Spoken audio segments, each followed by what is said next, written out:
going on, everybody? What is happening? Appreciate you guys popping in. Preseason. It's game day. It's game day. We got about less than an hour to kick off.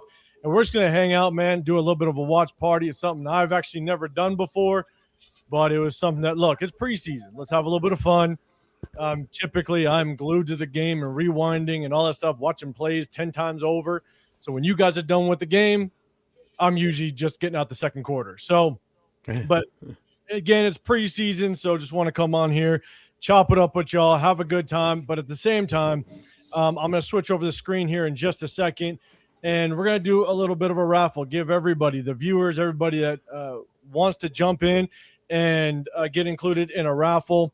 I will change the screen just for a second, just guys to give you guys a rundown of it, give you guys a little bit of the information. So if you want to get included, it's a $10 entry. The Venmo is, on the left hand or whatever side of the screen it is to you.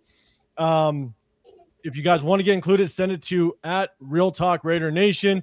At the end of the game, we're going to do a drawing. We're going to pull 3 different winners. And then if you are one of the winners, you can pick between a Mendoza, Bowers, or Genty jersey. Shout out to Cheeto Linus. He already has the money. He's going to get in contact with you, and he's basically going to ship you over whatever jersey you want of your choice. And so it's unlimited entries. But if you do get into it, what I'm doing is I'm basically we will do one more winner, and it will be just a giveaway. So basically, just for getting into the jersey raffle, I'll also be pulling a 4th winner, and we'll be doing just basically a giveaway at that point. So we appreciate everybody just jumping up in here. And at the very end, I'll let you guys know just kind of what money is going to go to. And we're going to have a little bit of fun. Shout out to the 2 guys on the screen right here. We got Jay as well as Jeff. And these guys are already in it. They already jumped in. They're already a part of it, man. It's going to be a lot of fun. But again, if you guys do want to get in on it, the Venmo is right there. And if you do, comment in the comment section, #raffle, so it catches my eye. I see that you have entered in. I'll see it pop up on my phone, and then I'll put you in that raffle. So again, just $10, 3 separate winners. You'll get a chance to choose a jersey of your choice, Mendoza, Bowers, or Genty, but also get in on that 4th winner for that random prize. So we definitely appreciate you guys popping in. Let me go ahead and go back up to the other screen and see what's up to my guys, man. So within this time, you're going to see Jay up here, man. Definitely shout out to Jay. Go hit him up. Jeff's Raiders, baby. You got Jeff as well, 401 Raider Jeff. Go hit his channel as well. But we're going to have a couple people pop up in here. Severe, he might show his face a little bit. Crest, Protect His Shield. He's going to try to pop in at some point. LV Raider Nate, he's going to roll in, and as well as Cheeto Linus. He's going to pop in once he gets off of work, man. But we're going to just rock out, have a good time, and enjoy this game. Talk about it, chop it up, and have a good time. So let me say what's up to my guys, man. Jeff, you first. How you feeling, big dog? Good. Curious to see what's going to happen tonight for sure. So hopefully it's a little bit better, especially on the front defensive tackle line versus last week. So we'll see what happens tonight. It's going to be interesting. We just heard, obviously, that Fernando Mendoza, he's going to be getting a lot of burn, at least a minimum of 1 half. We'll see if he gets a little bit more. But we all know what the typical trend is for a lot of teams is that 3rd game is for the bubble guys. So you might see a lot of Jacob Clark that 3rd game, maybe a little bit of AOC just to kind of break that up. I don't know if Jacob Clark would get the entire 3rd preseason game, but this might be the last time we see Fernando. Who knows? I would like to see Fernando get a bunch of burn all 3 preseason games, but just depends on how Kubiak wants to make it work. So it'll be very interesting. But before I hit up the chat, man, Jay, what's happening, man? Appreciate you popping up in. How you doing? Good, brother. Good, brother. You already know, man. I'm pumped for the next game. Want to see what happens with a couple of guys that I've been having my eye on and letting everybody know they need to go ahead and keep an eye out on. Obviously, I've been high on Keenan Sloan, so that's definitely a guy I want to go ahead and see. Yeah, I mean, we already know Fernando's going to go ahead and do his thing. That's cool. We're going to see him operate for 1 half or however long they're going to go ahead and have him out there for. But I want to see the other guys get burned. I want Nairlish playing. I want to see what he's able to do. Malik if you continue, keep stacking them up. Defense, I think today is going to be key. We'll definitely see if we get these guys to go ahead and bounce back and just execute it. At least the fundamentals. It's kind of what I'm looking for. So, yeah, man, it's gonna be fun to watch. The second game, I think there's a lot to look forward to, but we're definitely going to get into it, just kind of see just what everybody wants to see out of this game. Again, we got about 45 minutes till kickoff. I'm actually going to switch up screens here in just a moment, and we're going to put up basically the live score or at least play-by-play on the screen. So even if you're not watching it or whatever, you could at least just look at the screen. You'll at least get some updates. But let's say what's up to the chat, man. Appreciate everybody that's popping up in here. Do me a big favor. Wherever you're watching from, hit that like button, hit that sub button. But again, definitely go over to my guy Jeff up here. Hit him up, as well as my guy Jay Raider, Just Raiders Baby. And then again, going to be a couple more people popping up in here and checking things out. So gonna say what's up to the chat, man. My two, first one in here, man. Appreciate you rolling with us. Silver Smoke, what's happening, big dog? Brad Ryan, what's going on, man? Jack, what's happening? Appreciate you rocking with us. Elon in the building, man. Hey, I think you're going to be there either home opener or definitely in SoFi, man. Hopefully we can link up, man. It'll be good to see you again, big dog. Loon in the building. What's happening, man? Appreciate you rolling in. What's up, Loon? What's going on, Anthony?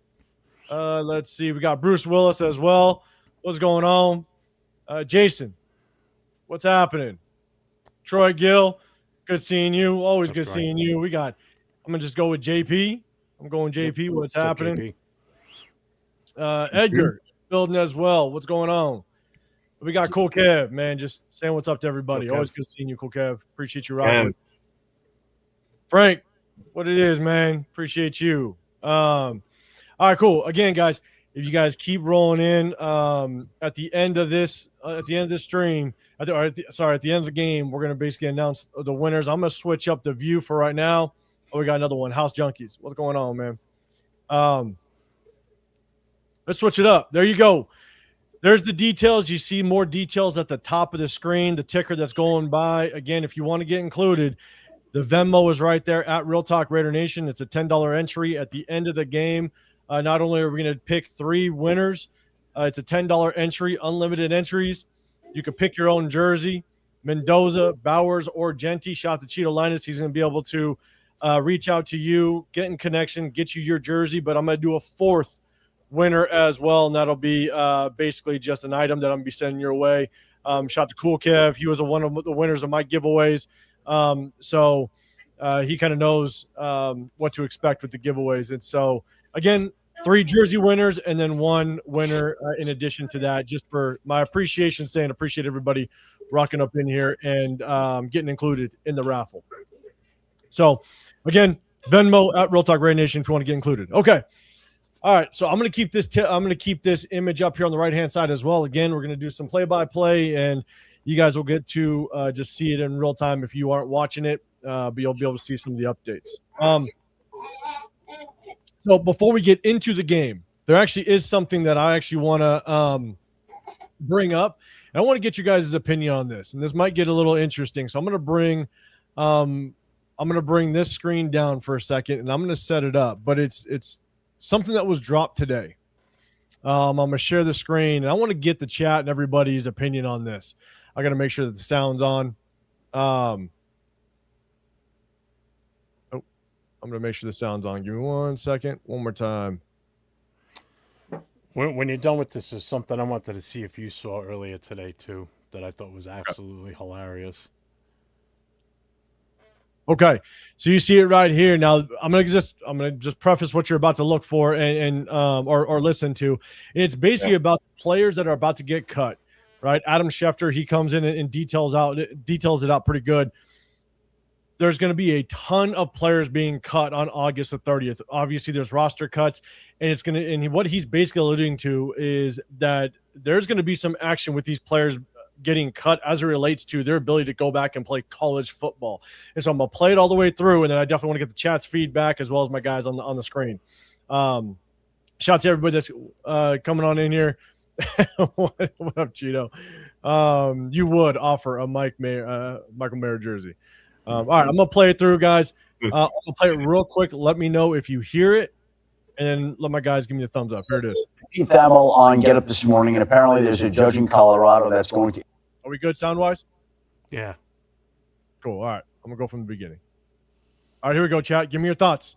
Pete Thamel on Get Up This Morning, and apparently there's a judge in Colorado that's going to issue a further ruling today, and I think there's a lot that's up in the air. What I do know from the NFL standpoint is that on Sunday, August 30th, that is the final NFL cutdown day, there are 32 NFL teams that essentially will be releasing 37 players each. That's 1,184 players. I don't know how many of those 1,184 players have used up all 5 years of their college eligibility, but I would venture to say probably not a lot. So you're talking about the prospect of multiple players who don't make it on the NFL rosters, then having the option, potentially, of going back to play in college football. And then there'll be cases where even a player who has the chance to join a NFL practice squad or even an active roster at the veteran minimum might opt to go back to college football. So college football programs now,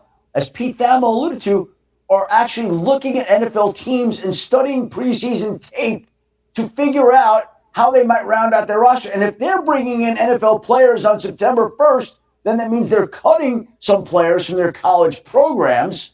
And we are living in an unprecedented Wild West world where it's gotten crazier and crazier. And this may be the single craziest moment that we've seen yet. Okay. So there you have it. There's going to be a very, very interesting movement as it relates to the players that get cut, not just with this one cut, but it could be the cuts moving forward, right? I think the teams have 3 different dates where they got to finally cut down to that 53-man roster. And so there's going to be a ton of cuts from now until that date that they got to get down to that 53. And now there's going to be these players, this movement of players that, and the one thing I will preface is that what happens if they even get picked up on a practice squad, right? Practice squad guys, they don't make a lot of money as it relates to what they possibly could make in college, right? On average, I want to say you're getting some starting players making an upwards of, I want to say, $400,000, $500,000, $600,000, even up to the millions with the way money's flowing in college football. And so you have practice squad guys that are basically making, I don't know, maybe $10,000, $13,000, $14,000 a week during the season. So compare that practice squad money to going back, knowing that you already made it to at least an NFL, team prior to cuts. You could be a starter at any team really at the college level and go and get yourself $500,000-$600,000. And so, like Adam Schefter was saying, it's not like there's going to be just a massive movement. These players still need eligibility. But I'm going to get your guys' first take on this. But it's going to be very interesting, I think, moving forward. If players coming out of college now know this is a potential option, I wonder how that's going to affect players actually coming out into the draft. I'm going to talk about that a little bit later. But, Jeff, I'm going to throw it to you first, man. Just initial thoughts on what's going on here. It's crazy, to be honest with you. I find it absolutely ridiculous that guys because this could be somebody that's already been on an NFL roster before and played in games based on this, because if they don't make the 53, then they're going to the practice squad or they're just getting cut outright. So it could be somebody that's already been in the league for a year or two, but they still have eligibility. Like, where does this all start? Like, and if they go back to college for one more year, does that mean in order for them to get back to the pros, do they have to go back through the draft again? I'm wondering if they can just come in as an undrafted free agent at some point during the regular NFL season once the college years are over. Or can they leave that college team and go back to the pros if the pro team wants them back? There's so much in this that I think it's absolutely ridiculous. Once you're done with college, that's it. Your eligibility should be gone. Once you sign that waiver that you're entering the draft, that's it. Your college years are done, over. Unless you don't get drafted and you don't get picked up as an undrafted free agent, but you still got a year of eligibility, that's different. But you've already made it to an NFL practice team. you've made it to training camp. I don't see how this is going to work. I fully don't understand the whole issue. It's weird. It's real weird. So, yeah, I'm gonna throw it to you here in just a second. But I'm gonna pull up a couple more comments. But Martin, what's going on? You're saying, is this for all players with eligibility or only rookies who have not taken a professional snap in the regular season? I think the moment, and again, correct me if I'm wrong, but I've actually known this, or at least believed this to be true for a very long time, is the moment you take a professional snap or you're officially on that 53-man roster, you are no longer eligible for college football. And that was way back in the day, because I had to kind of face that, just knowing that the moment you take a snap, even if it's in the CFL, you're no longer eligible. Yeah, it's still a pro team. Football. Yeah. So, because it's considered professional football. So it would still count for the other football league out there. Yeah, I mean, UFL, back in the day when there was the AFL. Yeah, it would still count for professional football. And so, Cheeto, you got Pavia going back for year 8. Jason Marshall. Pavia could be a good candidate. Cool cat. Maybe he'll win the Heisman next year. Players going to get screwed coming back through the draft. Right here, you're saying, is it bad that I don't care? College is basically pro now. Not wrong. Troy Gill, college football is semi-pro now. God, man, I played like 7 years of semi-pro. I wish I could get that type of money. But yeah, right. Can I go back 30 years? I know, right? I know, Cheeto. Don't you worry, Cheeto. It just might happen. So I got cut short. I broke my collarbone and still ended up going to school. And I didn't know I was losing my eligibility while I was going to school. And so I lost my eligibility, which then again lost any chance at going back to my D1. And so I lost my eligibility. And so after breaking my collarbone.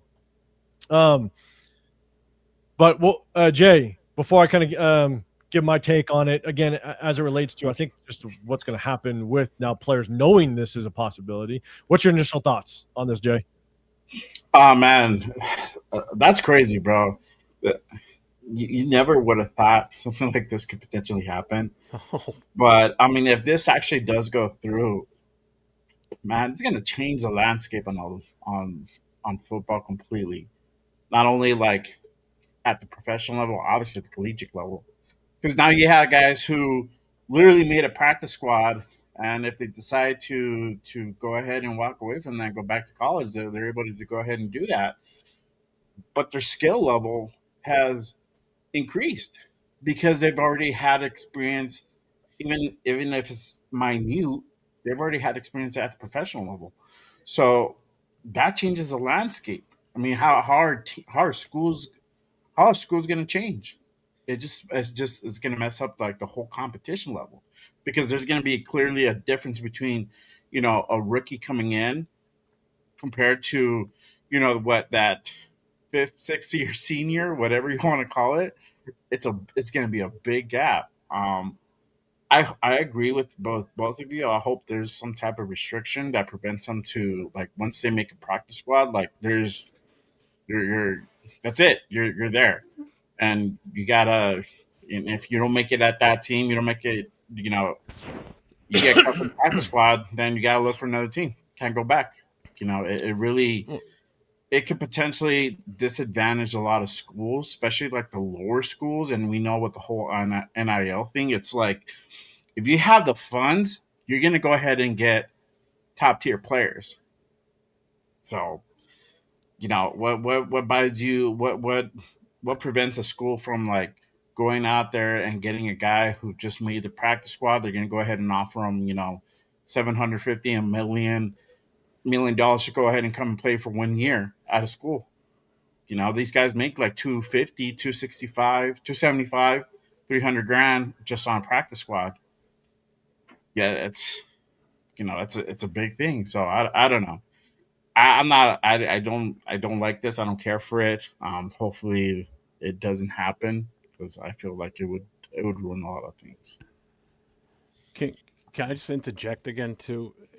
Again, it's only like 30 something possible players. That's this year. Going forward, Yeah. does it become more players? And then the other question I have now is, does this mean if this is, say it does, I see what Gridiron said, but say if it's something that becomes the norm going forward, all right, where they're doing this now, but it plants a seed to where they may do this on a more consistent basis going forward. So now does that mean more juniors try and come out for the draft and to try and get in as an undrafted free agent? And if it doesn't work out, they go back to college. So now they got 2 years. Oh, that's still their senior year of eligibility. You know, does this also mean that these college programs that were on the cusp of winning, say, a championship or doing extremely well in the playoff run, now they make offers to these guys that are coming back from the pros back to the college ranks, and they put together a superstar team? Because it is possible. I mean, you got to remember these kids that, or these guys, well, they are kids. These kids that make it to the initial training camp offers and go and participate during training camp, they've already got a leg up on anybody else that's still in college because they're already at the pro level. They're just not officially on a team. So now you come back to the college level, you're already better than majority of the people that are players that are already there and anyone else they're going to bring in from another school somewhere. So does this give the college ranks the ability to kind of stack their team a little bit more for the season? You know what I'm getting at? Like this is going to have a trickle down effect is what's going to happen. It's going to prevent kids coming into college that are that good that could make the starting roster for their college team maybe get pushed back and slow down their development when you got these guys that were in the pros but got cut. Now they're coming back into the college ranks for one more year. It could snowball into a bigger issue, as I think, with this looking down the line. I think it's a can of worms that should not be opened. I'm with you. And shout out to Dante, man. I appreciate you popping up in here saying it's only for the 2022 class. No worries moving forward. You said the high school class, but you're talking about basically like the I guess COVID kids for the most part. Court ruling won't move forward. Ruling moving forward won't allow this. I think what is, and Jeff, that was kind of what I was going to allude to afterwards, after this, right, is that now it kind of opens up the idea of players that think that there's a good chance they're going to get drafted, right? They might get drafted or have a chance of being an undrafted free agent. You find yourself in camp with an NFL team, and then they get cut. I think it opens up the door for players and, more importantly, lawyers to find loopholes. They're going to try to figure out a way. It's just like how, just when the Trinidad Chambliss is trying to figure out how do I get back to college football. Brendan Sorsby, like all the issue that he had, but then he's like, I got to figure out how do I get back, or how can I find a loophole to play again? Not saying that the Sorsby thing was the same, but it's just a matter of trying to find a loophole. All right, trying to figure out how do I figure out that one tiny channel to get myself back to, a college team again. And so it may not happen moving forward. And again, I kind of said this with Curt Cignetti. I think Curt Cignetti, in my opinion, kind of cracked the code of the COVID classes, where he just basically was like, look, I'm going to get a 24 to 25-year-old team, all these players that got an extra year of eligibility, and bring them back. And I'm going to beat up on a bunch of 19 and 20-year-olds for the majority of the season. Right. And so I'm really curious moving forward, even though they might think they're shutting this down. I wonder if now there's lawyers knowing that there's money in this. I'm going to figure out how can I get some of these players back to college? Where's that loophole that I can find? And that's what I'm kind of worried for. Now, the only thing I will say on top of that is, look, I'm all for players getting paid. Like that is the crazy part, because you now have a ton of players. You're talking, over 1,000 players that will ultimately find themselves without a job. They've dedicated their entire lives to playing this game of football. All through college, you're one of the best either at your team or in college in general. You finally make a team that as an undrafted free agent, or at least you're on in OTAs and training camp, and then your dreams are just crushed. I'm all for players having every opportunity to find their pathway to really the sport that they dedicated probably the majority of their life to, but also get paid doing it. Get paid. I'm not the biggest fan of college players getting paid, but I'm also a fan of them getting what their worth is, because these universities get paid a shit ton of money and make millions upon millions of dollars on the backs of these college players. So I just don't like the fact that it sounds like it's probably going to get out of hand with these NIL deals and stuff like that. Could. Yeah. But it could. I just think when Mendoza gets cut and doesn't make the 53-man roster, he's still got a year of eligibility. He can go back to Indiana, win them another national championship, save us a ton of money. Bye. I just had to throw out there. Everybody knows. Like, you know what I'm saying? Like, I'm all for the players getting paid and the players doing everything they can to continue their dream of playing this game, because football is the one unique sport that really doesn't have any other avenue. Yeah, there's the CFL right up in Canada, but outside of that, there's really not a true avenue to further your career in a sport that you dedicated the majority of your life to. Baseball has the AAAs and sports overseas, their leagues overseas. Same with basketball. Yeah, so hockey, yep. You know what I'm saying, like that. And so I'm all for them having every opportunity to find their pathway, but it's just, man, it could get very interesting moving forward. And again, it's just about loopholes for me. I think Dante, you're following up. You said because the court ruling for the 2022 class, this was legally put in the laps of the players. NFL couldn't fight it. Moving forward, players have to honor draft eligibility. If they elect, it's over. Got it. Okay, so it's as soon as they elect for the draft, it sounds like, and are eligible for the draft, I guess declare for the draft, then they're no longer eligible to play college football. Sounds like that's what you're saying. So, but again, doesn't mean loopholes can happen. Doesn't mean loopholes can't. Exactly. Martin, you're saying lawyers are consistently looking back at precedent-setting cases that they can use to open new cases for their clients. Yeah, they're gonna do some digging. That's for damn sure. Yeah. A couple more, and I see a super chat down there. We're gonna get to it. Appreciate you, Cheeto. The NFL can stop this, though, by putting sanctions or making the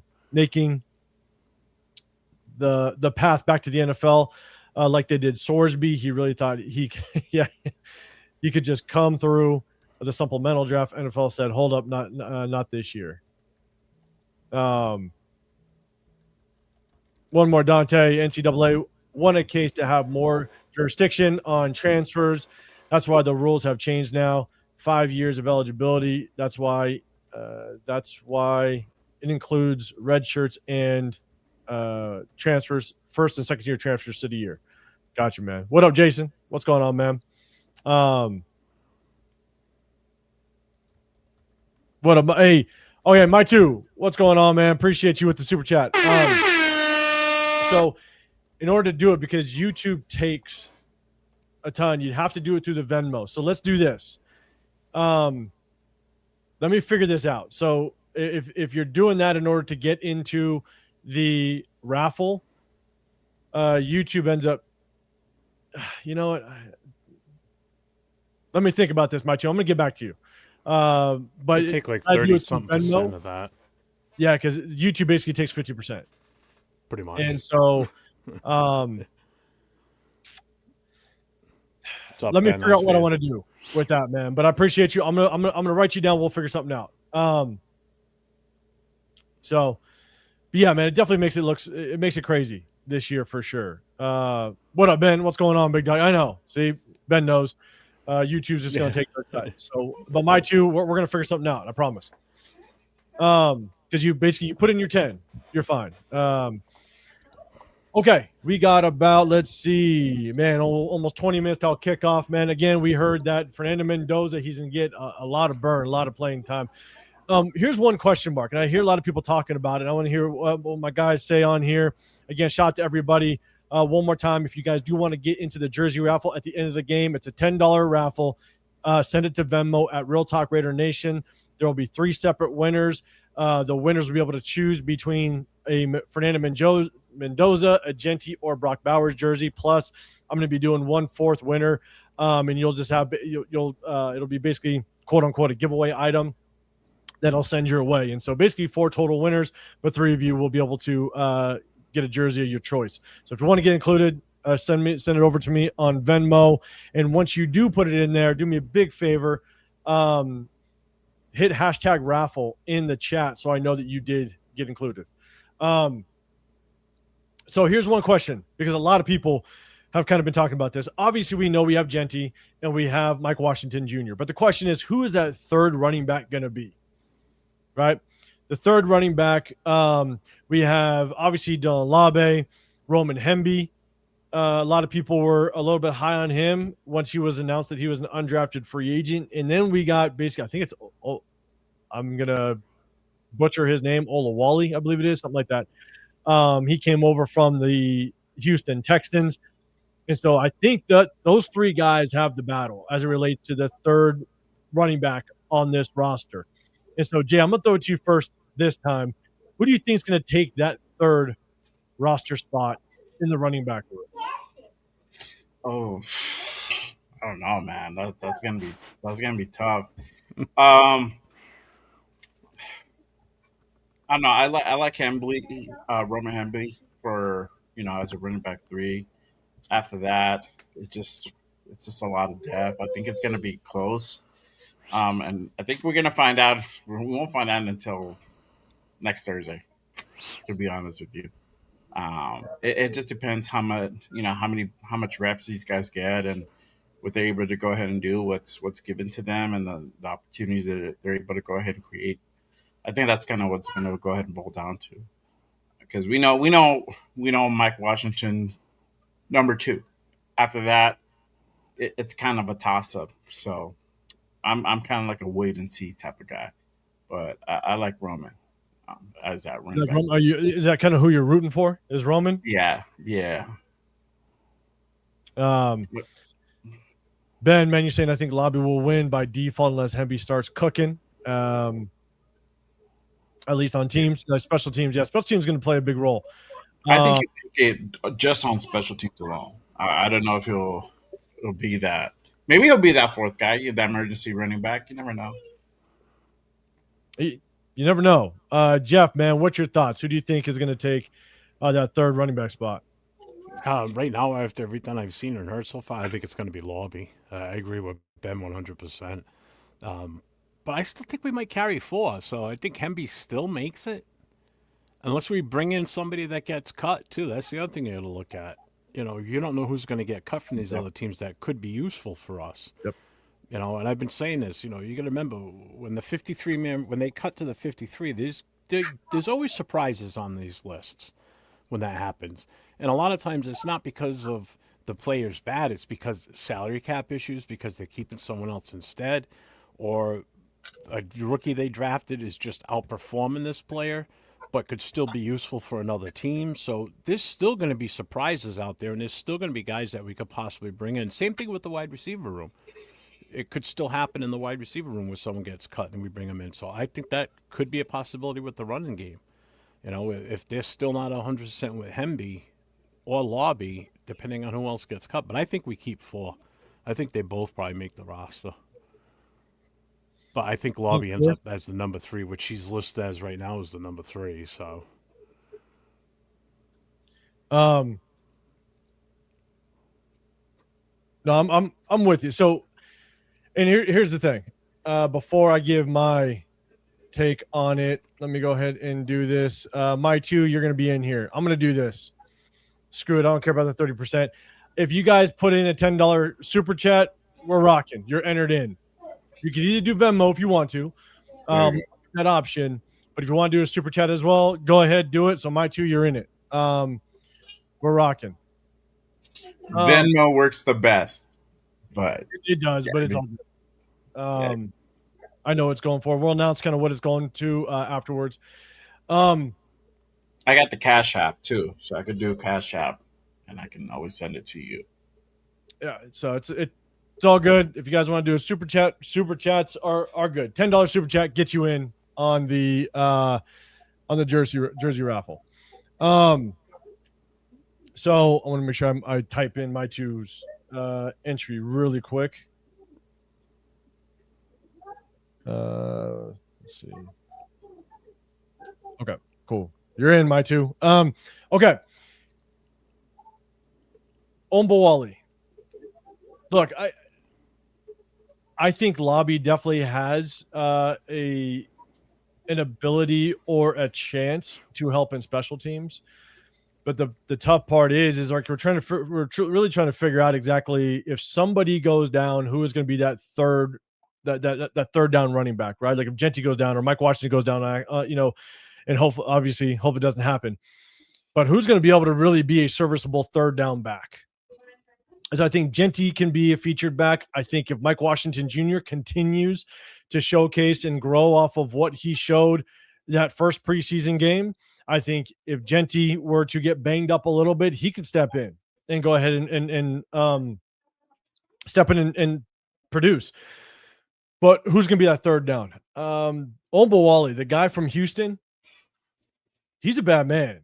Like, as it relates to third down back, he was basically a featured third down back in Houston. So he got reps, he got playing time, he got a ton of catches over with Houston last year. And so they utilized him and leaned on him as a third down back. And then if you go look at him in special teams, not necessarily as a returner, but he could get down there on special teams, he could block, he could make tackles. I want to say he was one of their better special teams players last year for the Houston Texans. And so I think Ombowale can also contribute in special teams. Again, maybe not as a returner.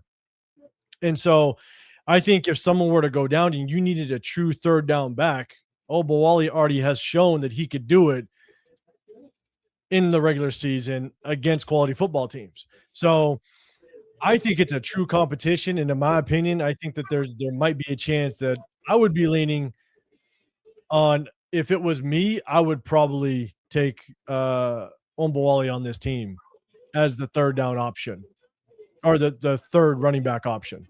So now the only thing I will say is I don't know how much or how well he runs the football. I don't think he had very many chances to actually carry the football. But if you need someone that needs to be serviceable on third down, he's already proven he could do it in a regular season game. So that's who I think could possibly take that third running back spot. But we'll see how it works out. I think no matter what, it's also going to be maybe dependent on who thrives. You know what I'm saying? So, we got somebody else in the building, man. We're going to bring this guy in. What a rundown. What's happening? There you go. My guys, man, what's going on with y'all, man? I just wanted to pop in real quick. Apologies for being late, you know what I mean? But wanted to talk a little bit of the Raider football with y'all real quick if I can. 100%, man. Wait, and you tapped in at the right time. And my two, man, I appreciate you. Yeah, I got you locked in. Third running back. Obviously, Genty's the man, right? Then you got Mike Washington Jr. that he's going to, if he continues to scale upwards, man, he's going to be a hell of an RB2. Who do you think is going to be that RB3? Yeah. Who's going to make it? I want to see more of a Goomba Wale, man. Like we signed him a couple weeks ago, I believe. And to me, I think he does everything. He's a veteran running back. He does everything you need out of an RB3. Can catch the ball, you know what I mean? Can pass, block efficiently at the same time, can get tough yardage if you need him to get some short yardage. So I want to see a little bit of him. I was disappointed in Hemby last week. I didn't think he ran the ball particularly well. I thought Lowby looked better than Hemby. I know everybody don't want Lowby on the team, but gotta call it down the middle. Like Lowby looked better than Hemby last week. So I think I want to see a Goomba Wale win it, man. I want to see him get some snaps tonight. I'm with you. We'll see. That's what makes honestly, that's what makes preseason interesting. I understand for, a lot of just the normal everyday fans, you're just kind of looking for the starters, the big name players, right? But these bubble guys, man, right? The battle is real. Like these guys, I'll say, some of these bubble guys, it feels like, and Jeff, I know you said you played semi-pro back in the day. I played about 7 years of it. It almost feels like the semi-pro days to where it's like these guys have nothing to lose, and you'd go and take somebody's head off if you just wanted to, right? And you got to make a name for yourself, and you got to have that. Was every semi-pro game. Every game was like that. Ear hold a piss out of somebody. Yeah. what I'm saying? Like, You had Yeah. nothing to. What did you care? Yeah. like that, and that's, it's like back to your glory days a little bit, but Yeah. that's kind of what these bubble guys are. These guys are trying to make that splash play. They're trying to do everything they can to make the guy across to them look as stupid as possible so you catch the eye of the coaches, right? And you're going to Yep. do it any Yep. means necessary. So, it's going to be real interesting just kind of how it works. It's going to be interesting just kind of how this plays out, but it's going to be fun. It's going to be fun to watch as well. Yeah, I don't know if you guys even talked about Sloan as well. I mean, he's one of those guys that's on the bubble that, I mean, I think he played better than our third round pick last week. So I honestly, if he keeps continuing to play like that, I mean, he can make himself a spot. I think he makes the 53. I think he makes a 53 too. I like him a lot. He should. For Sloan, I really do like him. He was one of the guys that I thought had a really good chance at making the 53. In the same breath, though, I think we're pretty deep at the edge position, especially given the fact that we brought Keon Crawford, right? That we drafted Keon Crawford. Kwity Paye's already there. Malcolm Kuntz, we brought him back, and so I think that edge room is What's up, Chico? the edge room is pretty steep right now. But I want to see Cian Sloan kind of get some burn earlier in the preseason game, right? When you're beating up a third or fourth round tackle or a guy that's on the bubble, yeah, you have flashes, but you're going to have to be able to beat out and replace somebody that maybe has already been established on this team a little bit. Yeah. So Yeah. Cian Sloan, he flashed, but I'll tell you right now, who's that other kid? Patrick Johnson. Patrick Johnson? Like, he was just steadily producing the entire preseason game last week. He was. I mean, he was. Finish. He was just steadily making plays. Where Cian Sloan kind of flashed when he had his opportunity, kind of tail end. So I want to see him kind of do a little bit more earlier in the game. I would agree with that. So Didn't Johnson get hurt in that game too? The what? Didn't Patrick Johnson end up getting hurt in that game? No, that was Brendan Jackson. Oh, the defensive end. I'm looking to see how it carries over this week, especially from them two. You know what I mean? I want to see more of them to see who kind of establishes what, because I think both of them are probably fighting for the same position on the squad at this point. Yeah, exactly. Now, and the tough part is Cian Sloan he's a little undersized though. Like when I went out to training camp, like you knew he was a little undersized, and then you go and when you actually see him in person at training camp amongst the other edge rushers, you almost had to look around to try to find him because he's just not that big of a guy. He's very undersized. So try to imagine him possibly going against starting offensive tackles. That might be a tough feat. You know what I'm saying? So definitely maybe a special teams guy. But man, rundown. Give us your thoughts real quick, and then Jeff, I'm gonna throw it to you. We got about 8 minutes till kickoff. What are you looking for? Rundown. What do you want to see? Fernando Mendoza, he's going to get basically a full first half, maybe a little bit more. We're not seeing him going against the ones against the Texans. They're sitting their defense. But overall, what do you want to see? Real quick, I know some people be saying that some of the Texans' depth can be our starters at this point, but I'm not even gonna lie. But at the end of the day, like from McDonald. Fernando though, for sure. But from Fernando, I want to see, like I expect mistakes, bro. I don't want to see the ugly mistake. You know what I mean? I don't want to see you running around behind the defensive line or behind the line of scrimmage. You trying to get rid of the ball. You throw a nasty, weird pick. Like, you know what I mean? Like, I expect mistakes, but just don't make it seem like it's your deer in headlights type of mistakes. So, you know what I mean? I want to see him continue to have command of the offense. The way I saw Kirk look last week to me in the first drive, I need to see that comfortability start to manifest in Fernando. You know what I mean? Like I think we saw Kirk check to a play on the first drive last week, and just the way he was had command of the huddle, they was getting in and out, they was breaking in and out of the huddle. I think Fernando needs to display some of that comfortability within this offense for us to be like, okay, he's ready to start. You know what I mean? He's ready to go against some of these defenses. And then last but not least, I'm watching the secondary profusely today because I'm waiting to see our second round pick do something. I can't. We can't continue this whole song and dance of we gotta wait and we gotta do all that. Only person that's allotted time to wait is Fernando Mendoza. Other than that, everybody else got to start performing up in here, bro. Palomar was our worst graded defender last week, and damn near last year. So it's like we got to start seeing some performance. So that's my two biggest Consistent. things.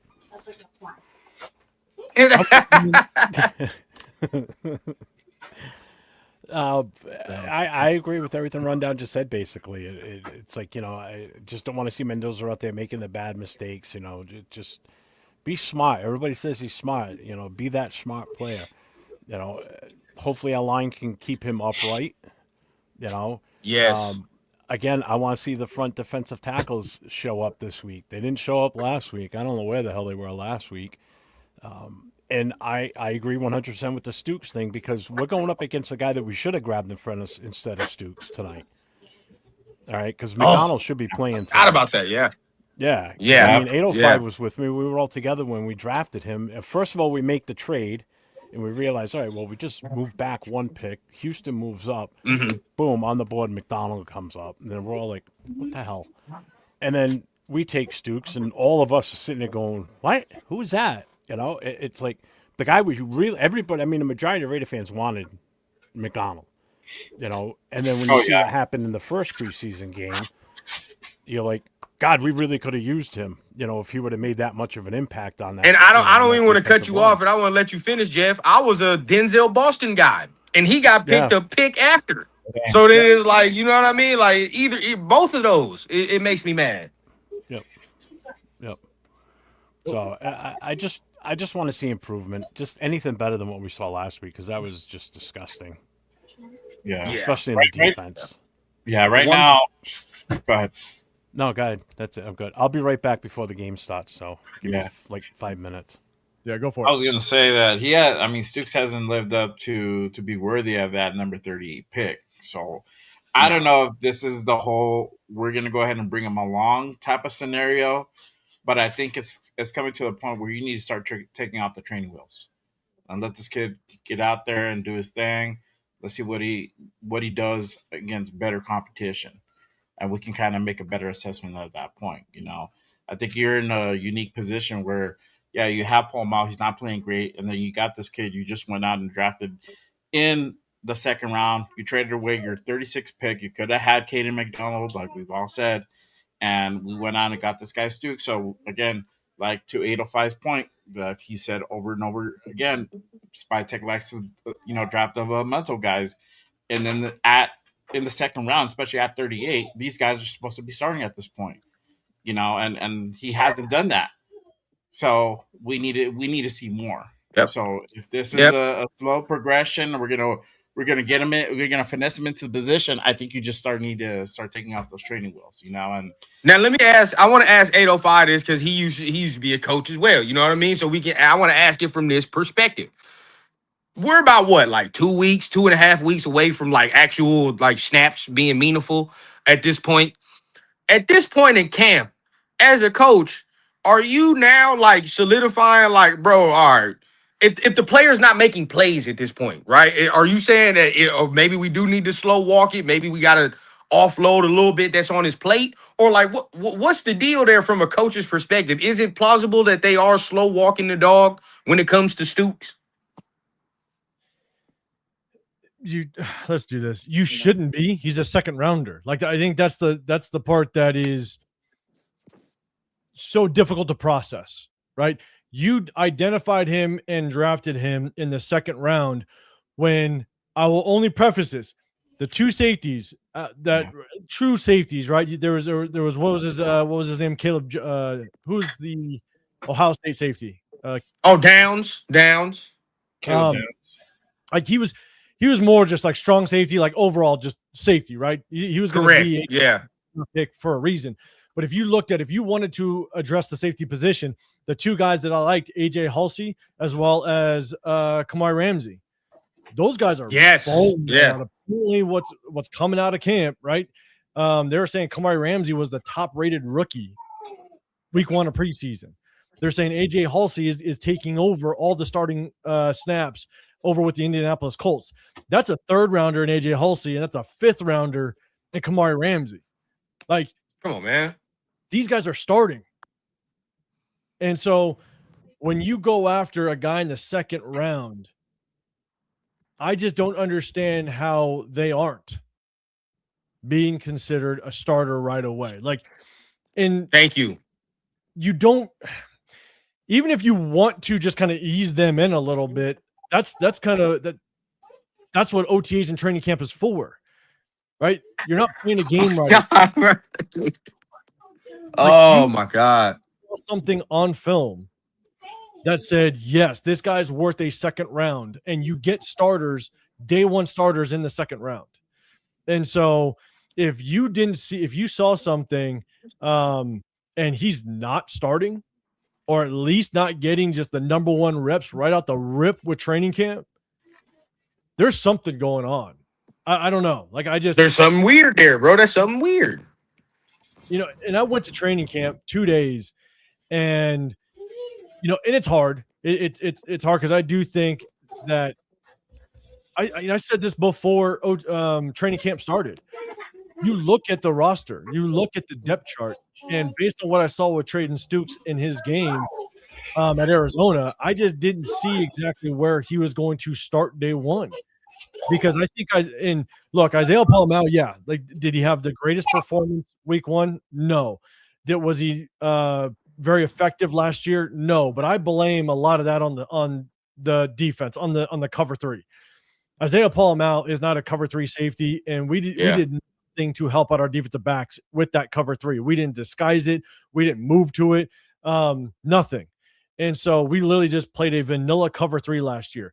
And so if Isaiah Palomau can get to more of 2024 Isaiah Palomau, if he can produce that way in a Robbie Leonard system, I don't know where Trayden Stukes starts. I don't know where he plays.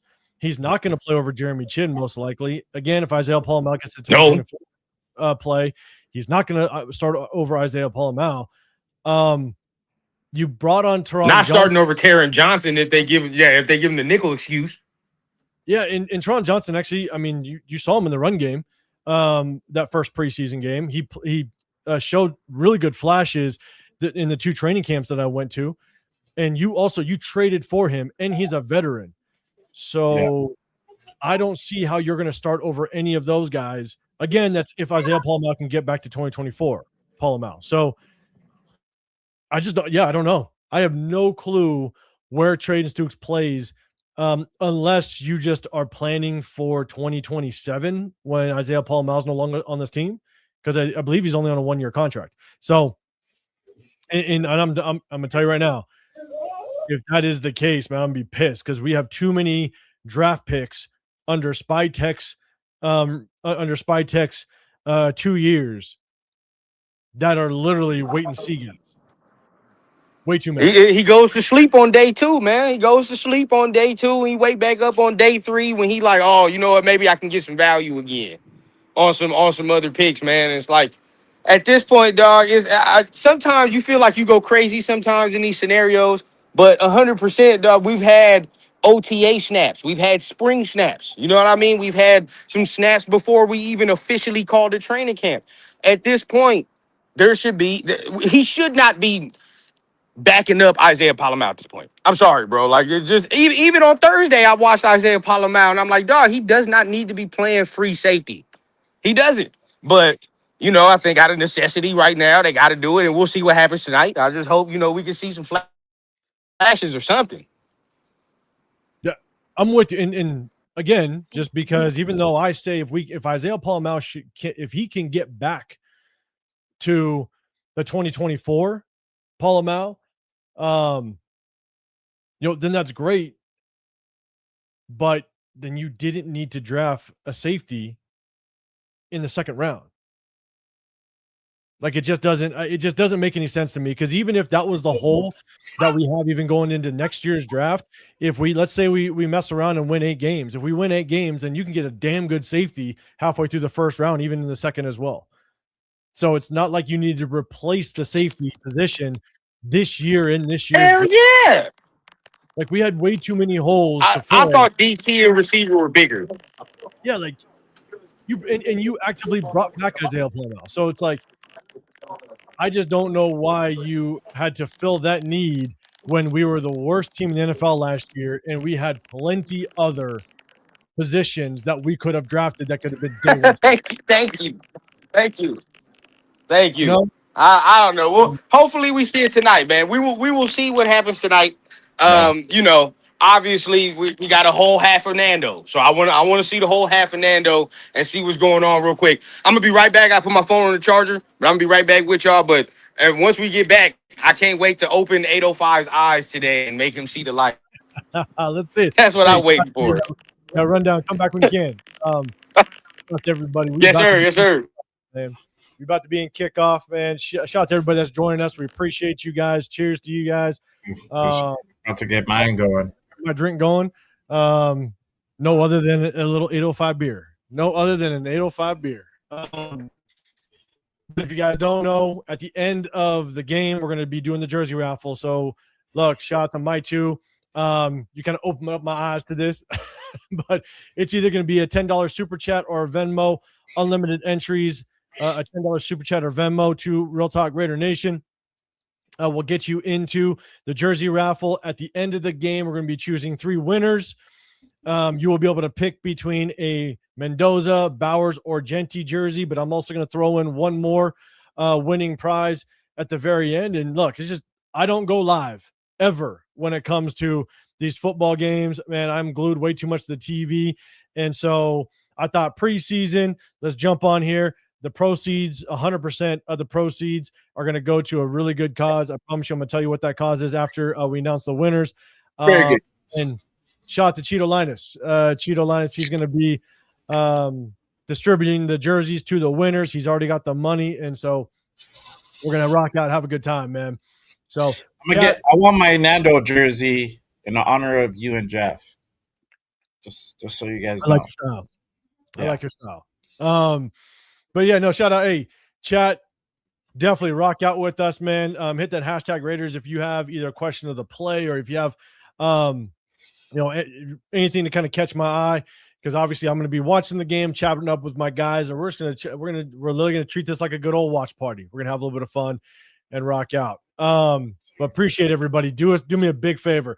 Hit that like button. Definitely get over to Just Raiders Baby, my guy Jay. Definitely go hit him up. Hit that subscribe button. Also 401 Raider Jeff Rundown that was just with us.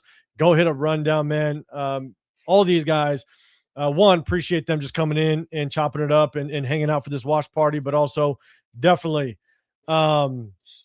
check out my guys, man. Always hitting you guys with fire content, hitting you guys with just knowledge of the game, and really just great opinions across the board, man. So it's definitely going to be good sharing the screen with these guys and just chopping it up throughout a game, man. Yes, sir. Yes, sir. See you, Bueno. I don't know, Cheeto. Bueno wants a lobby jersey. All right, there you go. And Bueno, you and Dixon have the wildest. What's his full name? And profile pics. That is wild. That is wild, Bueno. I look Asian in that. I don't get it. Yeah, you do actually. Dixon had me looking like my 11th cousin with Genty. Just like that was a wild one. What's Dixon's what's his full name? How do you say it? I don't know. I completely forgot. I don't even know what we were talking about. He refuses to say it. That's why. It's because he got me once. I ain't doing it again. God damn it. I swear to God, I was saying it for a good solid, complete off season. And I don't know somebody just woke me up and brought it to my attention. I started pointing it out to these guys, and then I think they started pointing it out to you. I was like, see, this is what happens. I got his name in YouTube history. Shout out to our guy Dixon, man. Unbelievable. Remains undefeated. What I was talking about earlier about that video, I said for you if you have it, I guess it was the Bussin' with the Boys when they sat with the Raiders quarterbacks, Yeah. And they were asking him, "What do you guys all want? You know, what's one thing you could have?" And they get the clock. He goes, "Reps." Just Yep. that's all he said. Just reps. I said I that thought it was to funny. Chris and Severe, and that was hilarious. But you know what was really cool about that? And I said to both Chris and Severe, guys, if you guys didn't see the clip or what have you, it was basically Busting the Boys. They were basically interviewing our entire quarterback room, Yeah. Cousins, Jacob Clark, AOC, as well as Mendoza. And you know what was cool about that clip was you kind of saw Aiden O'Connell's kind of sarcasm. You know, Kirk Cousins basically came out and was like, Aiden, how many offensive coordinators have you had? And he goes, 7. And Kirk Cousins basically started saying, yeah, you know, that's like a nightmare scenario for a young quarterback. Kurt. You know, I was like, thanks, Kurt.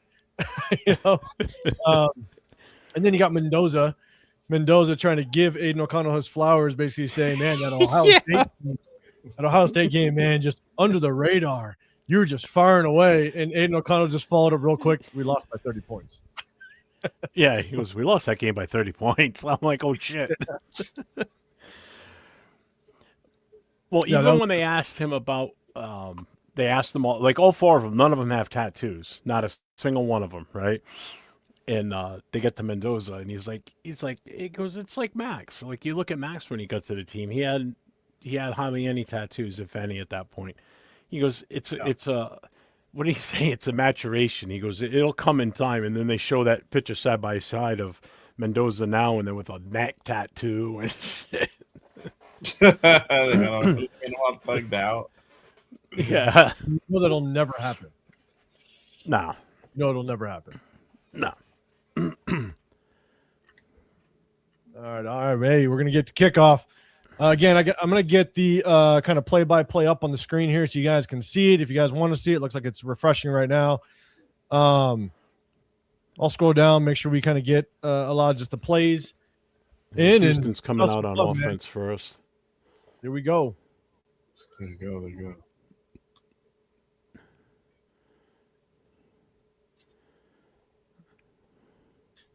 I think it looked like Greedy Vance with the tackle. I'm going to be really interested to see how Greedy Vance does this game because he balled last week.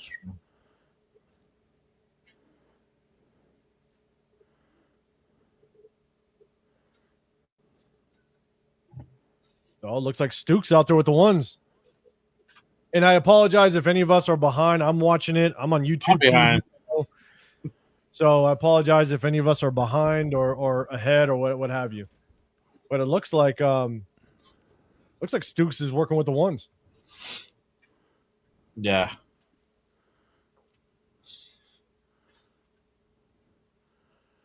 Cody Lindenberg in there starting with the yeah, Quay and Walker on out there. I mean, Walker and Dean on out there. Woody Marks getting a little bit of care. I'm telling you, man, Woody Marks. I was a kid I liked out of was he out of USC? He could have been a late round running back. Shout out to everybody. Appreciate everybody in here. Let's go play by play. Bang.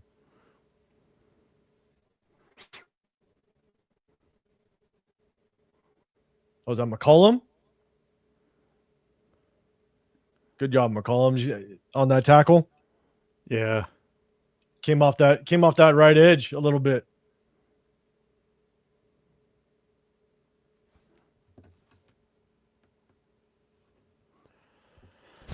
Yeah, that's a good job.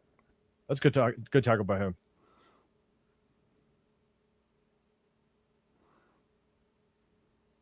We're at a big 3rd and 1. Big 3rd and 1. Let's go.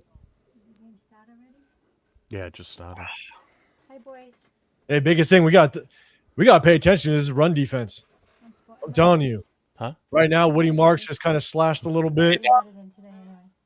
Well, you want to say hi real quick? Yeah, she said hi. I was muted. Paul Woody Marks right now with an 8-yard run. Then just got a first down with the 9-yard run.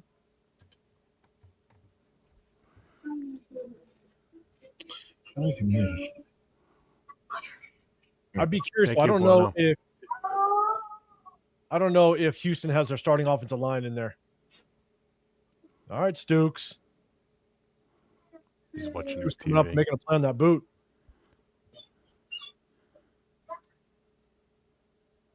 Stokes. Oh, Stooks. Dukes, he's making some plays. 805 Dawn's waving to you. Hey, Don. How are you? How are you? Oh, what the hell?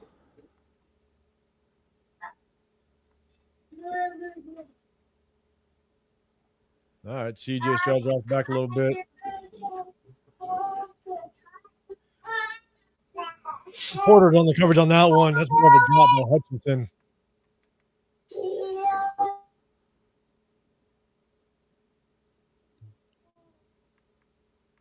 I don't know. I mean, this is going to be a rough gauge. I'm gonna have to go back and look. If the Raiders if Houston has their starting offensive line out there, and we have nothing but our backup D linemen, and they start running all over us, like that's going to be a hard indication. Yeah, it is. This run defense has improved. Yeah, because it's definitely their ones versus our twos right now.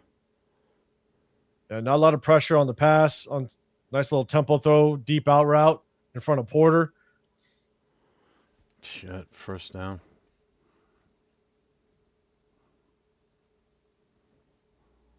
Yeah, because it looks like Patrick Johnson's on playing the left edge. You got Kuntz out there. So yeah, it looks like we were playing a lot of our backup interior defensive linemen, edge rushers.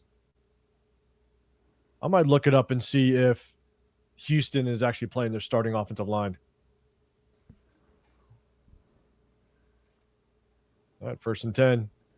93. Dump off. Stooks with another tackle.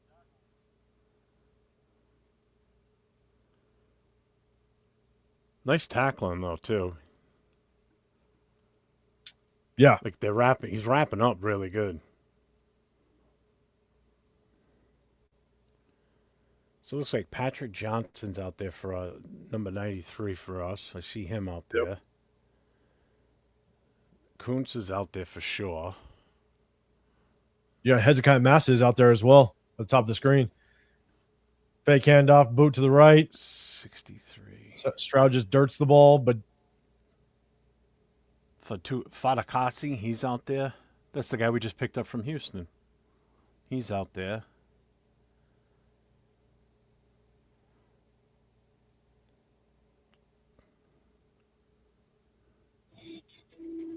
They're supposed to get Tank Dell back soon, too, I thought. Or is he back? Yeah. That's unfortunate that Houston lost Jaden Higgins. Yeah. He was Jaden Higgins was basically top 3 receivers out of last year's draft. CJ Stroud just improvising. It was 92. Scrambling around. Pieces out there. Improvising, hitting just that delayed route coming out of the backfield. Who's that in front of? Let's see. Don't let it be in front of Eichenberg. It is. Oh no, that's all right. He came to the no. That's not on him. Wherever Jamba is, that's not on him.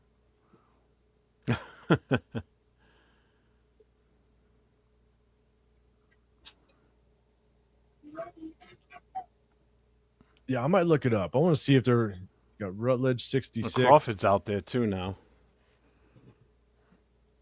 Oh, they had 12 men on the field. Come on now, guys. Jesus Christ. That's the basic stuff.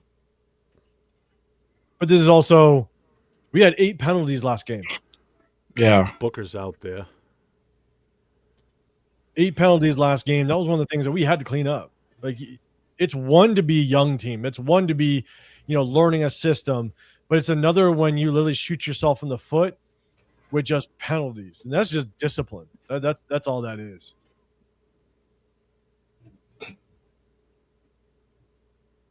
Yeah, Crawford's 42. He's at the bottom of the screen right now. Woody Mark's taking off. Downside. Jesus Christ. Opening drive. But again, touchdown. This is going to be a hard indication because honestly, if it's our twos against Houston's ones, it's going to be that's a tough indication. No, you can't. How can you base anything on how if the defense improved? You got everybody's out. Quiddy Pay's out. Butler's out. Max is not there. Your three main guys on your defense are out.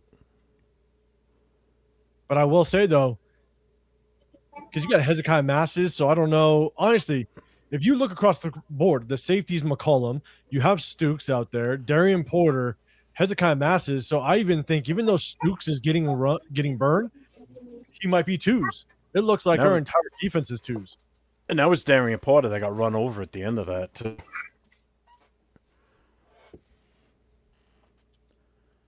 Uh, 27. Who was 20? McCollum got hit too. He missed that one.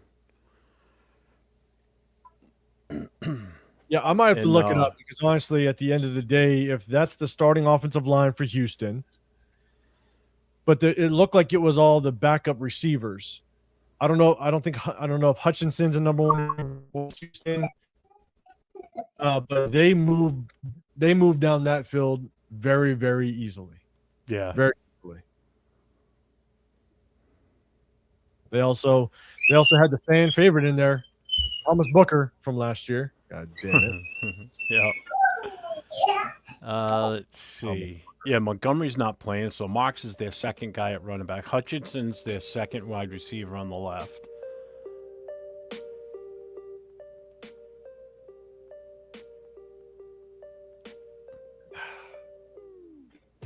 I'm on commercial break.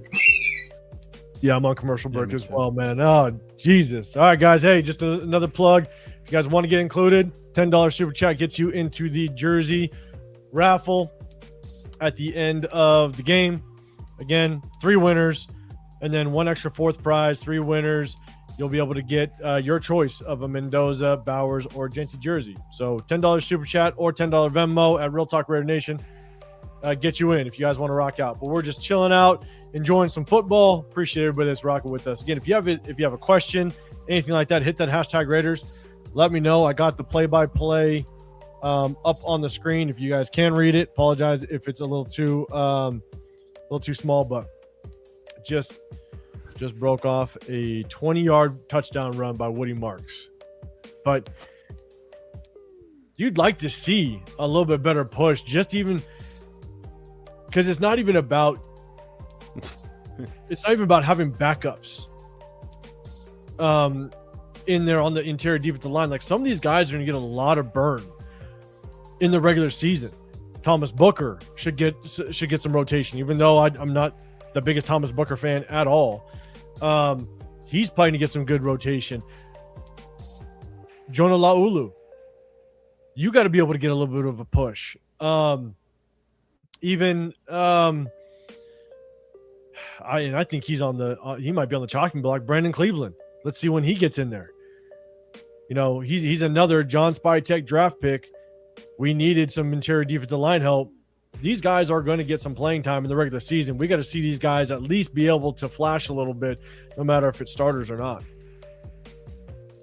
Just looking quick when they showed the offensive line sitting on the bench and they were high-fiving each other. Every single name I saw is the guys that are listed on their starting 5. Okay. So Rutledge was out there, Ingram was out there, Smith, Teller, Ursery. Yeah, so that was their full offensive starting 5 on the line. All right, here we go. Nice Mendoza, he's nice in. run. There you go.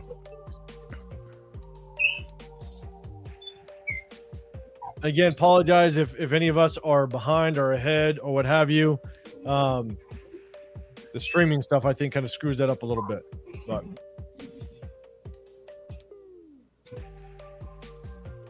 drop back. Back shoulder fade. A little high to Jalen Naylor.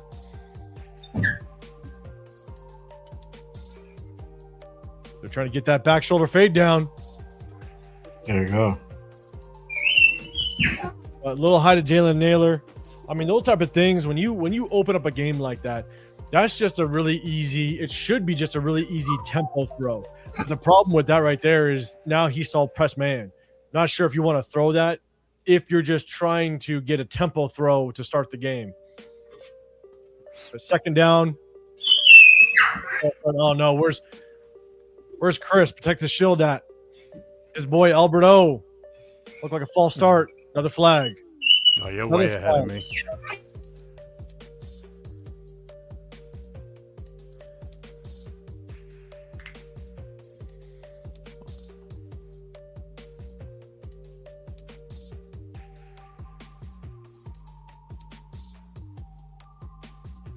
But I guess the question would be on that first throw is did Mendoza see it? Sometimes you have the option to check to a tempo throw if you see it or hand off the ball. It looked like there was a little bit of a check, a little bit of motion on that first play. So the question is was that a Mendoza? That's a good ball.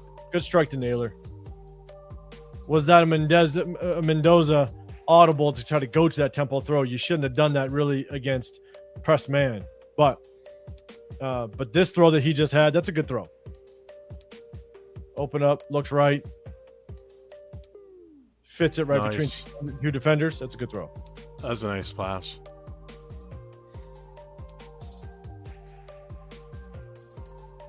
Good to see Naylor get some burn.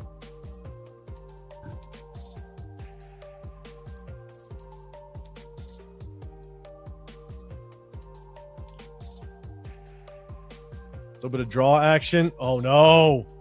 Oh. I'm telling you. People are going to get pissed off at me. Oh, Clowney's out there, too. Yeah, I'm behind you. Okay. You'll see it when it happens.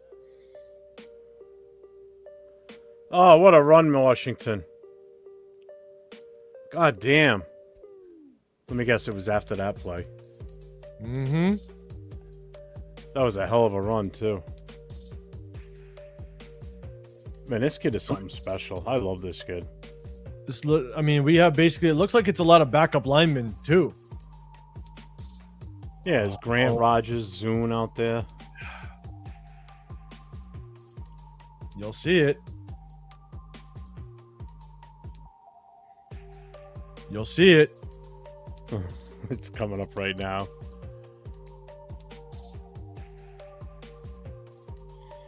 Oh, the pocket isn't clean. You saw this. It's just the ability to read the defense. that was a pick six. Oh shit! Anytime that at Indiana, anytime that he had to quarter roll, move out of the pocket,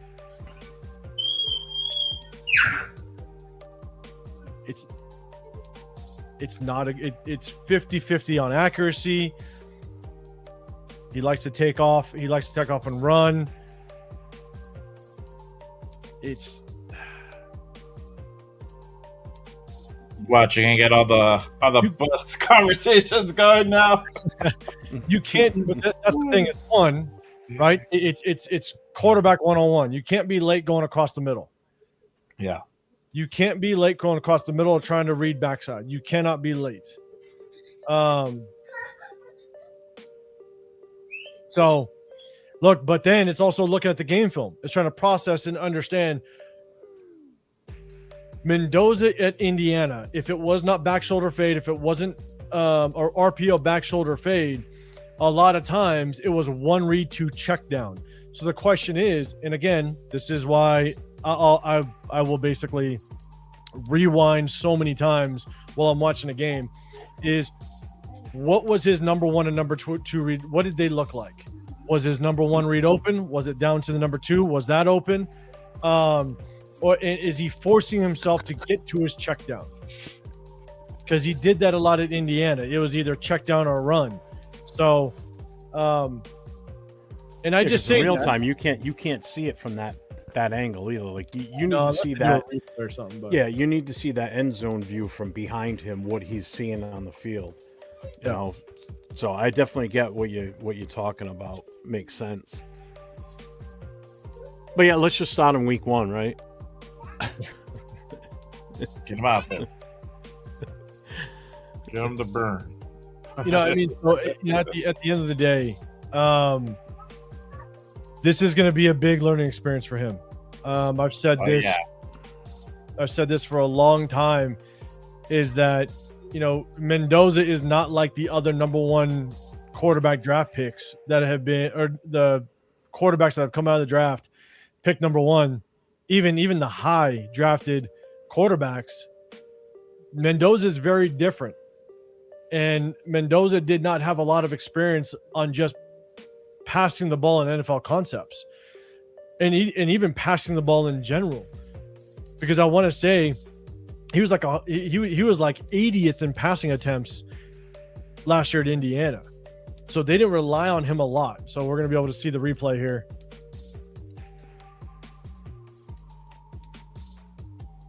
I don't want to rewind it. I want to see them run it one more time. They're running the replay right now. Oh, here now they're showing the angle you want to see. But you combined, you got to take a look. You got to watch how the receivers develop within their routes. But at the same time, you got to see how does Mendoza navigate the pocket. That's the difference. Is because if he doesn't navigate the pocket well, which again I've said, broke down the game film of it, when it's straight drop back and the first read isn't there, he doesn't navigate the pocket well. His pocket presence isn't very good. So does he have that ability to step up and allow that first and second read to develop by himself, that extra second, like half a second? Because if you watch Jalen Naylor look like he was coming out of the slot and he was about to make that out route coming out of the number 2 receiver position. If you just navigate that pocket slightly, step up, shift in the pocket, allow Naylor that extra half a second to get out of his break, and then you fire that football, now you don't have to get to that check down. Yeah. So it all goes back to, what does this pocket presence look like? So, and I see that latest one, and I love it. I see Tanner Jack in here. I know everybody likes to claim it as we just don't, we hate him, don't like him, but I mean that's just furthest from the truth. We want him to succeed without question. But it's just telling the truth. That's all it is. Some people don't like the truth. Ryu Ken, it's actually Houston's second and third stringers out there on defense. They haven't played their firsts. Yeah, they're not playing. Their starters are not out there. Yeah, man, it would have been. I mean, McDonald, this is the first time I've seen him. Jesus, that was horrible. Yeah, I mean that ball was like, thrown behind Washington. It was behind Washington as well, but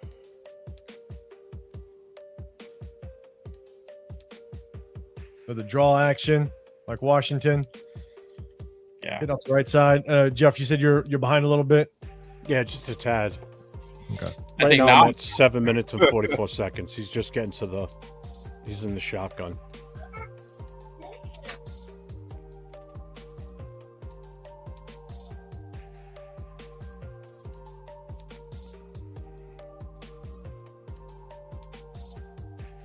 What up, DKIC? All right, I got you. You're in. I know it's $10. We're not gonna take an issue over 1 cent. Hopefully everybody else is cool with that. But yeah, appreciate you, big dog. DK, you're in, big dog. Again, guys, if you guys want to get included in the jersey raffle, just a $10 super chat. All right, Mendoza just a little long on that throw. $10 super chat or $10 Venmo. Oh, Little hand in face. I'm telling you. Clowney got in him on that time. 4th and 9, we got a punt.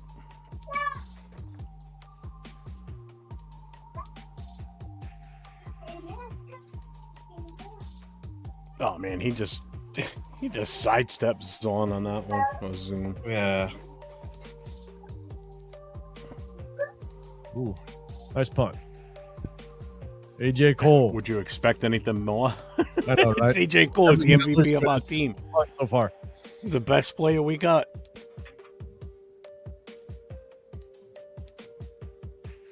But even on that one, again, it's a little bit of pressure, hand in face. Look, I'm going to be as fair as possible, like I would.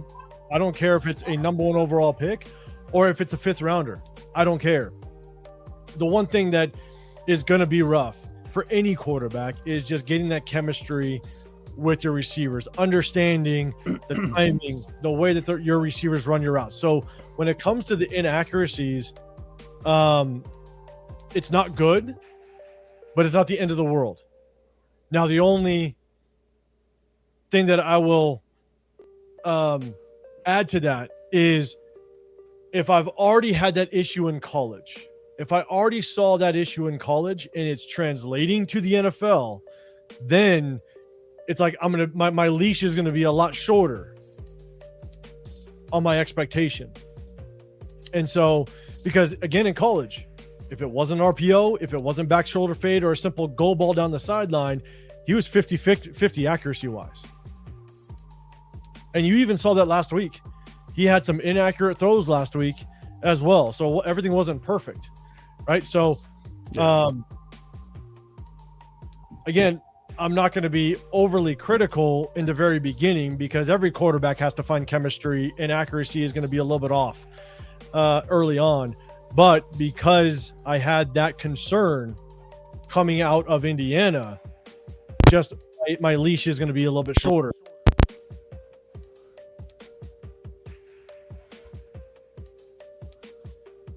Oh man, but are we already down 14-0? And how much time's left? 6 minutes left in the first quarter? Yeah, that's not good. And they're getting the ball back now too. I mean, I know preseason doesn't mean much. I get that. But ultimately, at the end of the day, you want to see things just kind of crisp up as time goes on.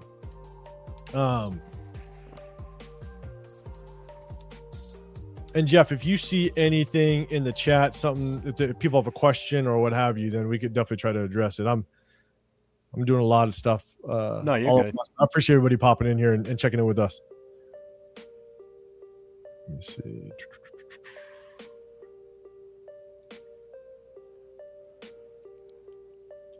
Okay. All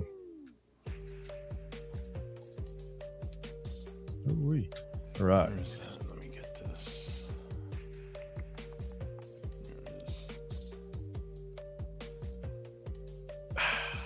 Let's do this. If Mendoza continues to play like this, chat, and I want to hear from the chat. When Mendoza continues to play, if he continues to play like this, where it just looks like it's a struggle, do you continue to play him? Do you keep rocking with him the entire half and just let him go through these struggles? Chat, let me know. Jeff, what's your thoughts? Actually, real quick, no face. Hey, just send a $10 super chat through where you are, or Venmo, or do it on Venmo and you're good. Venmo at RealTalkRaiderNation. And then let me know when you did it. Jeff, man, if the struggles continue, do you think you just keep forcing Mendoza out there? What are your thoughts? If you continue to struggle, you have to. It's no different. It's like they always say, when if you get knocked off the horse, get right back up on it again. It's the best you can do for a confidence boost is to keep him out there so he learns and he just keeps going. Wow, he stuffed him pretty good on that run. You can't bench him just because of that, or change your game plan just because he threw another interception. You got to keep him out there. Yeah, Jay, what's your thoughts? I'm slightly in agreement. I think you want to kind of keep an eye on it and rein in the leash when needed, because also too, you don't want to kill his fucking confidence either.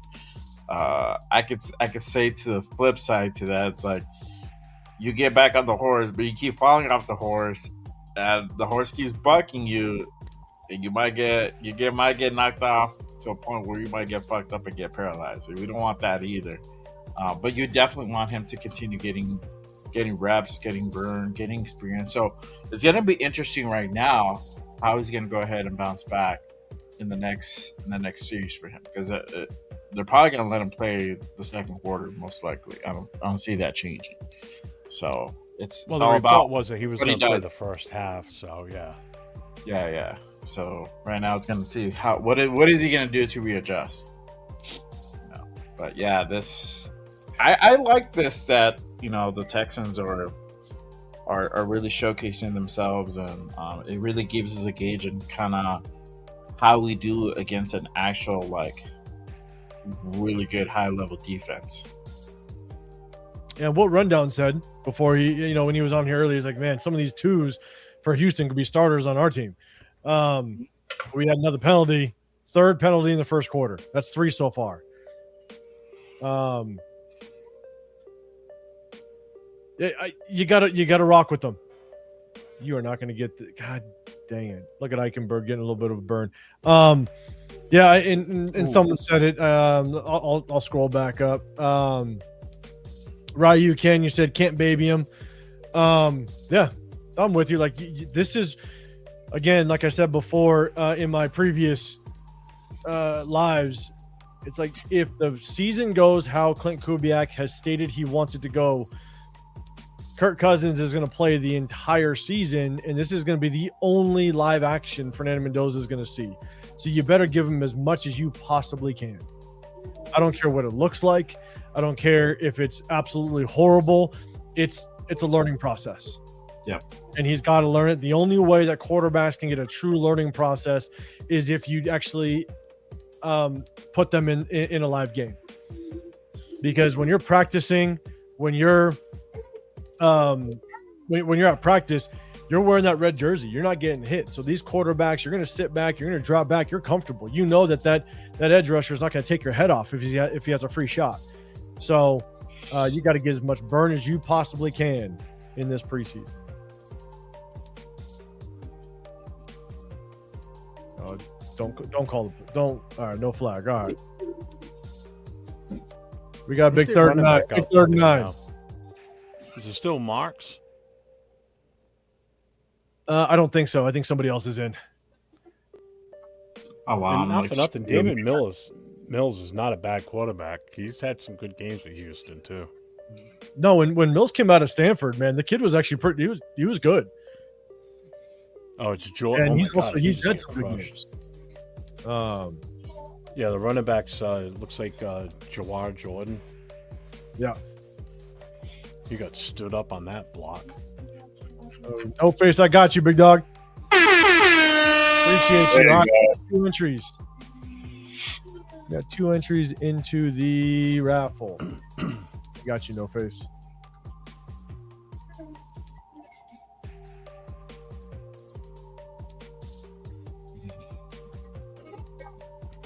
I'm Thanks, really no behind. face. Appreciate you, brother. Got you, no face. All right, guys. If you guys want entries in the raffle, $10 super chat, unlimited entries. Get on in. We'll announce the winners at the end of the game. Oh, you did that on my channel. I got to get you the 20 then. No, that's all right. We'll figure it out later. It's all good. I think super chat's probably the easiest way to do it. So we'll rock it. Yeah. If people want to do Venmo, they can do Venmo. We'll work it out that way, but it's all good. All right, 0-17, first quarter. There's still 3 minutes to go in the first. This is man. What a difference from last week. Last week we were almost done with the first half at this point. Jesus. Yeah.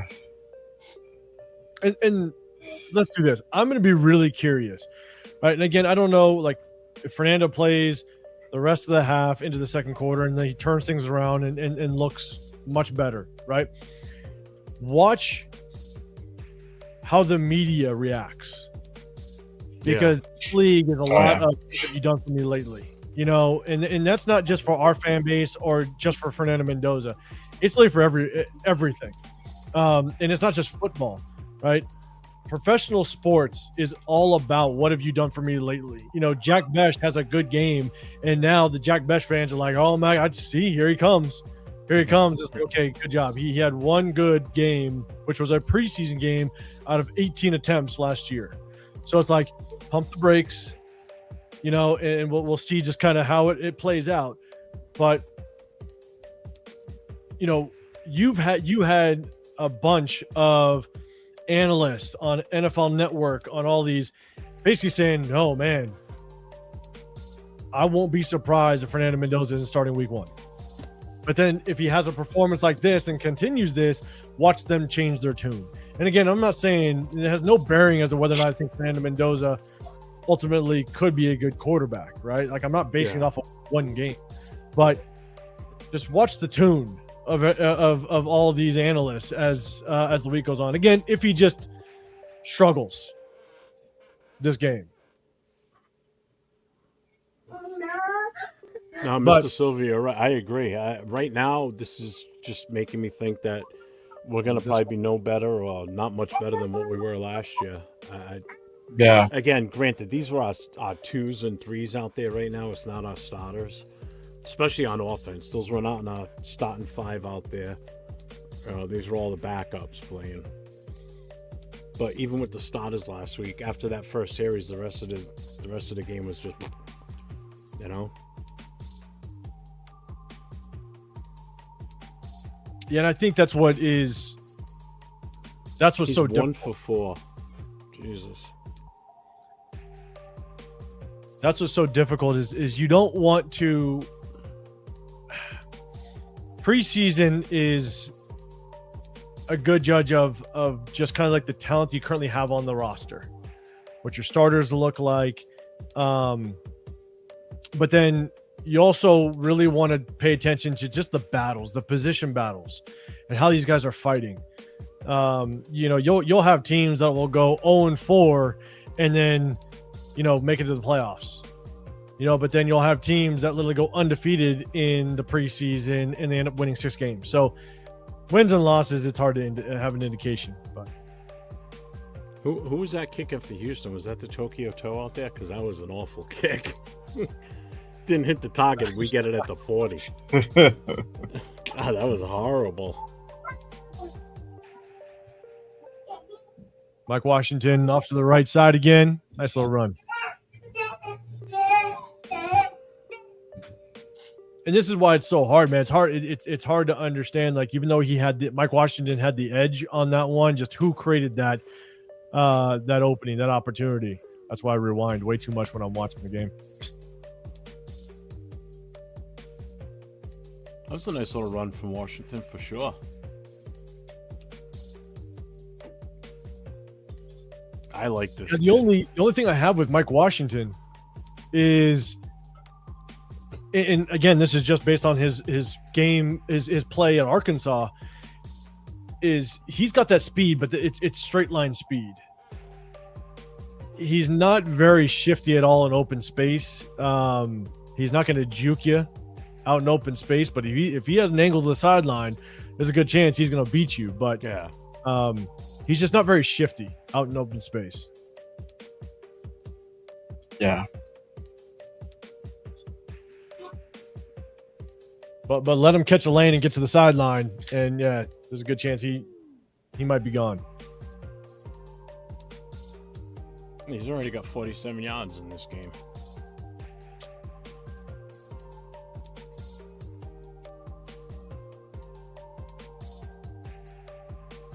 Yeah, it looked like we came out to start this game with the backups on defense. Backup offensive line, a little screen to Labe to the left-hand side. So, good job, Labe. So what's good about that, though, is that's Clint Kubiak trying to get Mendoza's rhythm in. This is just a simple design screen to Labe. You got Hayward blocking in front of him. That's Clint Kubiak saying, "Look, Mendoza, we're going to get a completion. Let's get this feeling back in. Let's just try to get a little more confidence in my young quarterback." And so it's a good job by Kubiak, just trying to get his confidence up a little bit.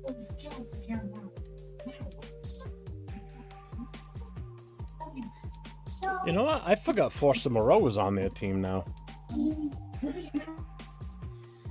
He's got 2 catches for 23 yards, yeah.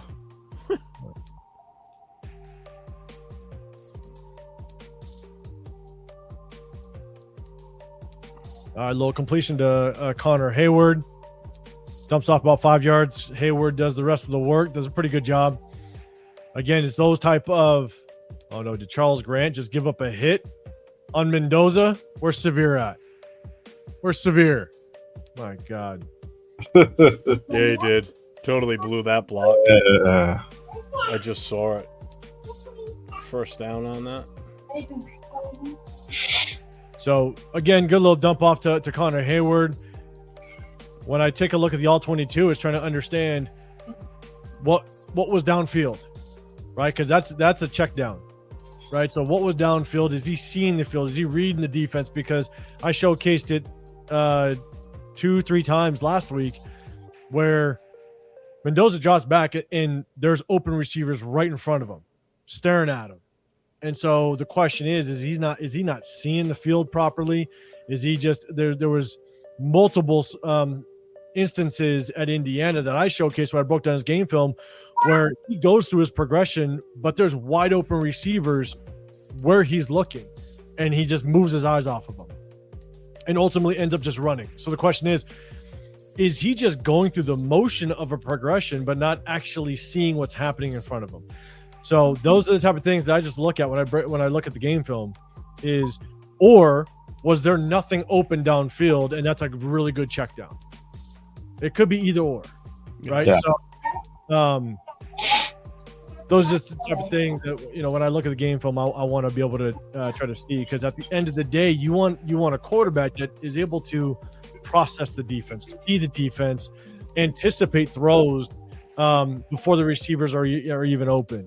And that's something that I think Mendoza it's going to be a big learning curve for him, because he didn't do it a lot at Indiana at all.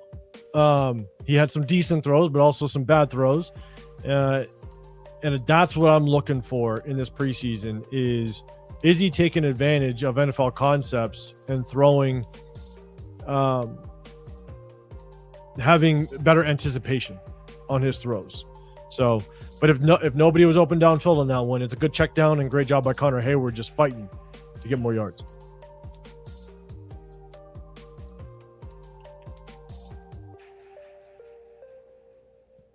Was that the end of the first quarter? Yeah, that's it. First quarter's over. First quarter, man. Shout out to everybody that's rocking with us. We got about 80, little over 80 people in the building, man. We appreciate everybody jumping There you up. go. That's good turnout. Yes, Yeah, sir. we're just we're chilling out. A little bit of a watch party. Something I don't do often, but with preseason, why not jump on here and then chop it up with y'all? At least you guys can. I'm looking at Cool Kev's comment about you. Was it Cool Kevs?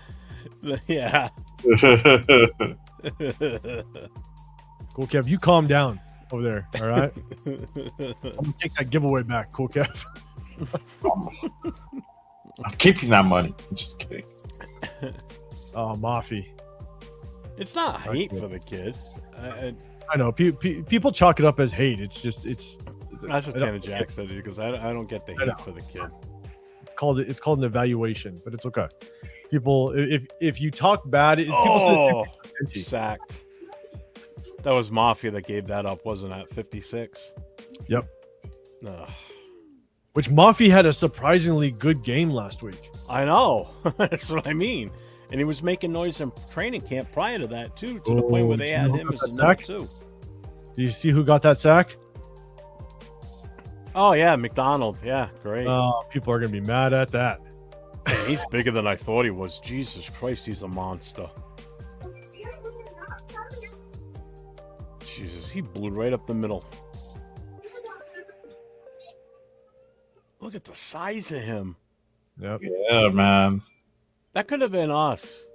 I was gonna say Could have that. been us. Could have been us. It should have been us.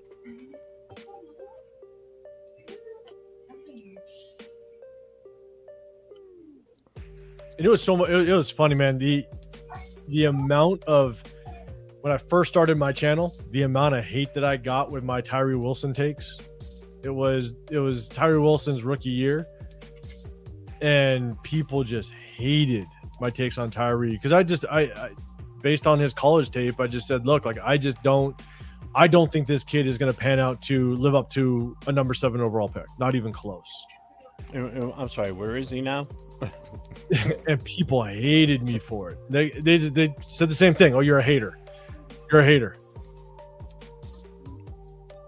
but it's just an evaluation. That's all it is. Because we all know and we all agree, it's like at the end of the day, we want every single player that wears a silver and black to be successful. We want to win a Super Bowl. But if you don't agree with people's takes, then you're a hater. Where's that? Our guy Money Chuck at? Matt Gay. 52-yard attempt. Oh God. Oh, he got it obviously based on the screen. Matt Gay. All right, squeezed it in. No goose egg for the Houston Texans.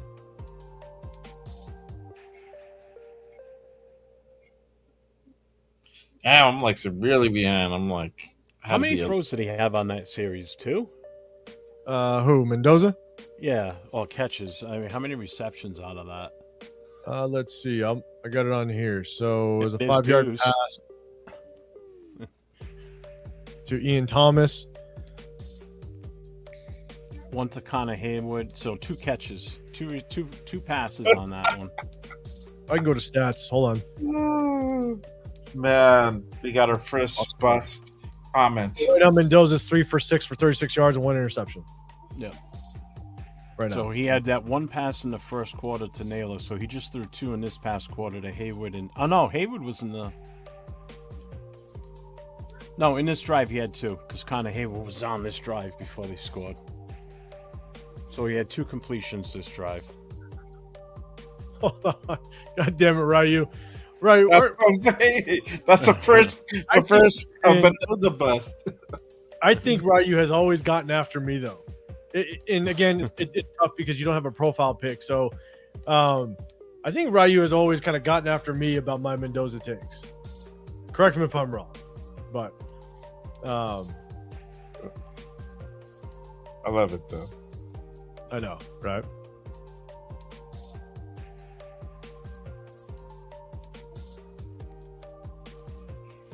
But I also think it's really tough because when we draft players high, I think because we draft them high, a lot of times people just chalk it up as they're automatically going to find success in the NFL, and there's just a lot of busts that just happen. And again, I'm not putting this title on Fernando. I'm not doing that, but that's just what happens. And people try to figure out, okay, well, why was it? Why did they become a bust? And it's ultimately because just because you win awards in college, those awards are because you were good in college. It has no bearing as to whether or not you're going to be good in the NFL. That's why if you look back at the last 20, 25 years of Heisman Trophy winning quarterbacks, not a single one has won a Super Bowl. Nah. Not a single Heisman Trophy winning quarterback has won a Super Bowl. 2 of them have made a Super Bowl, Burrow and Cam Newton, but none of them have won it. So the question is why is that, right? And so,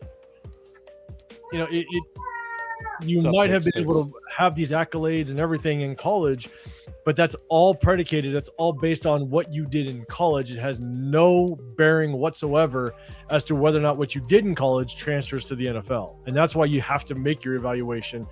But I just do it differently because of just my experience and what I've, my history. But yeah, it's just me.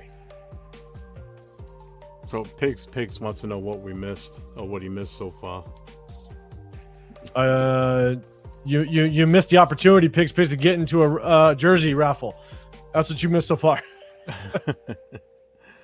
Mendoza threw a pick 6. We've got a field goal. The first quarter was probably one of the longest quarters I think I've ever watched. Yeah, for sure. You missed a lot of penalties.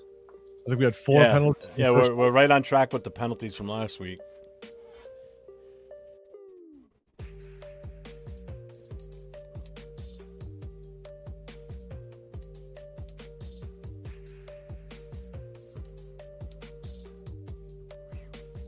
Yeah, Davis Mills. Lewis Bond, that's another guy I wanted, and I was thinking late in the draft too, from Boston. Who was it? Lewis Bond, the wide receiver from Boston. Oh, really? Yeah. He would have been a nice addition. Not for nothing. Just think how this first string offense for Houston's going to be with Montgomery back there too. It's going to be one of the better running backs they've had in a while back there. Yeah, that's a good running back tandem. Woody Marks and Montgomery. Montgomery, yeah. Yeah.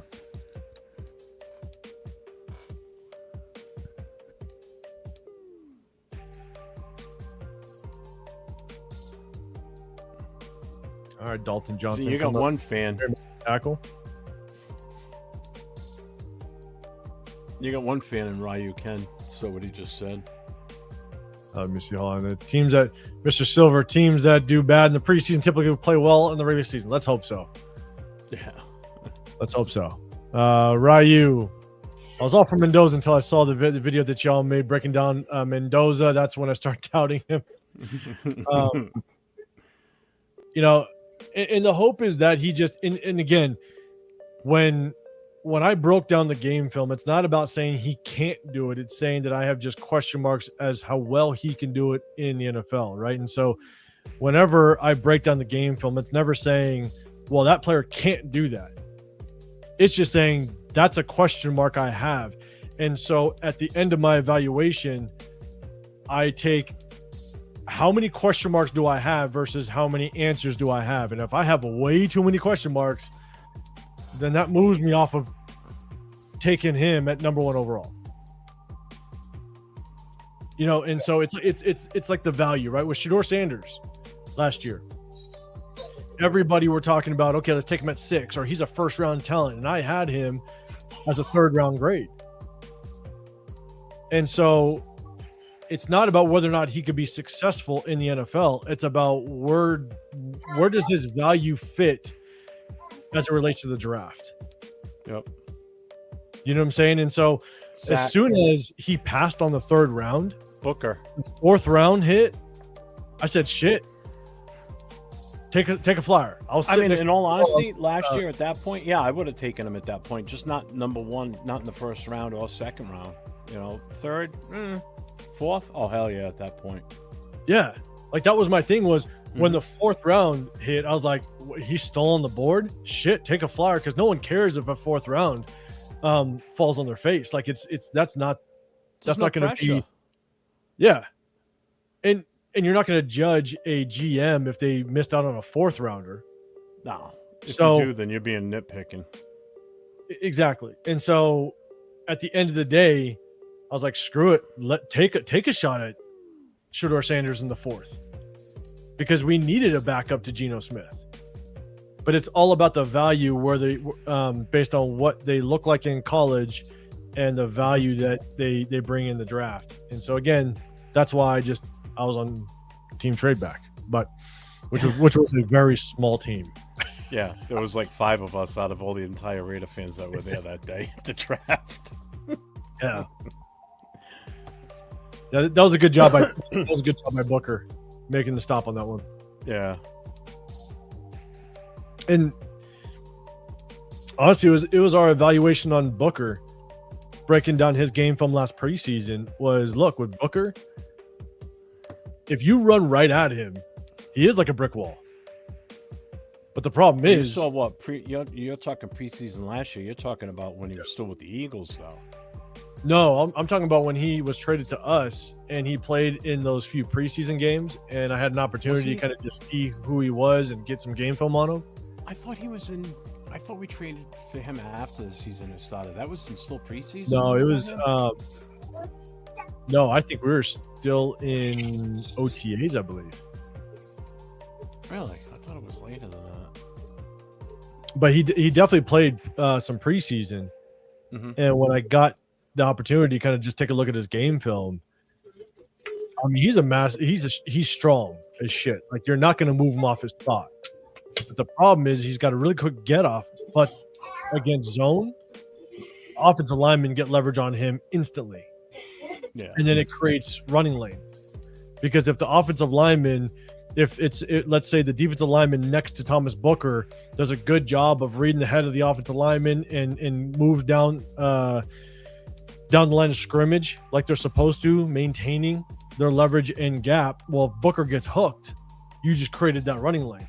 And that's what happened to him. He constantly would just get hooked and get caught out of position.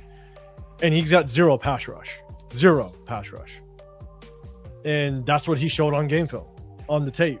And that's why I kept telling, or at least within my evaluation, I kept telling people, hey, like, this guy just does not look very good.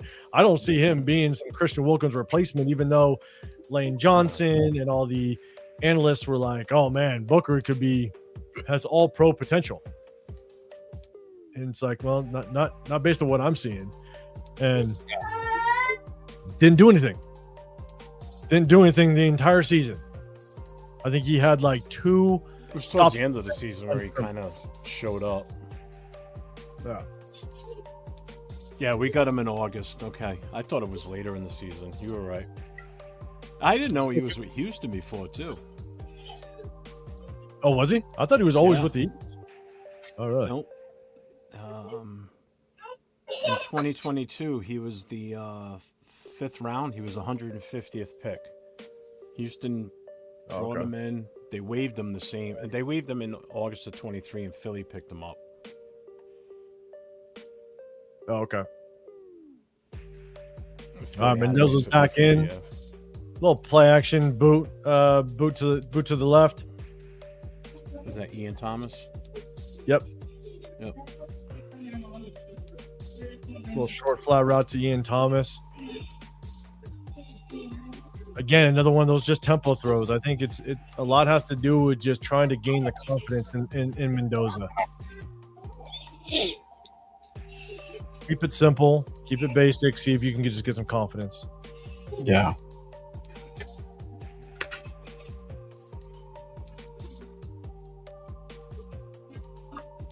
Yeah, Mike Washington off to the right-hand side. He gets stopped. It looked like it might have been Caleb Rogers that was standing around a little bit. Yeah.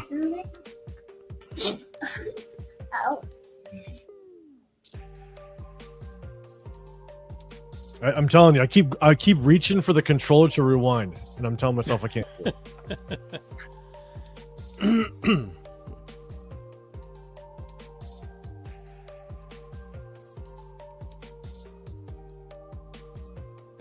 Another simple little 3-step pass off the right-hand side to Ian Thomas. Another simple if he would have been a split second too late, that was either going to get batted down or intercepted again. Yeah. I think right now it's all about kind of getting comfortable and I'll be honest. Speed. Yeah. But they're passing with them, which is good. That's a good ball. Good job. Good protection. Oh, nice catch too. Threw it high, but that's good protection by the offensive that was line. Benson, wasn't it? Yeah.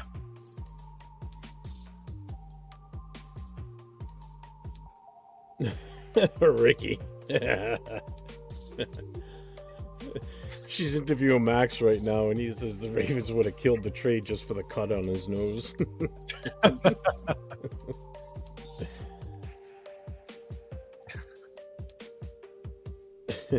Right.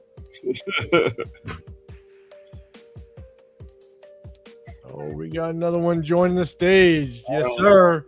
Football teams, and there he is. What's good? What's good?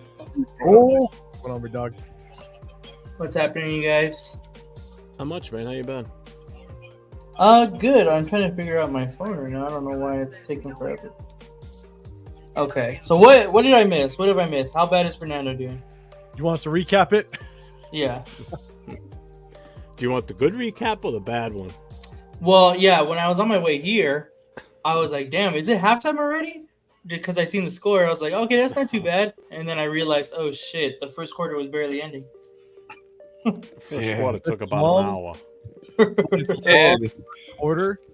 When it's a long quarter in general and you're losing by almost 17 points, that's not a good thing. Yeah. Any bright spots? Washington Nothing had I've a seen nice as of run. yet. He had a nice long run. Yeah. And Mike Washington, he took off from that long run. Hey, 4 penalties in the first quarter ain't going to cut it. That's not good. Oh, hell no. No. He just dumped that one off. Yeah, I seen that right now. But he dumps it off. And the thing, you had the one throw to Malik Benson, right? Pocket was very clean. Like it's never Tell him, 805. Tell him. consistently. So you want to just see how he operates under just a little bit of pressure, and it hasn't been pretty. And that's a lot of times that was Indiana.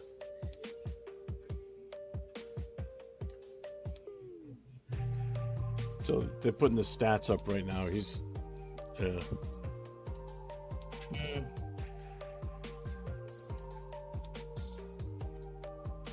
Oh, that was nice for him though. Even after that initial dead stop hit, he still gained like another three yards out of that run. We got a big 3rd and 7. I want to see them continue this drive. 3rd and 7. I want to see them continue this drive. Mendoza, man, just get more reps. Get more reps in you.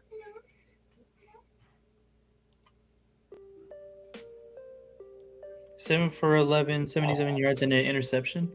How was the interception? Was it bad, or was it just his fault? That was pretty bad. Yeah. Oh, dude. Mendoza. That's not Mendoza. That's not Mendoza. That was right in his hands. Yeah. He's looking before he caught the ball. Heard the footsteps.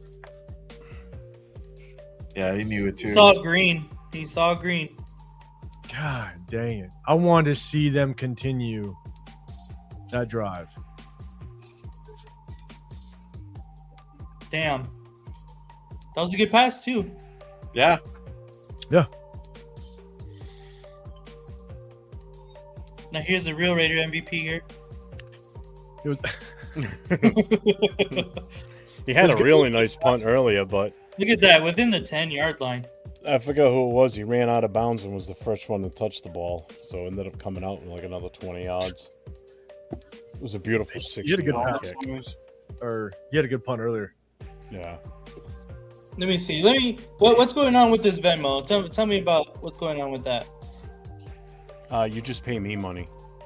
Oh, never mind. Exactly. Venmo for everybody in the chat. $10 Venmo at Real Talk Raider Nation gets you into the drawing at the end of the game. We're gonna raffle off 3 jerseys. You can pick of your choice: Mendoza, Brock Bowers, or Genty.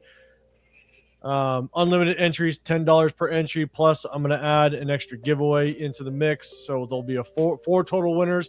But the first 3 will be able to pick your jersey. Shout out to Cheeto Linus. He's going to be the one that's going to be making sure the jerseys get out to you.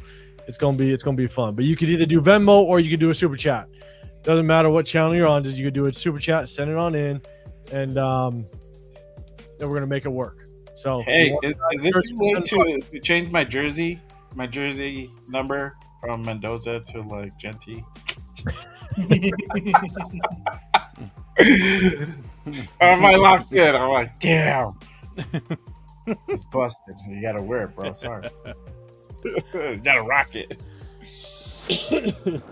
But again, if that's the last time we see Mendoza, I'd be really curious.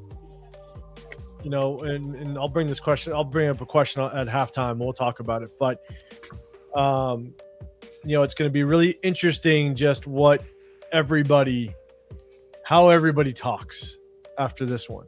Mm-hmm. Because there was so many analysts and so many people that are like, oh, should he be starting week 1? And then they might look at this and go, okay, Kirk Cousins is the day 1 starter. You know what I'm saying? Yeah. That's where it just becomes difficult. And this league is all about what have you done for me lately. That's really what it is.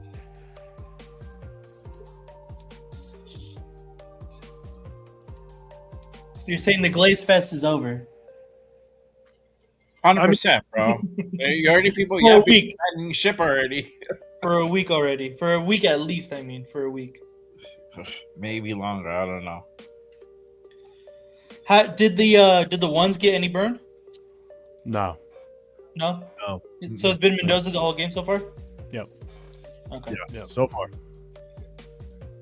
Oh, we got Mia Jordan. What's going on? Raiders in Texas. What part of Texas? Oh, you're saying you got family in Texas? What part of Texas? I lived in Texas for about 6 years. Oh, there we go. That was a nice little stop. 6-yard What is loss that? on that one. I don't want to see CJ Stroud in his ugly ass haircut. Yeah, right. I want to see the play again. Did you see the video of CJ Stroud like walking into training camp? Oh my god, that is so bad. Yeah, it looked awkward. He looks like Unk. Yeah. He's younger than me. Bro looks like Unk. It looked awkward. That's for sure. Hey, shout out to the 85 people, man. I appreciate everybody rocking up in here. Not only do we have the raffle, but make sure you guys hit up the guys. You got J Raider all the way on. It's my left, but whatever side you're on. J Raider. Then you got 401 Raider Jeff. You got LV Raider Nate. Shout out to Nate. He's in Vegas. Finally in Vegas, man. Shout out to you, man. Guys, definitely get over to my guys. Say what's up to them. Hit that sub button on their end. I'm always hitting you guys with content throughout the week. And shout out to Nate. Nate's gonna be doing some more content out here in Vegas, man. So shout out to that. There you go. That's right. Oh. Wow, wide open. Yeah. That Kate Stover.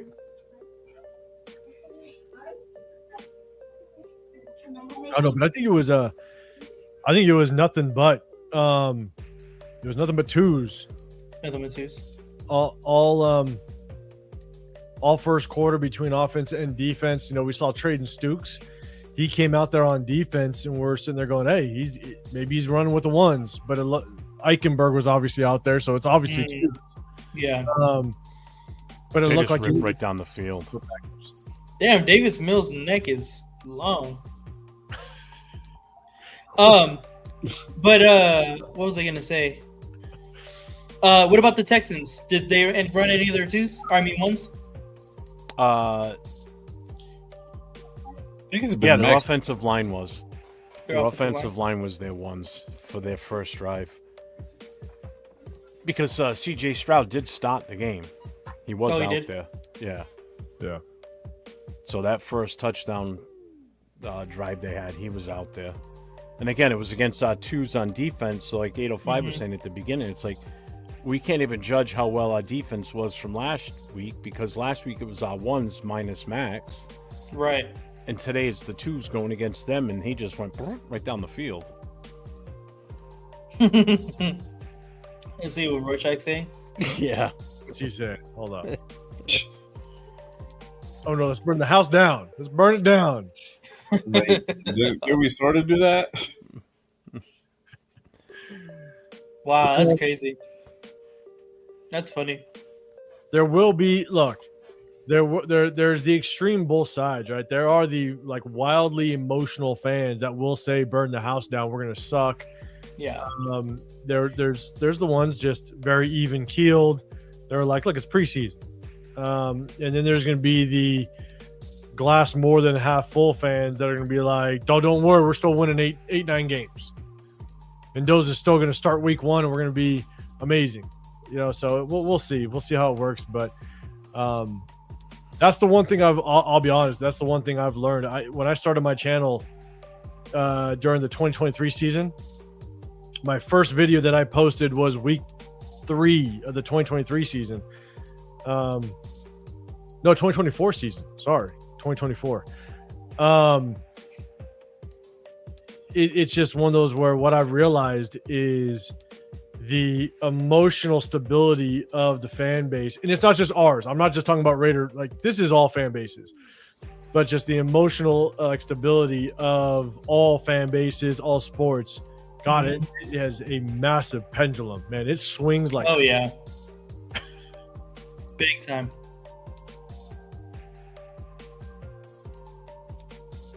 To me, I've said this entire season so far, like, it's a win-win in my opinion for this Raiders team this year. Like, if we're very good and we make it to the playoffs, obviously win.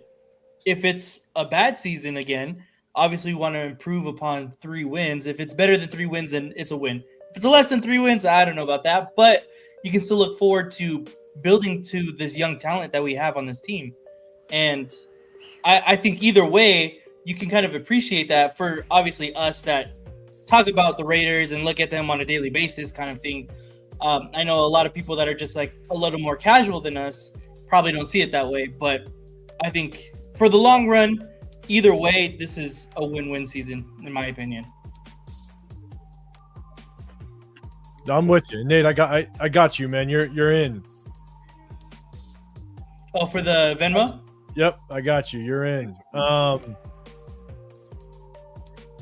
Yeah, Jeff. Jeff, I'm gonna throw it to you. You heard me. I was like, look, I'm gonna sit back, and I'm really just gonna enjoy this season. Yes, I'm still gonna do my film breakdowns, and I'm gonna just kind of give you just my take on the game and my evaluation. But ultimately, at the end of the day, I'm going to sit back and just enjoy some football because I know that at the end of the day, this is just a year that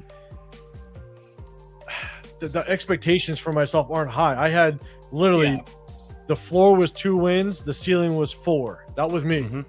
That was my evaluation. So, and I know you kind of touched on that. Jeff, your thoughts on just the expectations of this season? Yeah, it's pretty much what I've been saying since the start of this season, right from when we hired Kubiak, that all the fans have to have patience. You know, you can't be going into this expecting that we're Super Bowl or nothing this year. You know, you got to, they're laying the foundation basically. So it's just like building a goddamn house. So you're laying the foundation. They're trying to establish a culture. You know, they're bringing in players that are potentially going to be better for the future, not for the immediate right now. This is not a team built to win this year. And that's what fans need to realize, that this is going to be a process.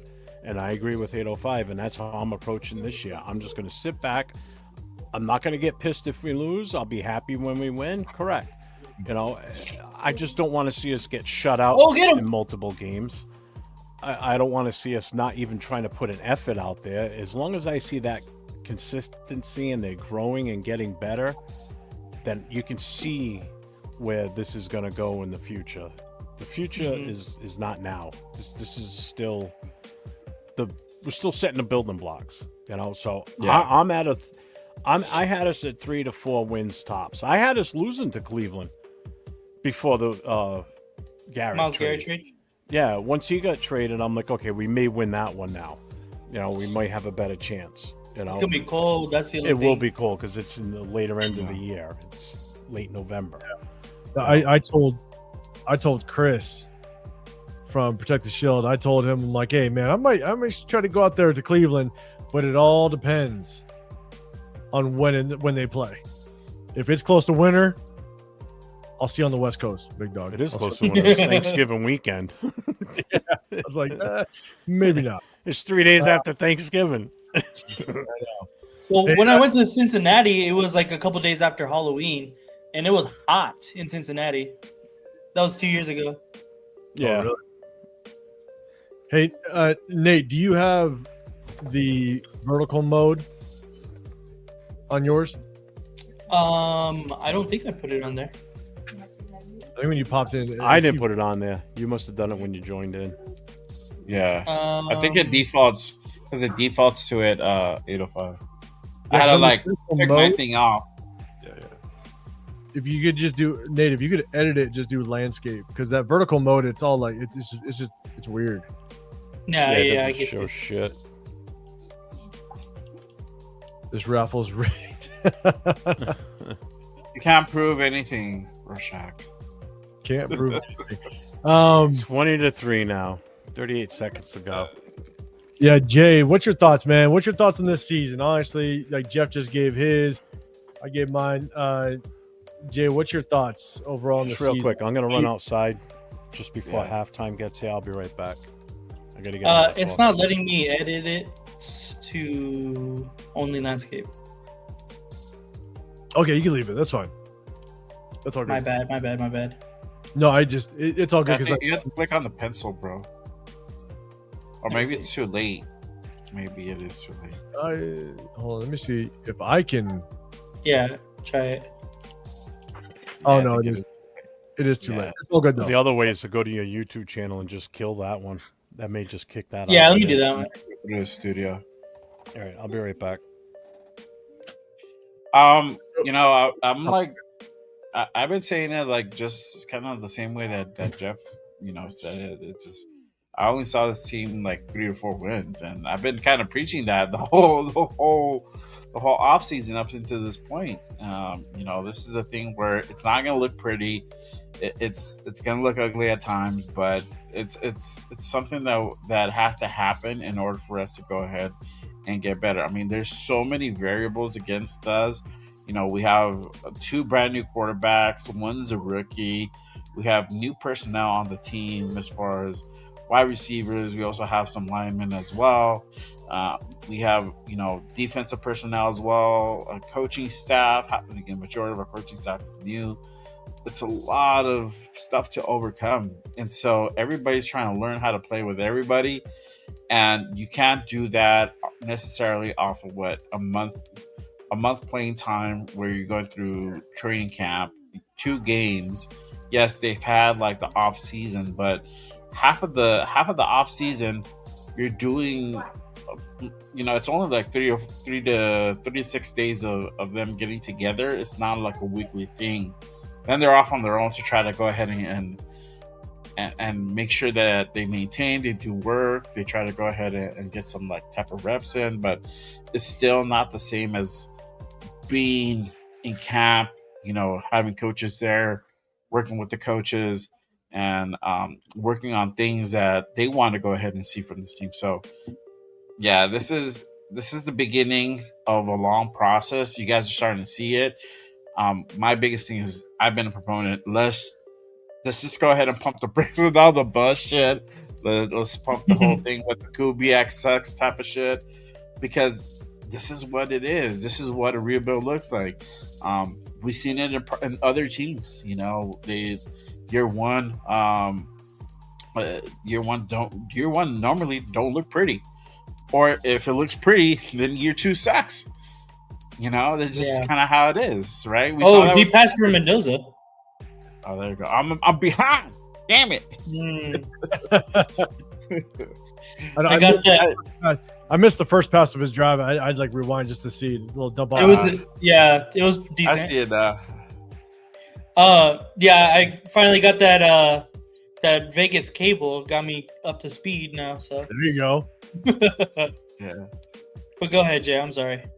No, you go. I mean, that's basically it. It's just trying to stress everybody.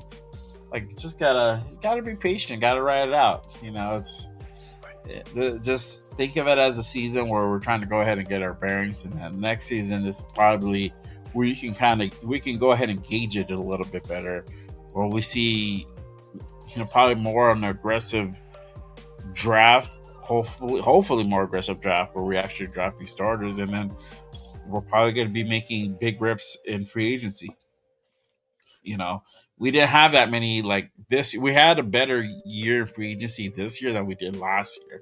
I like that, but trust me, I feel like bigger things are yet to come this next off season. But it starts here. It starts like looking like shit for the next 18 weeks, 19 weeks. So, it's a long season. This is only preseason. Right. And so we don't want to get too panicky at all, but again, the amount of crap that I got last year when my floor was 3 wins and my ceiling was 6, and I only put it at 6 because you got to give Pete Carroll the just respect, right? Right. Pete Carroll and just his history and everything and just the experience that he brings to the table, you got to give him that respect. So I basically had our floor at 3 and our ceiling at 6, and the amount of crap that I got for that was wild. And we ended up winning 3 games. Yeah. And so, ultimately at the end of the day, it's just trying to, as much as I want to be like a regular fan and just want to just cheer and glasses half full with everything, it's hard. Yeah. It's hard to be that way. And I could just be so pissed off too, and that's kind of partially why I started my channel, because I was pissed off. Because it was, I was never on like social media with the Raiders. Like, I wasn't on Instagram, I wasn't on TikTok, none of those. I literally was. My kids call me old man because I was on Facebook, but it was only for marketplace and to keep in touch with my extended family up north. That was it. And so I was never really on social media. And man, when I jumped on social media and just started doing this thing, yeah, it's tough because at the end of the day, we all just want to win. It's that simple. So we just want to trust and believe that what the coaching staff does and what the GM does, what the organization does, it's always going to fix it. And again, one of the reasons why I started my channel is because everybody thought that Josh McDaniels was going to fix it. And because on paper, it looked good. On paper, it looked good. Josh McDaniels. Yeah. And then you have Derek Carr, Devontae Adams, Darren Waller, Hunter Renfrow, Josh Jacobs. Like, on paper, everything looked great. Yeah. And, you know, it's funny, and people are starting to say this now, is if you remember when we assembled Josh McDaniels and all those players, we held the Super Bowl 2 years later. That's right. It was like, oh, it's happening. It's happening. And I'm just sitting there going, I'm not a fan of Josh McDaniels. I'm just not. Like, it all looks good, you know, and I just was not a believer in Josh McDaniels at all. Now, I could have some positive about him because he did some interviews that it sounded like, you know, there's a chance that he might have learned from some of the mistakes that he made. That's exactly what got me. Yeah, like he also, through that time, after being the head coach for the Broncos, as a young coach, he didn't have kids, he didn't have a wife, nothing like that. And so I don't think he understood just what it was like to have a family and still try to conduct yourself as an NFL player. So he expected everybody to have the same just dedication he had, but he didn't realize the family aspect of it. And so when he finally had a family and wife and kids and stuff like that, maybe he now would be a little more understanding. So there were some positives you could take from it. But ultimately, I was like, man, I still don't believe that he could just turn this thing around. But you could not talk people off that cliff. You just couldn't. Yeah. On paper, it looked all good. And so, what up, Lecky? Josh, to you. Meredith, he's just not a center. Yeah, he's not a center, unfortunately. Yeah, like, so I'm going to ask you the same question because I know you're just kind of popping up in here. Nate, in chat, let me know if you are just now popping in. And shout out to everybody that's rocking with us. We appreciate you guys. Nate, so we're going to get into the second half, and more than likely we're going to see a lot of the backups, right? Especially in the running back room. Here's my question. Who do you think is going to take that third running back spot? You know, we got Dylan Labe. We have Obalwali. Oh, yeah. Guy's name. And then you have Roman Hemby. Who do you think is going to take that third running back spot? Chat, let me know as well. I'll bring it up on the screen. It's tough because, you know, we're calling back to what we've seen at training camp.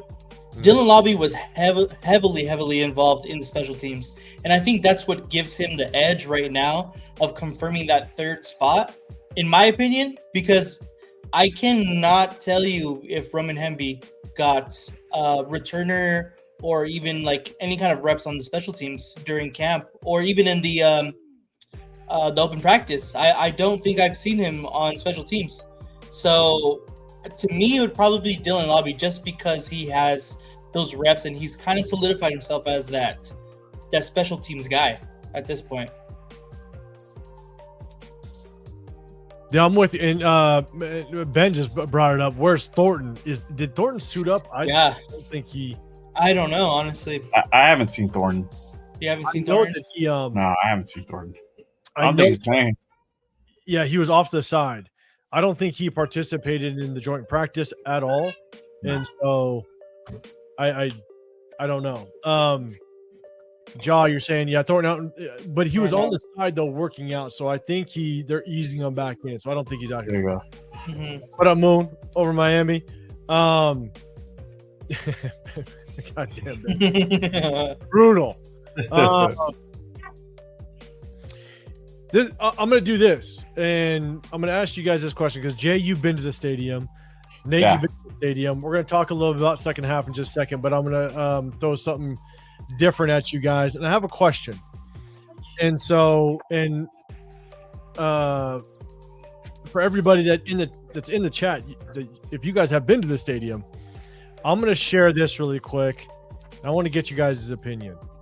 So, if you've been to the stadium, I don't know. Oh, I've seen this.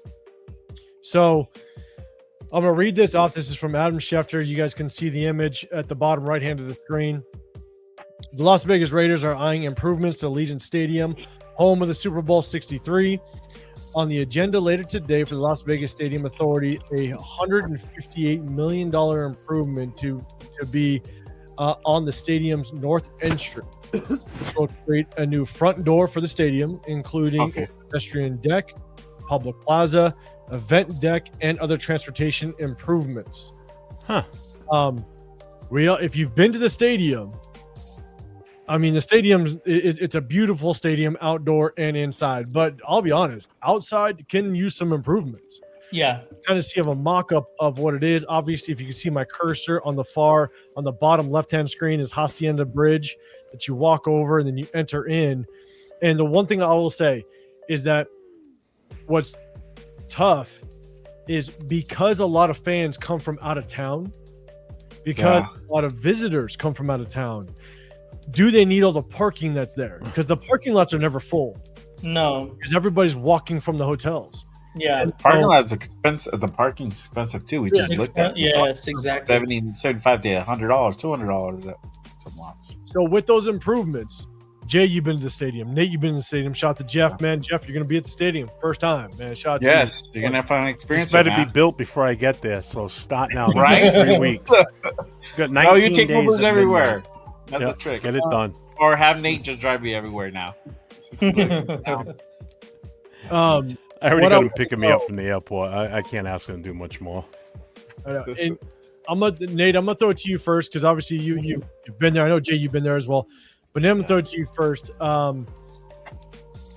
What are your thoughts on this improvement? Are you excited for it? And we'll talk about second half. But hold on, let me get to this one real quick. Rorschach, man, throwing that out there. Yeah. Shout out to you, big dog. Appreciate you. Hey, and I don't know if this was for the jersey raffle, but I'm getting you in the jersey raffle, man. One entry to the jersey raffle. If anybody else wants to get into the jersey raffle at the end of the game, we're going to be raffling off 3 jerseys. It's a $10 super chat.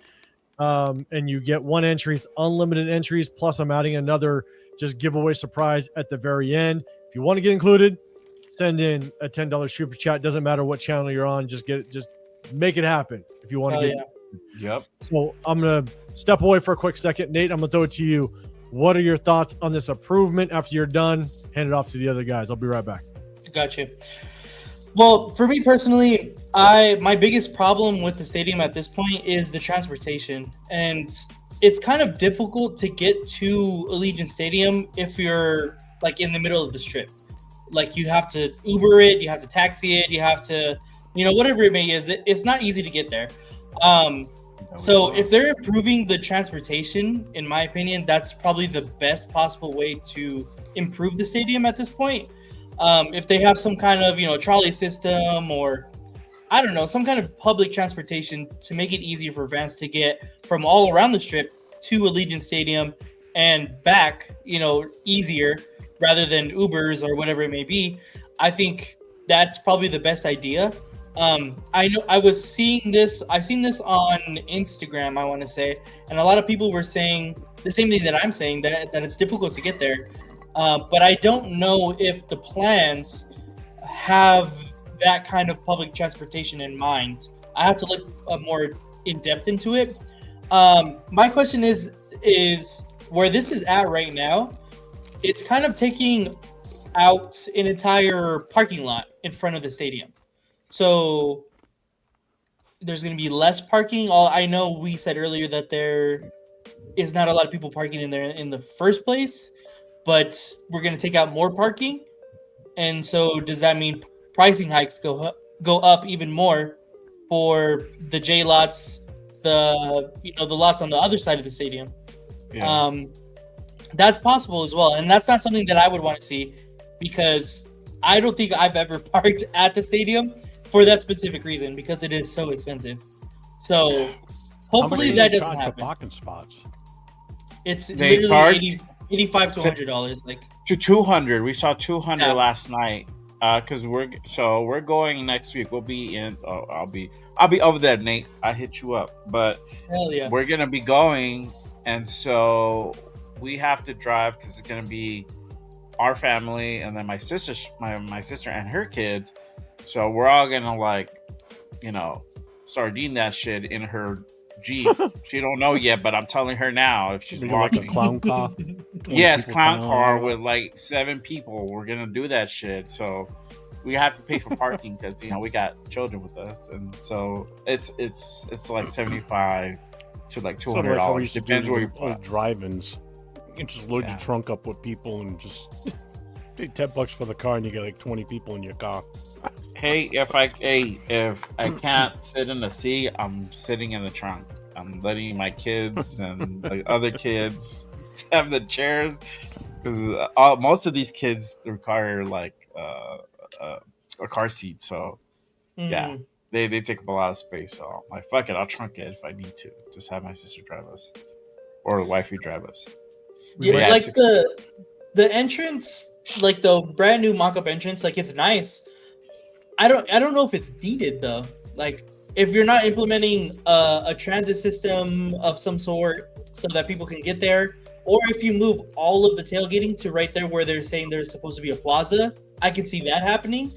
But I mean, I don't know if that's true. They don't really. They try. That's where their masquerade is. I think that's where the masquerade. Yeah, is. and then they have The Modelo's on the other side of that Yes. that street that we're seeing at the bottom there. Yeah, Modelo is. They also have other tailgate like performances like that. It's B lot technically. B-lot, yeah. I believe, right? And so they either sometimes depending what type of game it is, they'll set up. If it's like a Sunday night game, they'll have the Sunday night setup studio there. So they'll set up there and they'll broadcast there. I've seen it a few times, and then they'll have like a beer station. They'll have like a couple beer stations around. So it just depends. They don't utilize it for parking. I've never seen them really utilize. I've seen it. a couple of people park there. I know a couple people do. Let me ask this: this view here, where is the Mandalay Bay based on? To the left. Yes. Okay, so this road right here, that's the bridge coming down, right? Correct. Yep. Yes. Okay. Yeah, this bridge. You keep going. That's where they do the march. Yeah. They march from Mandalay Bay or Luxor, and then they go down. And where's like J lot? It's on the other side of the stadium. So J lot. If you go down, if you see this road here, Yeah. right hand of the stadium, it's wrapped around to the back end, to the right edge of the stadium on the back So end. it's where the field goes out, basically. It's on that back side. Yeah, it's on the other side of it. Yeah. So if I do the march, oh my god, that's a long ass walk. It's a long walk, It's a pretty long walk. and it's gonna be hot, bro. It's gonna be hot. hot as shit. Yeah, I'm definitely last year. I was like, I'm definitely waving down one of those carts that MC Raider got last time. get yourself a card if you can. So Your ass. Steal it. let me take this down. Hey, we got second half. Second half. Yeah. Ain't no Oh, Connells Aiden out there. O'Connell. Let me get the other. Let me pull this up so we can get the play-by-play again. You guys, if you guys want to see it, Oh, that was Obunam.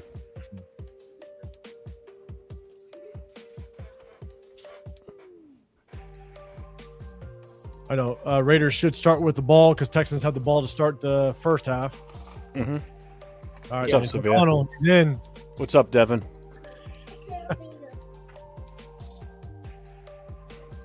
Oh, look at Lobby. All right, look at Severe. Oh, there you go, Lobby. There's your third running back right there. I mean, he had a couple good carries. Like How in do you this pronounce game. his name? Because Laube? um, I don't know. It's Laube. because what's his name is driving me nuts. He's calling him Laobi. Who's saying that? It's Troy Aikman and the other. Oh, idiot. on here. Yeah. Whatever his Gotta be Lob. I've always known it to be Lob. Yeah. Yeah, I always called him Lobby. Yeah. He's calling him Laobi or Laobi. Yeah, Laobi. Yeah, I hear it now. Right? what I happens just heard when that. you Yeah. don't lose the team. But I mean, why would he? You know what I'm saying? What up, Jen Singer? What's going on, man? Good seeing you in the building. Good What job, up, man? Rorschach, can we please get 805 to replace Leo? Yeah. Bro, Benson is not having a good day today.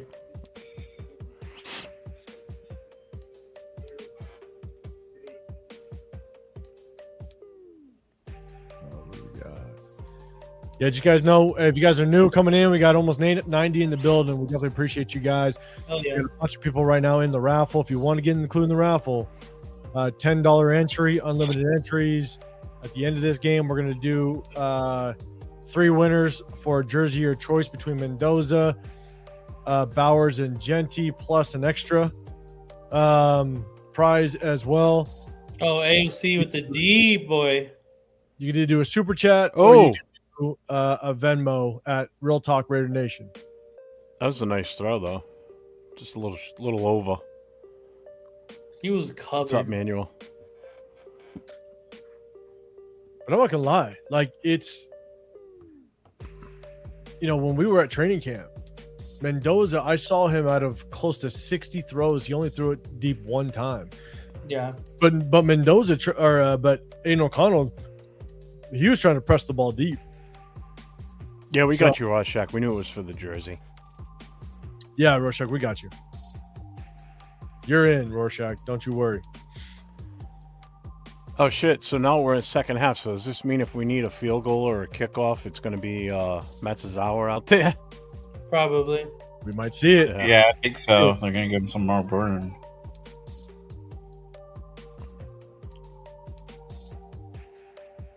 Who's the player down? Player down? Yeah. Got player down. Doesn't look like tried to read the last name. I don't even know who it was. Anusium? Yeah. Number 29. Anusium. I can't pronounce his name. 29.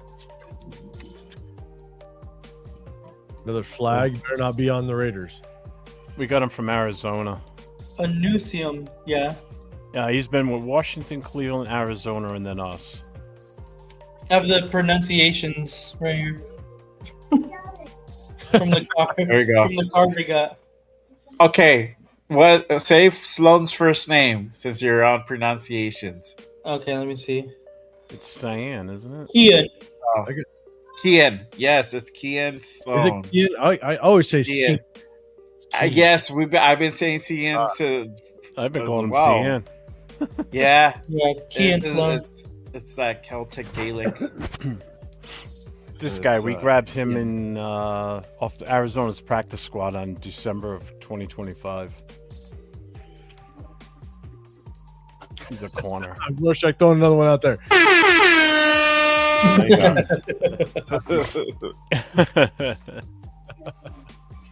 Love it.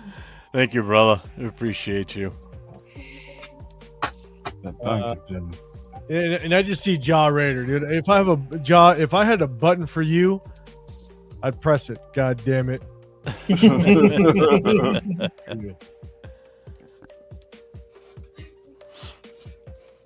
I'm not gonna lie. At this point, with him and Meredith, Butler can get a tandem bicycle to ride back. you know, you guys would think. You guys would think. God damn it. At this point, I'm like, you know, just let Jordan Meredith go. Let him get another chance elsewhere. It's That's just, it. You're throwing out a towel on your boy. I mean, he'll never get a chance. Obviously, they're just literally working him at center for the most part. He gets a little burn at guard, but they're just working him at center. But Linderbaum is our center, so just let him go. Let him go and give him a chance somewhere else. We got another one. Hey, let's go. Oh, that's a tough. I got you. All right, jersey raffle. Here's another entry. I got How many you. people we got into this now? I will. Too many because I'm not gonna win. I know. You're probably gonna win anyway, bro. I have to drop a third entry, bro. Oh, they're bringing the card out for him. Oh damn! Brutal.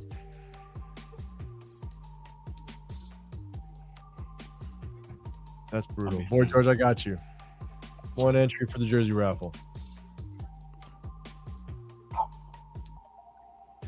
Love the avatar. Yeah, it's pretty sick.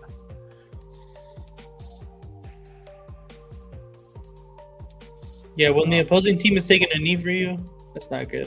What No. the fuck happened? I wanted to His see knee? the replay on that. It looked like his knee. Yeah. Okay. They didn't even show the replay because you didn't see it in the initial That's not good. return. I don't think.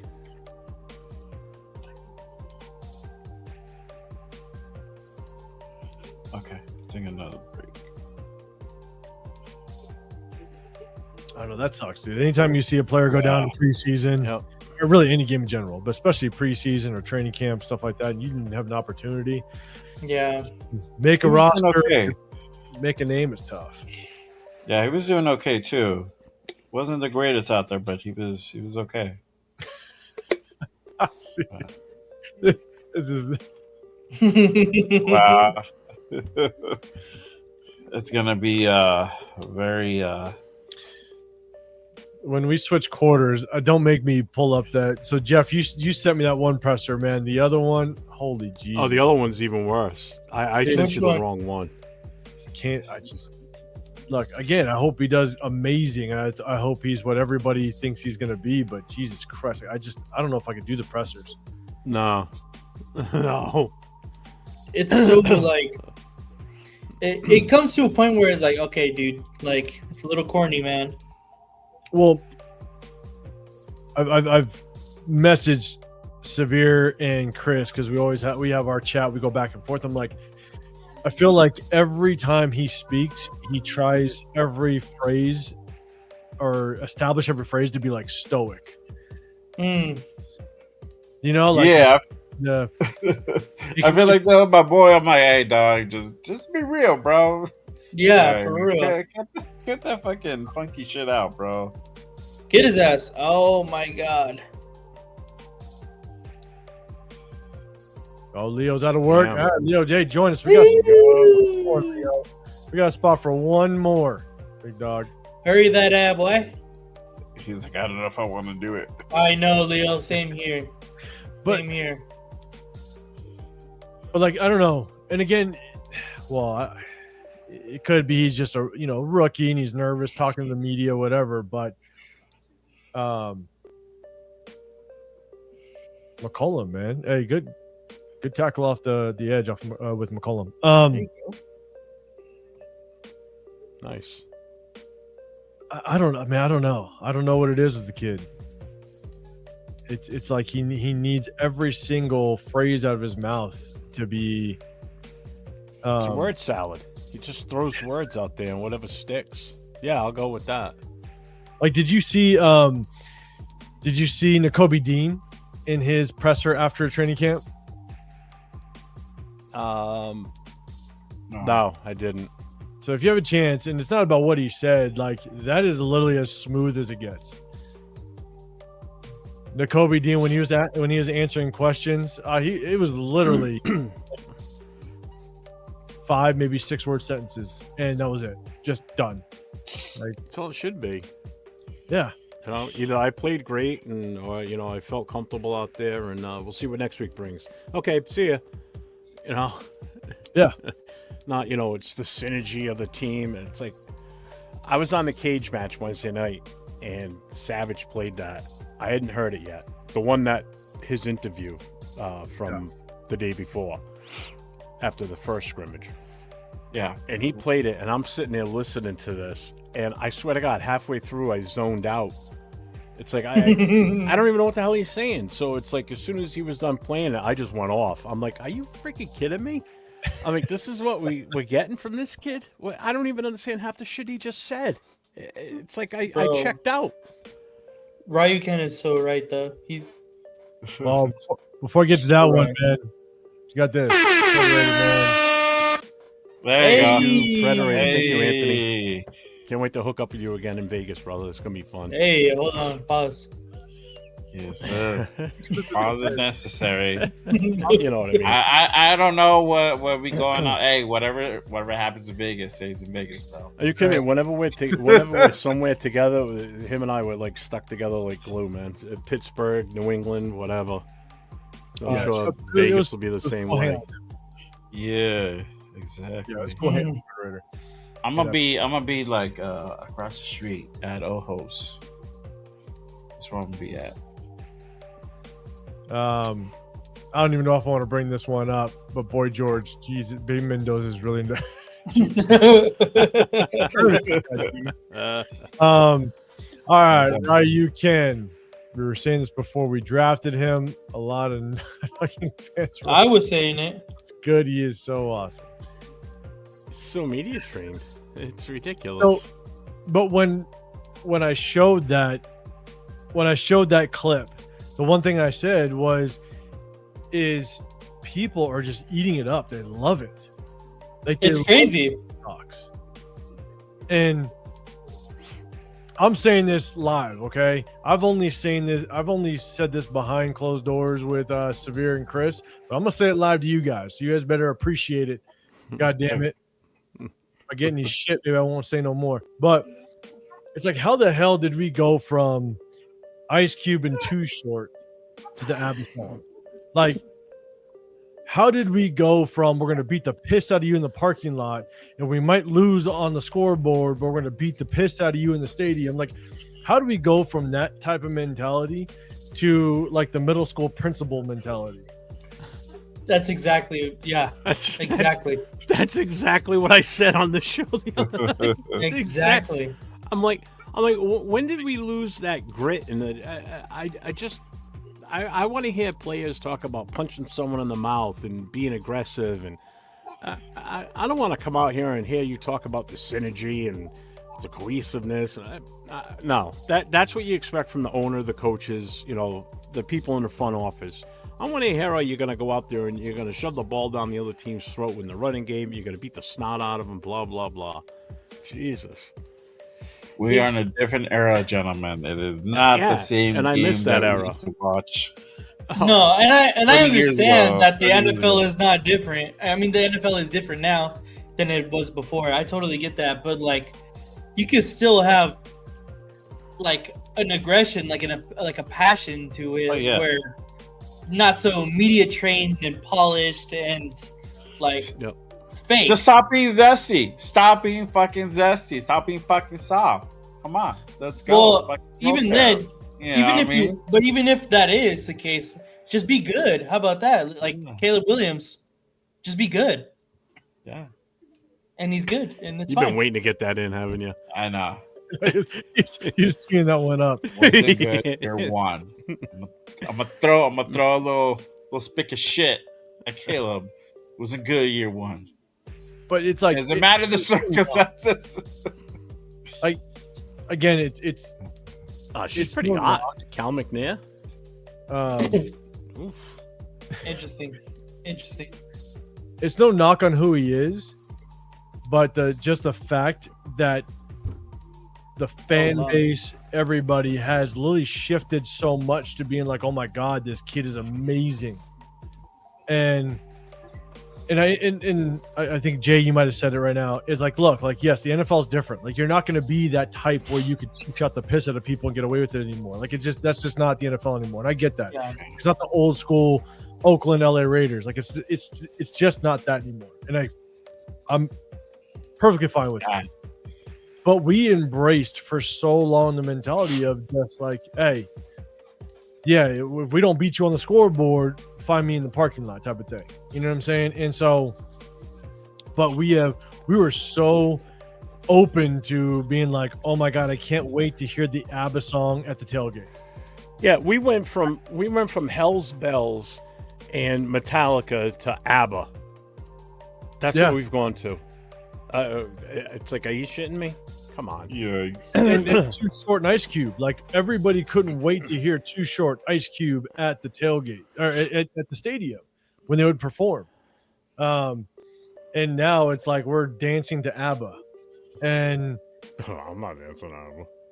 It's just it's I heard enough of that damn song in the 70s when I was a kid in the backseat of my parents' car as we're driving around. I don't want to hear that shit now in my 50s. Because it's just a tough one to process. It goes with my quarterback's name for our team. Ugh. Yeah. And one can argue, and I'll be dead honest, like one can argue that we've been bad for the last 20 plus years, that maybe we need to change our mentality. And I can understand that. You know what I'm saying? But to do that switch that is literally a complete 180 is wild to me.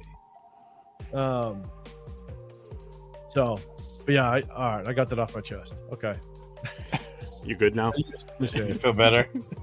Yeah. Woosa. Yeah. Well, I got it off my chest live. Let's put it that way. Chris and Severe know how I feel. Our back and forth get kind of wild. Talking loud. No, and you're right, Ken. A lot of people won't say it. I have no filter, so I will say exactly how I feel. I don't give a shit, and I want that tenacity. I want that grit back. I want the old Raider way to come back. And we don't have anybody on the team that's like that right now. I'm sorry. JPJ is probably the closest to it. Yeah. But he just keeps getting hurt. Your best ability is your availability. And he ain't got it. But you know what's interesting, though, is we thought that the shift of and it kind of goes back to Alex, man, your comment that era died when we drafted Carr and was our starter, but we still had when we drafted him, we still had Khalil Mack, which was a bad man, so that made up a little bit, right?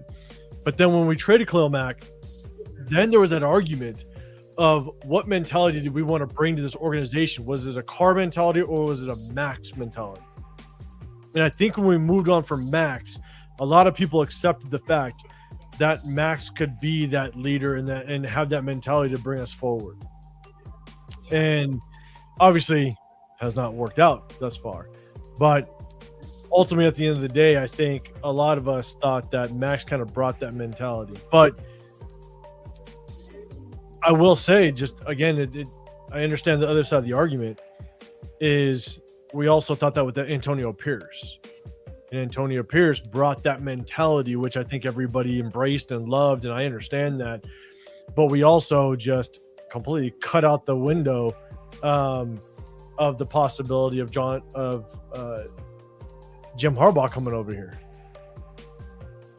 And Jim Harbaugh, as much as he was a Raider coach, but he didn't match that mentality, he also was a winner, right? So I understand the dynamic that the mentality could change.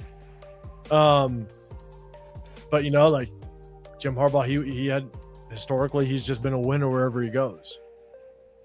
But we went with AP, which was the typical Raider mentality.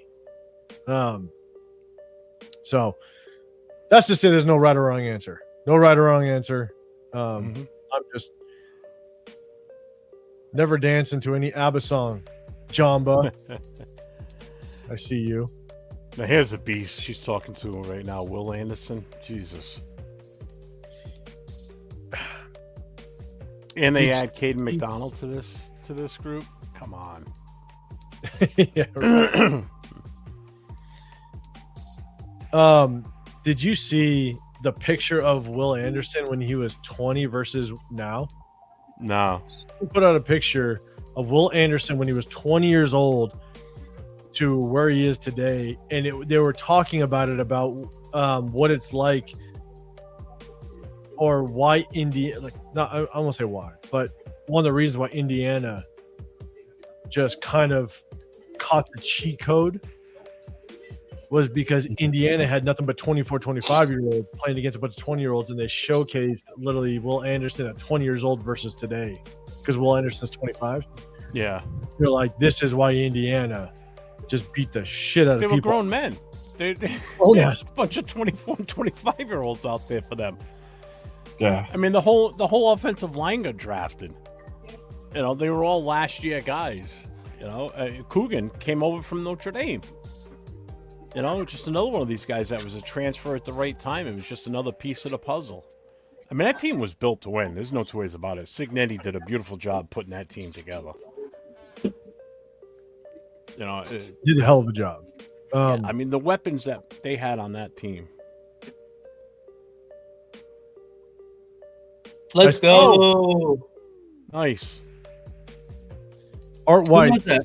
I don't know who that was. Smith. Was it? Is that Gary Smith, Yeah. the D Yeah. tackle? Yep.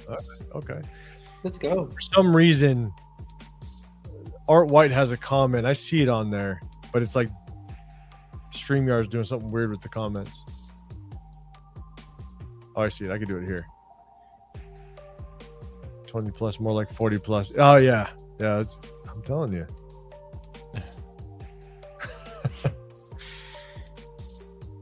Oh, we got I see this one right here. No face is Thanks, throwing No some Face. tools out there. Oh, man. Shout out to you, big dog. Appreciate you showing some support over here, man.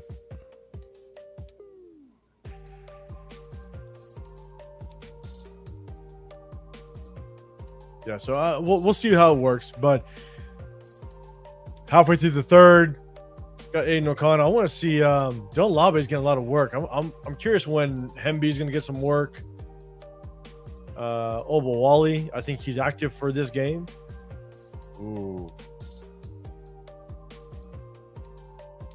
Aiden O'Connor almost threw that pick right there. That's not good.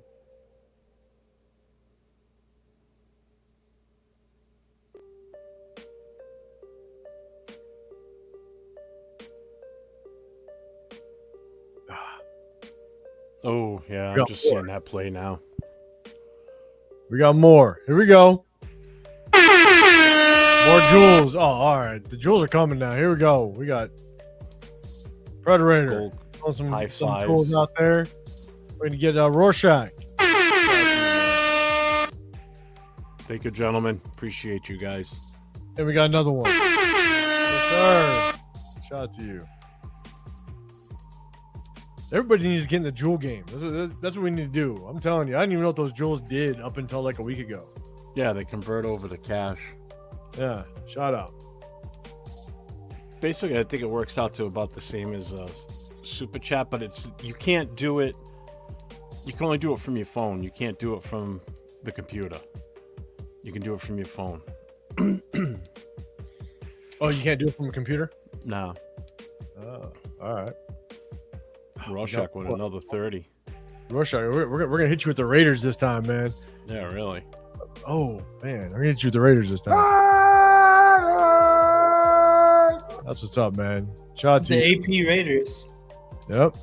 All right, Chew, I got you. You got you're in that raffle, man. If anybody else wants to get in the raffle, only about a quarter and a half left. $10 super chat on any channel. $10 super chat will get you in that raffle. 3 jerseys we're gonna raffle away, and an extra giveaway gift to anybody that gets into it. Just a $10 super chat on any channel. Get you that get you into that raffle. You can get a Tailgate against Mendoza, Houston. a Bowers or Genty jersey. We'll see if Cheeto Linus pops in here with us. He's going to be reaching out to you to get you your jersey if you're the winner. A little reverse action to Devin Tompkins. There we go.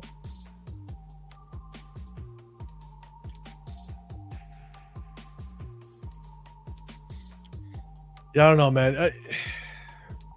We're seeing the backups kind of come in, but I'm curious when the defense gets on the field.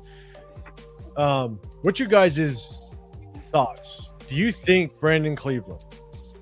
He was the last pick of the draft this year. Chat, let me know. Do you think Brandon Cleveland has a chance at making this 53-man roster? You know, you look at our draft pick last year. JJ Pegues, does he make the roster? And he was our 6th rounder. Obviously, I think Cody Lindbergh is going to make the roster because Eichenberg is not very good. John, I see you.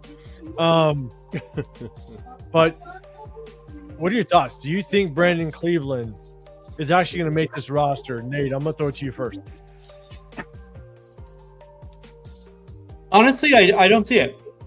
He hasn't done anything in camp that we've seen. I haven't seen him. I think maybe one play that when me and Leo went to camp one day, I think he only made like one play in the one-on-ones. But besides that, literally not even a presence. Like, we didn't talk about him one time at the open practice, at the camp, in preseason so far. Ooh. I really just don't. I don't think so. And other people have been producing more with the opportunities that they've gotten. We were talking about Kean Sloan. I don't know if he's listed at the linebacker or the D tackle spot, considering our formation, but maybe he takes that spot, that in between spot. So yeah, I don't honestly. I don't see it. I don't think so. And so we got Dylan Labe. That was a nice. There we go. On a touchdown. And that's the cut, man. That's the cut I saw at training camp. Like, he was really one of the only running backs making the right cut. Now, again, I'm not saying that he's going to make the team or should overtake any of our running backs.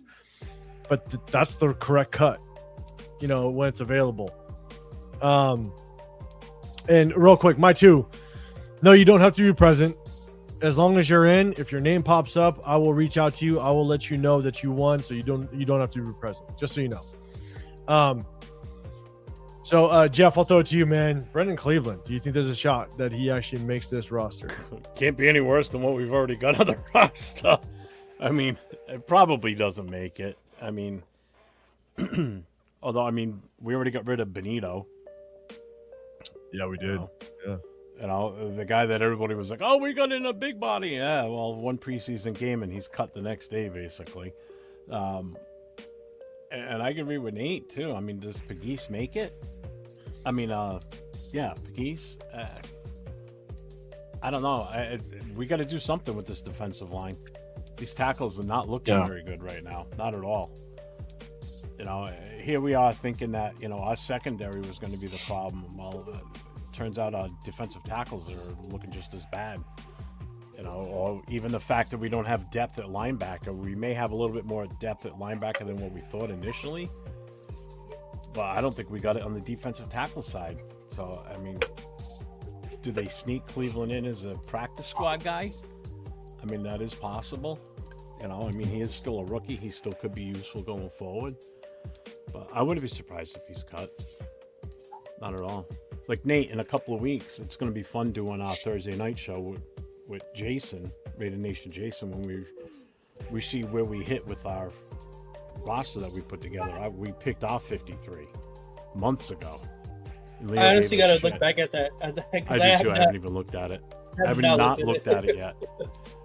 And Leo gave us shit for doing it so early. I said, hey, listen, I said two things. One, we made content that night, so that worked. The chat was into it. Yeah. And two, we just did a future plan and show. So, bang.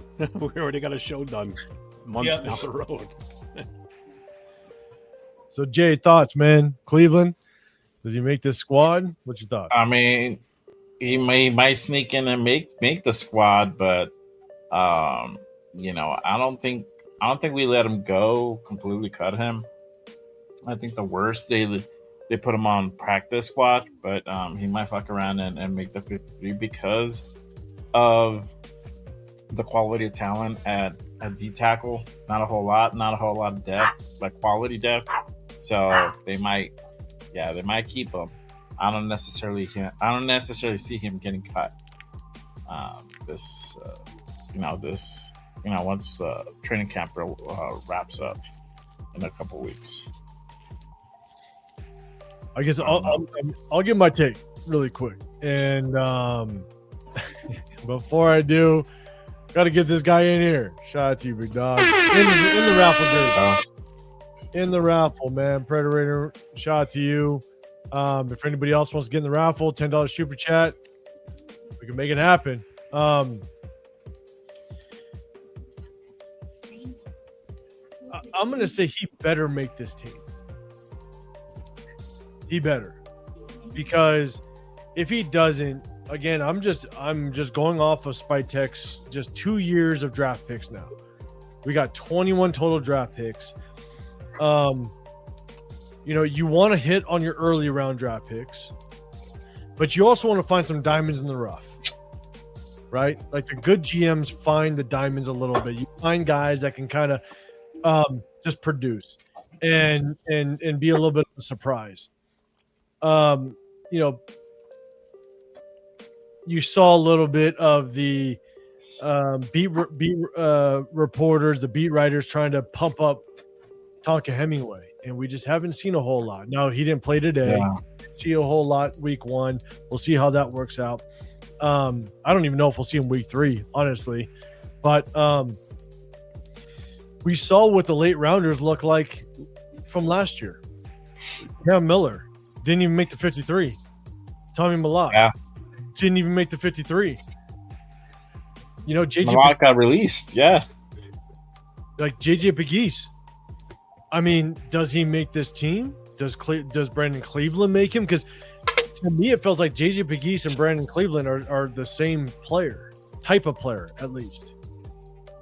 And so, as of right now, we're trying to figure out, can Spytek not just hit on his, first 3 rounds, but can he find diamonds in the rough a little bit? And it's not looking so hot. So if Brandon Cleveland ends up getting cut, then that's just another name that you put on the list that it just did not work out. So I'm going to go with he better make it. He better make this team. And because Spytek, man, he's got a lot of work to do. Oh, we got a little sack fumble. Who's that? Jafari Harvey? Jafari Harvey. Little sack fumble action. But Predator, you're in here, big dog. I got you. Thank you, Anthony. Appreciate you, brother. Little sack fumble action. That was nice. Yeah. Jafari Harvey. Wow. I think Sloan was involved on that one too. He might have recovered it. You got a chop block. Hella.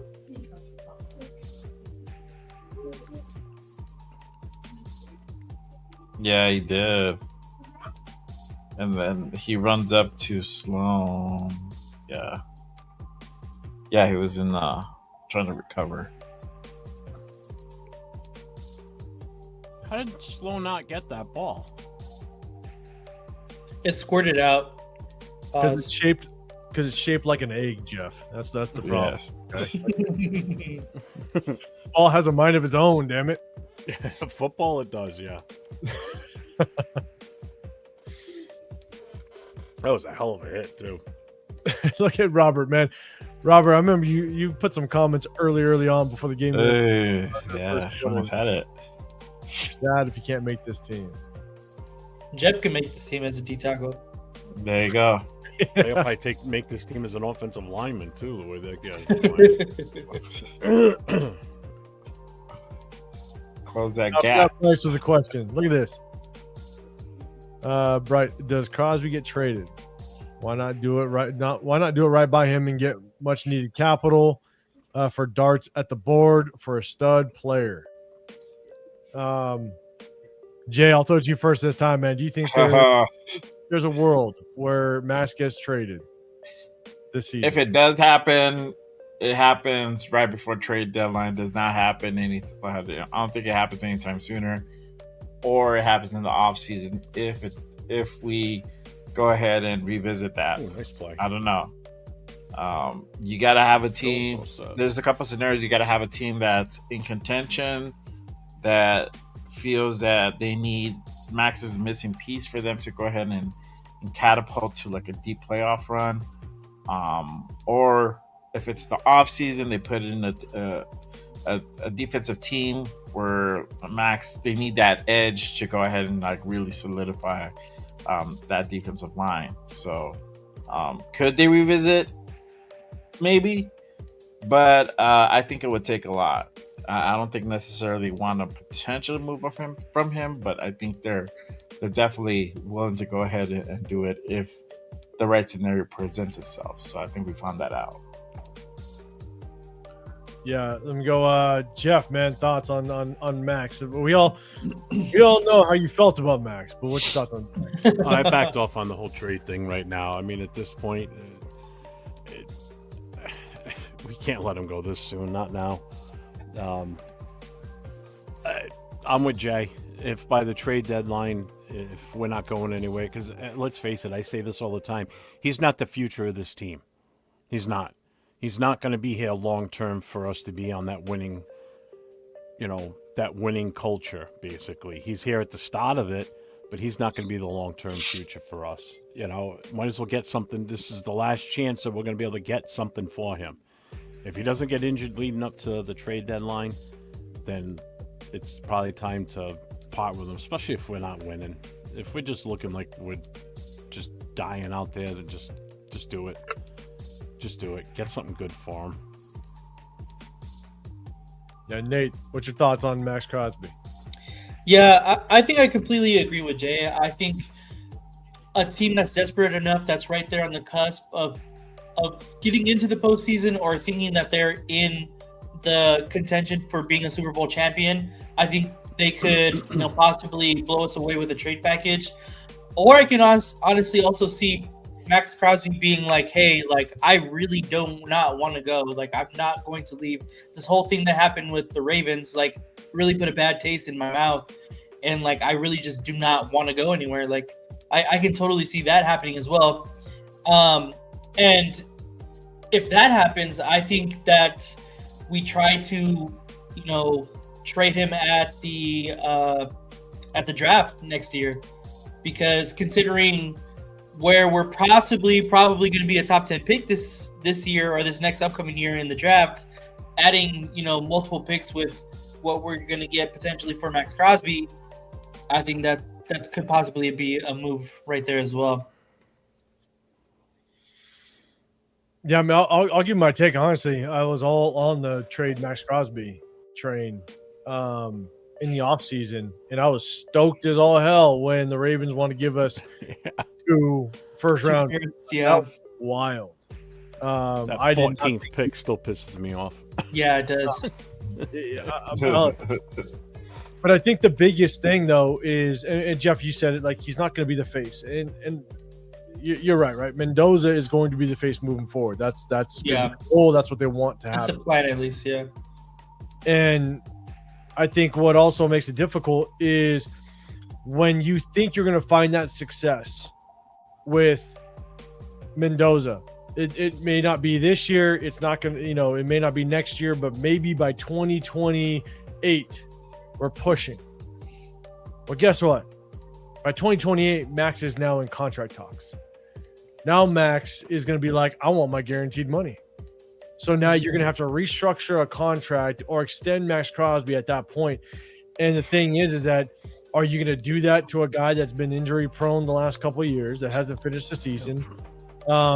What is he going to look like in the next 2 years? What if he gets injured again? Plus his value is going to drop dramatically by then. Yeah. like the good GMs will trade away talent at a point where you're going to get the most out of them capital wise.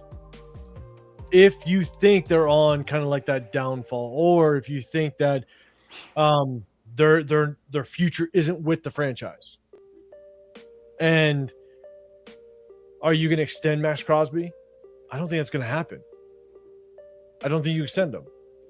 And now, mind you, if in 2028 we're like, oh shit, we're going to make a run, and Max is playing at the top of his game or close to it, okay, then he's a piece to the puzzle. I get that. I just don't know if we're going to be there in 2028. And now you have this. Now you gotta ponder. Do we extend him? Because if you don't extend him, he will sit out, and you won't even have him at that point. So that's the problem that I have with just Max. And don't get me wrong, love Max Crosby as a player. I just love just the tenacity he brings and what he can bring to a defense. But unfortunately, it's not necessarily a knock on Max. It's a knock on the organization that you never were able to find success with Max at the peak of his career. Us as the Raiders have not been able to take advantage of the good players that we've brought into this organization, this franchise. And so you just wasted his years. That's what you did. And so that's the problem that I have. So with that being said, I'm gonna grab another beer. God damn it. I know. I'm still working on this one, bro. He makes me want to drink a little bit. Shout out to and real quick, I'm gonna say shout out to my wife and kids allowing me to do all this. I'm giving them a shout out. Shout out to them. Same. Well, the wifey. Bunny? The kids have been A bunny worth of shout out? crazy. Not that, damn it. Not that, Nate. Don't do it. It's an inside joke. And it's a joke. It's not serious. God damn it. Yeah, shout out to all the wives, man, that allow us to do this without question. Mm-hmm. Oh, I didn't ask for permission. I just do it. You would. Like, my kids are grown. I don't have to worry about nothing with kids. Oh. The children of the corn over here.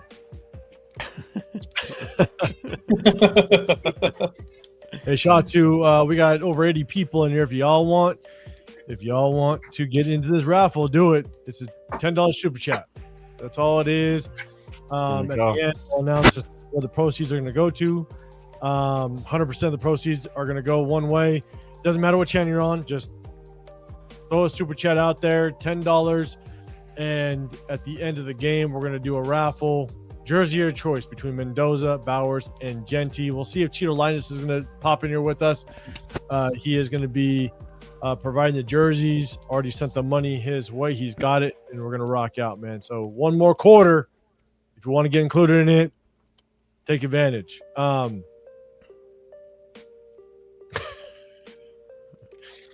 Jamba, it's because you're sensitive, okay? Jamba, because you're sensitive. Don't be so sensy in here, okay? I love it. I love it. I can't stand Joe Buck. Can't stand Joe Buck? Oh, I hate him. We I got don't mind Troy Aikman. I can handle Troy Aikman. Joe Buck annoys the shit out of me. He hates us. He's always hated the Raiders. Joe Buck, why? Because he's from St. Louis. It's just the way he is. Well, if that's the mindset, then everybody hates us. It's true. Everybody hates us. Anthony or Predator? Yeah, I am 100%. 100%. All right, you just tell the world that, okay? Because some people don't believe.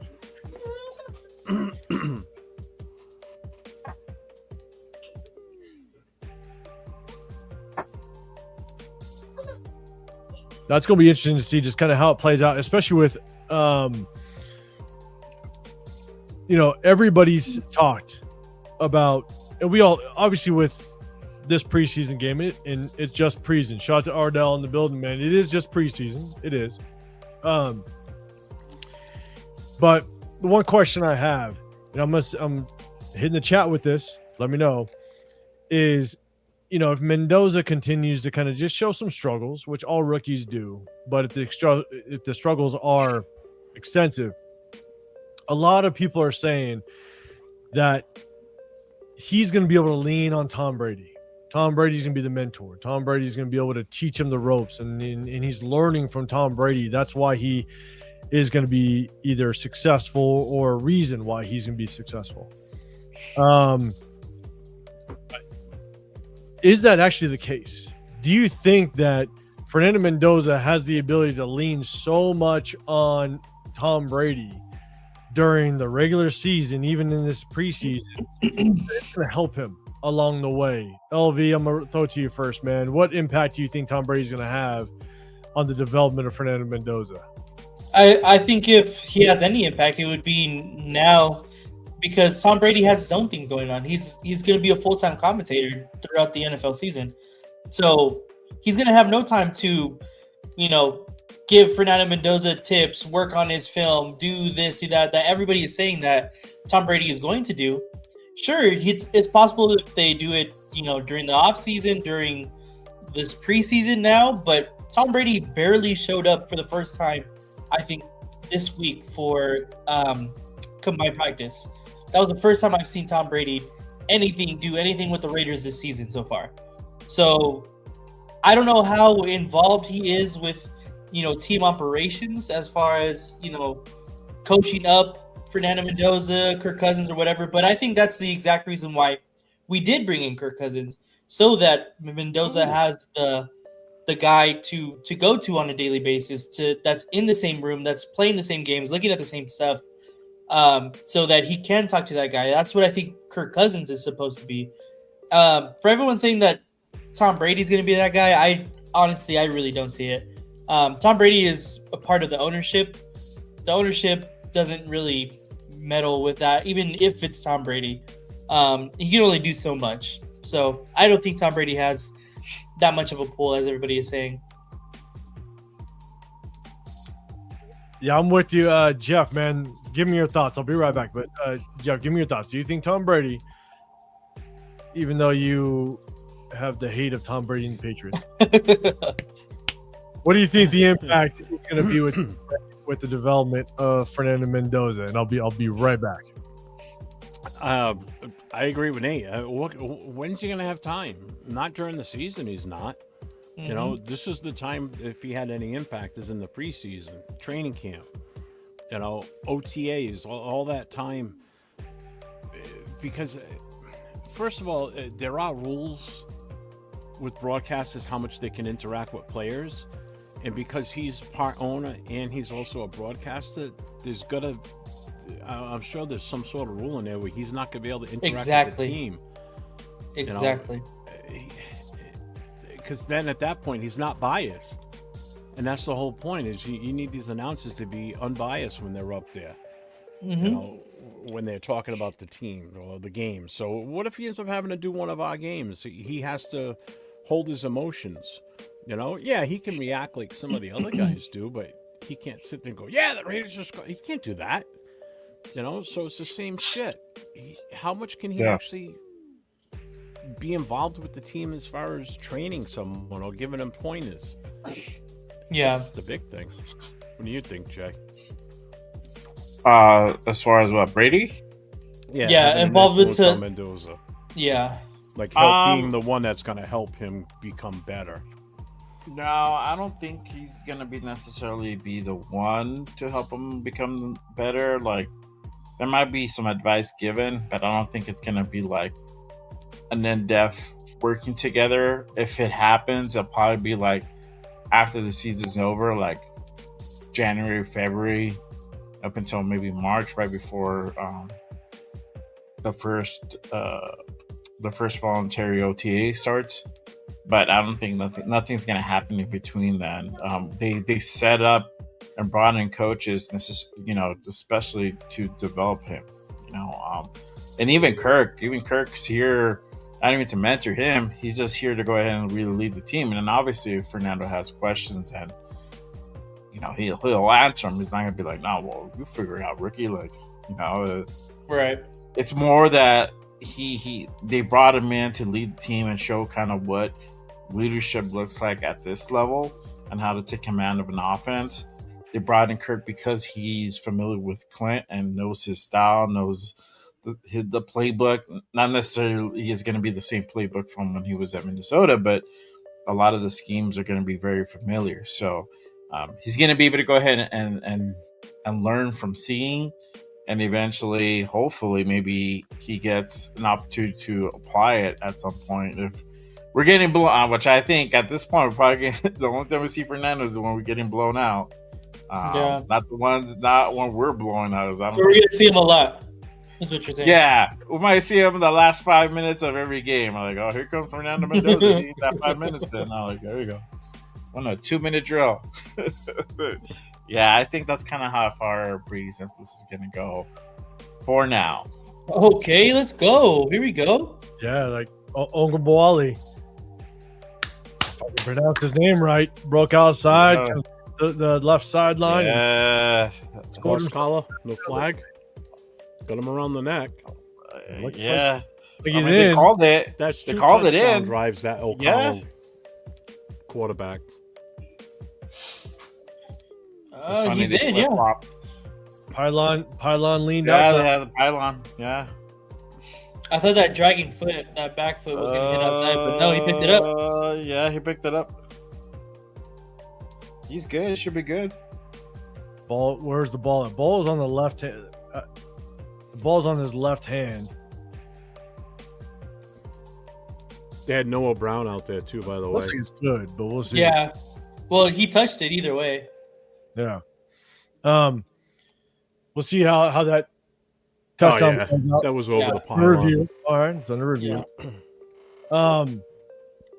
Look, the development of Fernando Mendoza, it's not on within just like a conversation, right? It's not like, hey, I have access to call Tom Brady, once a week to have a 30-minute conversation with him. The development of Mendoza is on a day-to-day. Shot touchdown. They just called it. Nice. And if you're going to have any part of the development of Fernando Mendoza, and if Tom Brady is going to sit there and go, like, I am this mentor, or I am this, this piece that is going to be so vital to his development, it better be on a day-to-day impact. Because even when, oh shit, who just kicked that field goal? Your cousin. Oh, no. My 11th cousin? Your cousin. What is going on? Here we go. Oh my God. Yeah, they told him, hey, you better start making these. They're going to shame the family. Brutal. He had the distance. No, He's just over too far. What the hell? Even that one looked kind of weird. Advice? Yeah. But advice only goes so far unless you're literally in the film room. If you're in there day to day and saying, look, when you see this coverage, this is what I would do. Or if you see these tendencies, this is how I react to it. Like, you have to be there on the day to day in order to really influence or have an effect on the development of a quarterback. Like, there's no way you can do it from literally focusing on your Fox Sports career and then having a 30-minute conversation with a quarterback. Like, it's just not going to work out that way.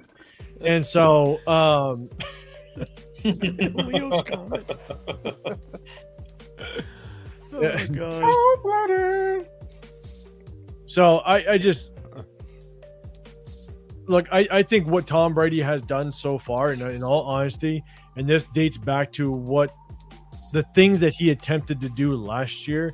I think he is far enough removed where he can, if it doesn't work out, he can say, "Oh yeah, like that's not on me." Mm-hmm. But because he's part owner and in the building, people are going to basically tie any success we have to, oh, well, that's because of Tom Brady. Yeah. But he's far enough removed of the process to where he can be like, oh, like that's not on me. That's the problem I have with Tom Brady. Because literally so far, and again, we'll see how Mendoza works, see how it works out. But so far, everything that has been reported to be tied to Tom Brady, it's failed miserably. So we'll see. Sorry if glass is half empty, but yeah, what the hell, Leo?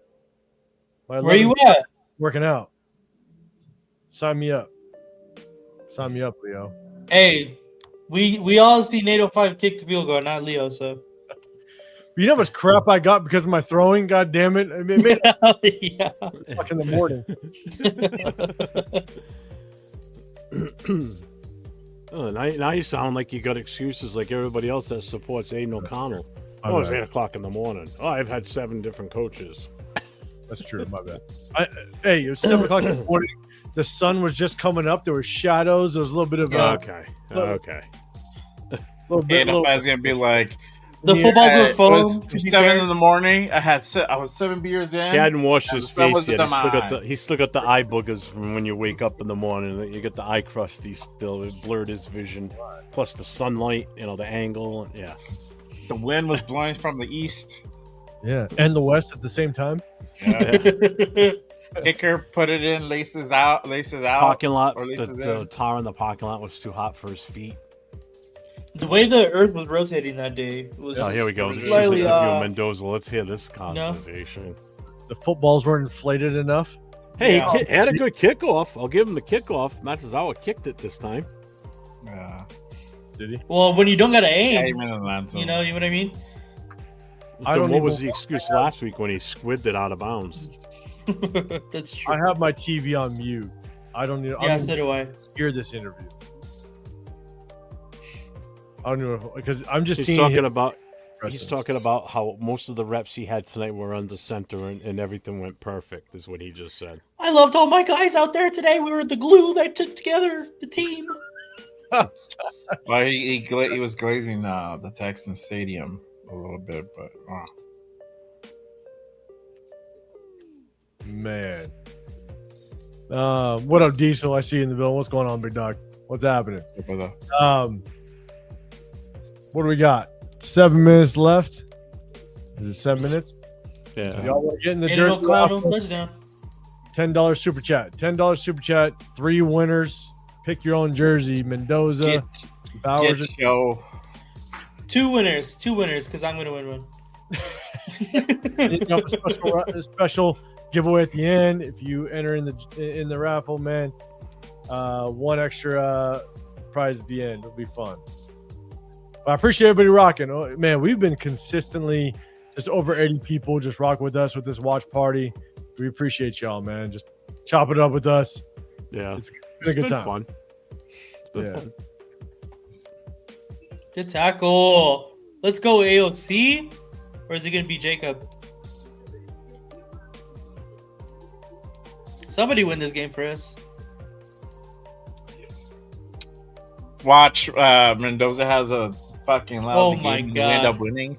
Do you see this? Pass attempts under center. College career 5.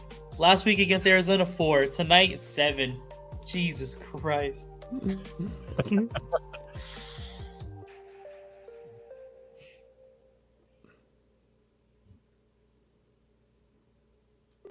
Good Devin Tompkins, man. I don't know if Devin Tompkins actually makes this squad.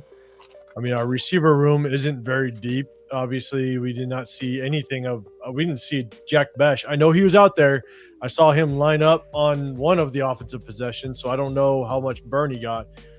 But Devin Tompkins, got some catches last week. Could he be that returner? Because right now, who's our returners?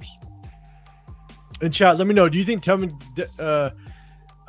Tompkins actually makes this squad? Because he's obviously in there with punts. We just saw that. Could be there for kickoff returns. We don't really have any other just solidified kick returner. Yeah. Malik Benson didn't in college. He did get some reps in the open practice. I was there. I was able to see it a little bit, seeing him just get some reps in warm-ups. But do you think Devin Tompkins actually gets a spot on this 53 as a potential returner? Because if it's not, Devin Tompkins, if it's not Malik Benson, maybe Trey Tucker goes back there. Who do you think is going to be the returner on this team? Nate, I'll throw it to you first this time. Chat, let me know. Who's the returner? Well, I definitely think Lobby is solidified in one of the kickoff return spots. The other one, I honestly... Okay, hold on. Before you say that, though, do you think if he slotted as one of the returners, because we had this conversation before the game started, as to who do we think is going to be that third running back that makes this squad? And some people said maybe Lobby. Others said Obi, the guy that just scored the touchdown. Ran a touchdown, yeah. Yeah. Who do you think is going to be that third running back that makes this squad? Yeah, and I definitely think it's Lobby because of his special teams ability. And so that to go with that, I think Lobby is definitely one of the return guys. Now, does the other one become Benson? I know we've seen Benson take a couple of reps in practice, but I don't know if he's really that solidified other spot. I honestly, we have yet to see Jermon McCoy. He was taking some reps at punts and kickoffs. So I haven't seen him do any in preseason games. I mean, let me know if he did it earlier in this game, but I don't know. But I'm interested to see maybe that could be a spot he could fill, since we're not comfortable with him really playing a corner spot just yet. Maybe he just gets some time on the field as a returner guy. Yeah, Jeff, man, thoughts? Do you think Lobby is that returner guy? Yeah, I think so. I really do. I think he's the one for sure. I don't see that changing. He was out there last year doing it.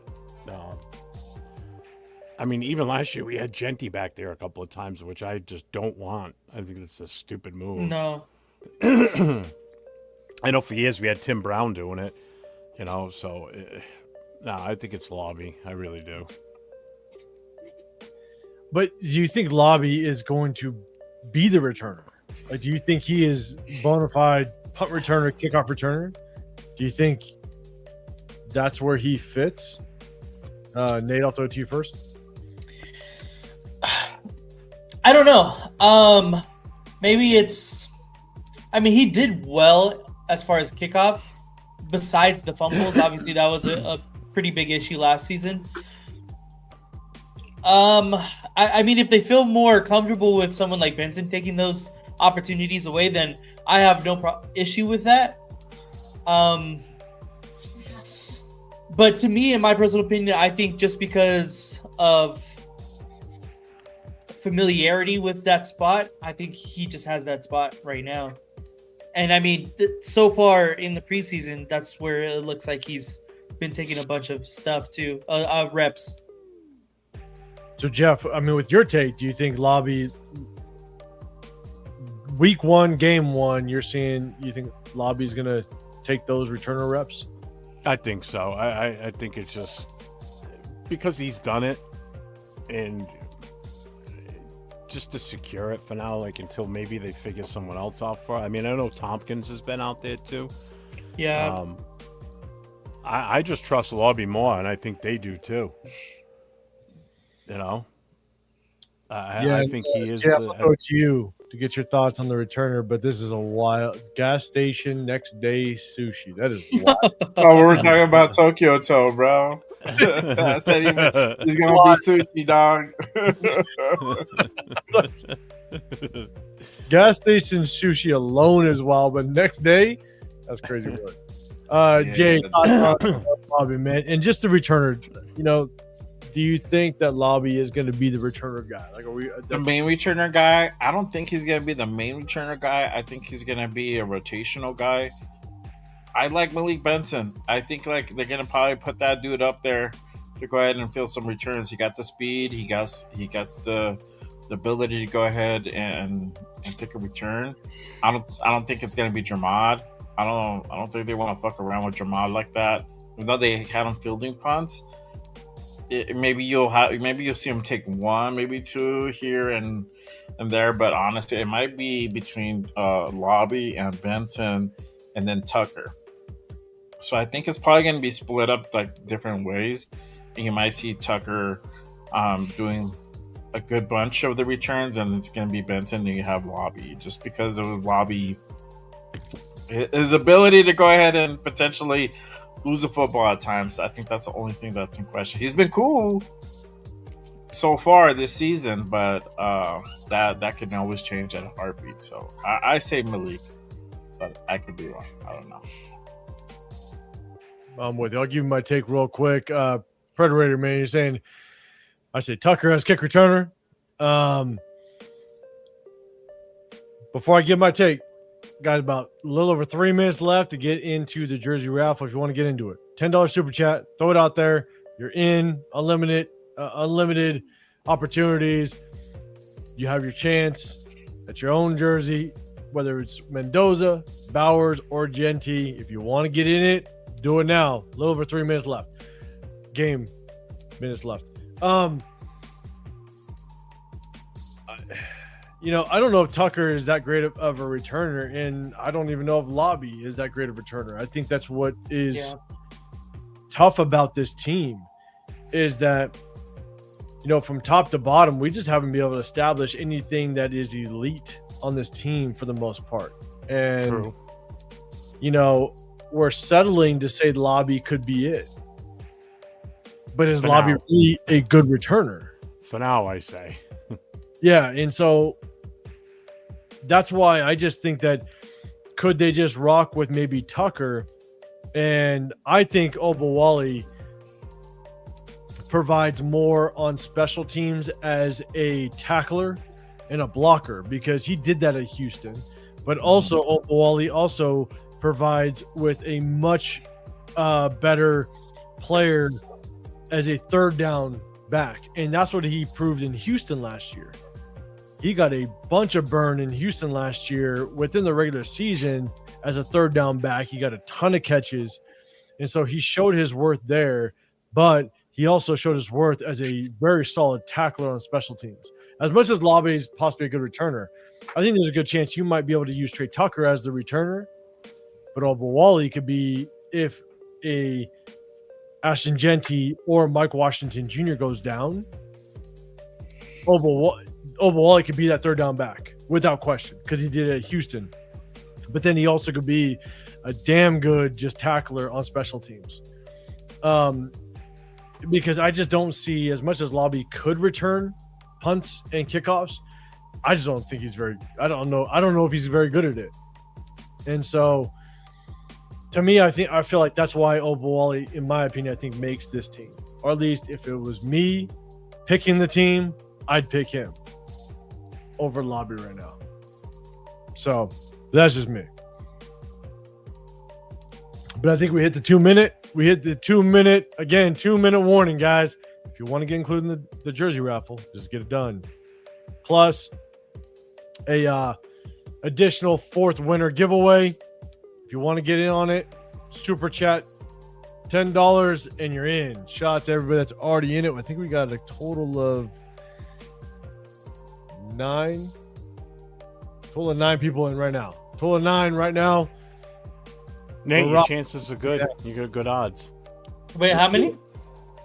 We got 9, which there's 4. There's 4 winners.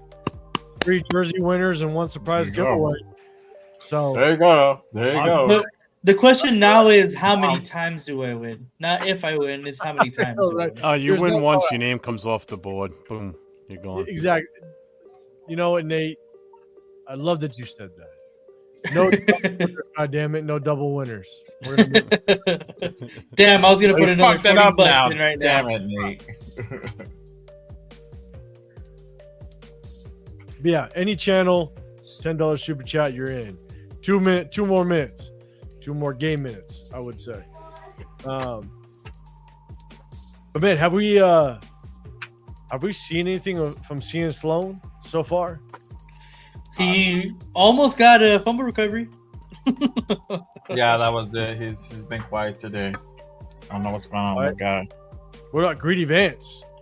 That's a I good haven't heard one. his name called once tonight. Yeah, No. me either. Might be talking too much on this goddamn live stream. You guys can't pay attention. Not now. To be fair, mine is muted as well. I appreciate the wife for letting me come on here, do it live, chop it up with y'all, and then what's gonna happen is I'm gonna go downstairs, I'm gonna get a bite to eat real quick, put the kids say goodnight to the kids, and then just rewatch this whole goddamn thing all over again. That's what I'm about to do.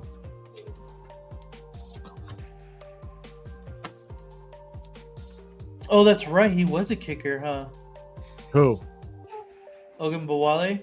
He kicked a little bit when he was in Houston. Did he? Yeah, that's what Brandon says. Yeah. Oh, watch out. Multi-talented. That's what you're saying. Multi-talented. Emergency kicker. Oh, good stop. Fuck. First kicker on the depth chart in our case. Emergency kickers are needed, all right? I was an emergency quarterback, and everybody's clowning me on my goddamn throwing. Emergency. Put me in, coach. Jesus.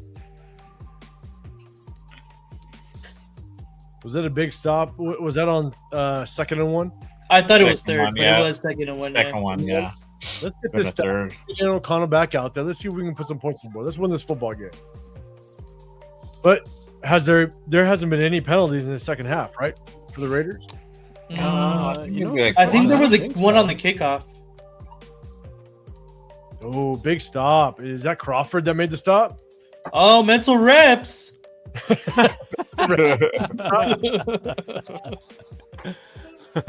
There you go, mental reps. There you go. Yeah, it is. Still the replay.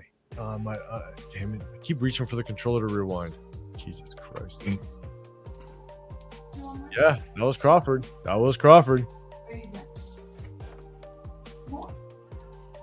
I'm just seeing it now. Man, Finally.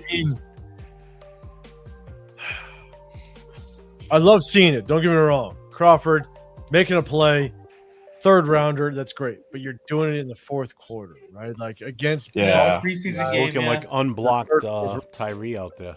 Yeah. unblocked. Goated Tyree. Yeah. Yeah. It should have been Jacoby Lane. Should have been Jacoby. I said this early on, man. Nate, you weren't on here. I said this early on, man. It just kind of pisses me off. Like, I hope Stooks works out, right? I hope he. I hope so. Better, Better, goddammit. But it's what like a punt. the 2 safeties that I liked.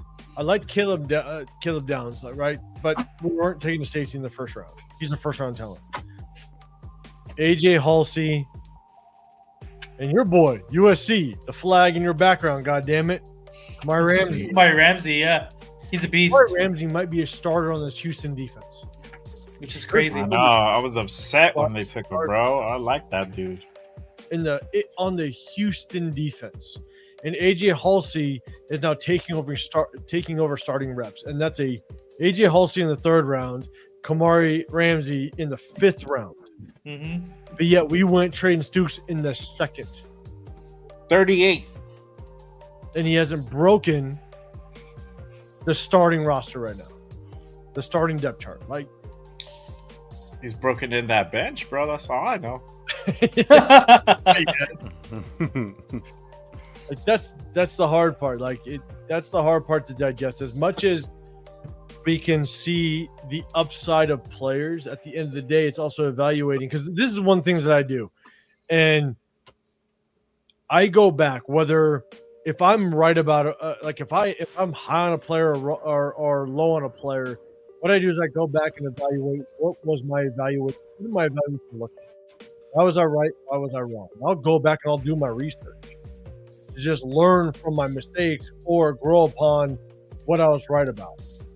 And God, it pisses me off when I do it. Yeah. You know, it's like it's like the amount of shit that I got about Mason Graham.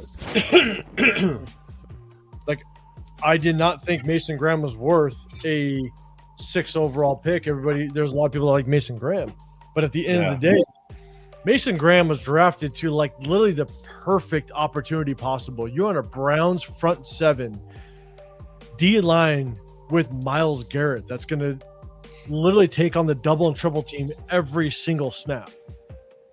And people said Myles Garrett or Mason Graham was going to be an absolute. Oh, there you go, Chedrick.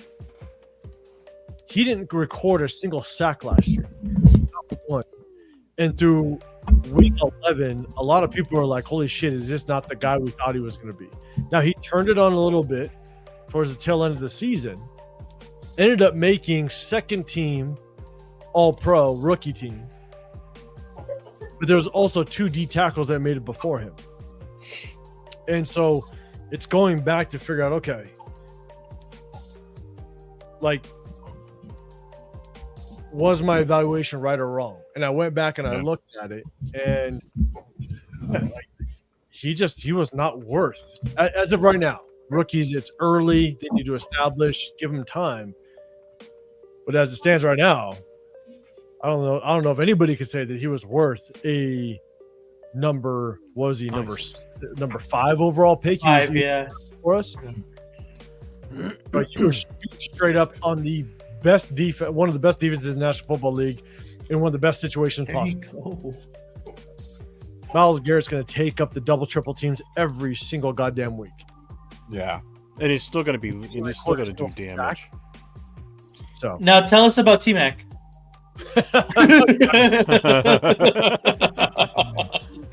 Don't even. Maybe I already got started, but yeah, don't put me in overtime.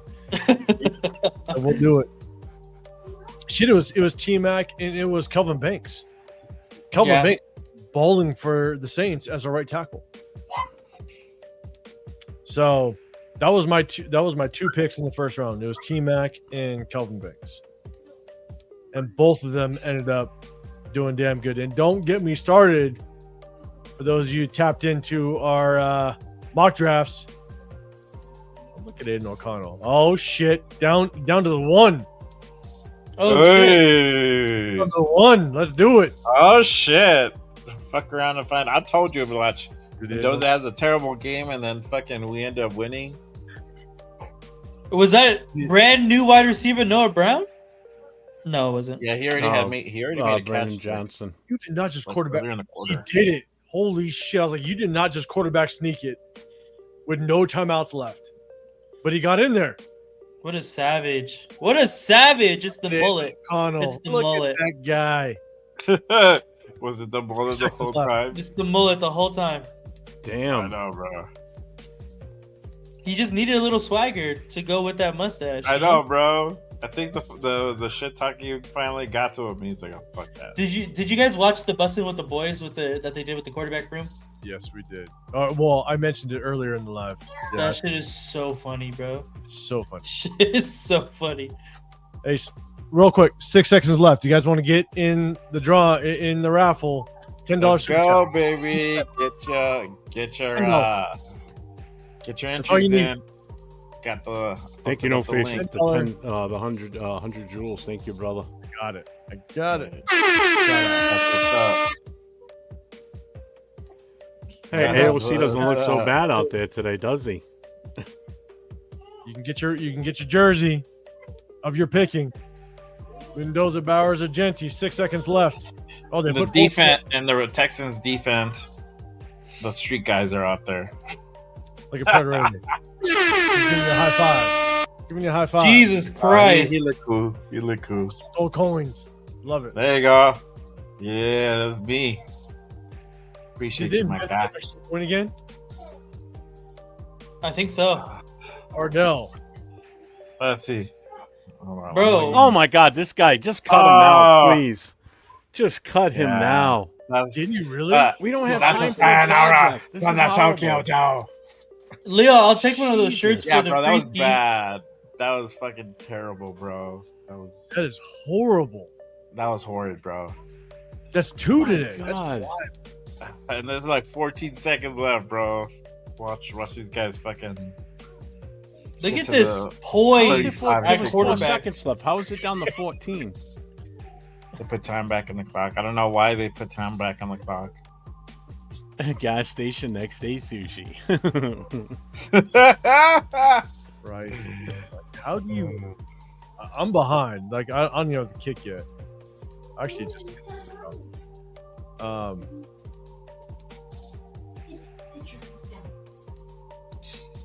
So, Nate, do you remember when you and I were at training camp on Friday? Mhm. That Friday, and I kept saying that Tokyo Toe for some reason was always on the left hash. Yeah. Kept kicking from the left hash, and I don't know if he was practicing from the left hash, like he was having problems. I don't know, because Matt Gay kept kicking from the center, and God, man, it was just like I don't even get it, man. How do you?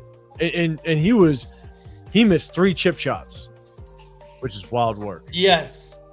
Wow. God, gee, no face.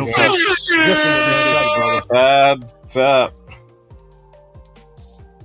I don't know. I don't know if the game's over or not, but there you go. It's about to be. I got Last 9 chance to seconds get your left. entry in. I got I have 9 9 seconds seconds, left. yeah. If you want to get into the raffle, either Venmo at Real Talk Raider Nation or just a $10 super chat, you get in the raffle. Your choice of a Mendoza, Bowers, or Genty jersey. Shout out to Cheeto Linus. He's going to provide the jerseys. I already sent him the money. He's good. There If you you guys go. want to get on it, it's up to you. Do your thing. Make it work. I got False last start. play on the clock. Damn. There you go. Shout out to Raider gifting the membership. I'll hit you with the Yes, Raiders. sir. There you go. Thank you, brother. Appreciate you, man. Get there, Thank Sloan. you, my guy. Then we got Jules. Oh, picky pick. Got him. Got him. We got the Jules from Rorschach too. I'm behind. All right, I gotta wait like 2 seconds. Oh, yeah, for I it just to saw it play. now. Yeah, Rorschach did. Back at 11:02.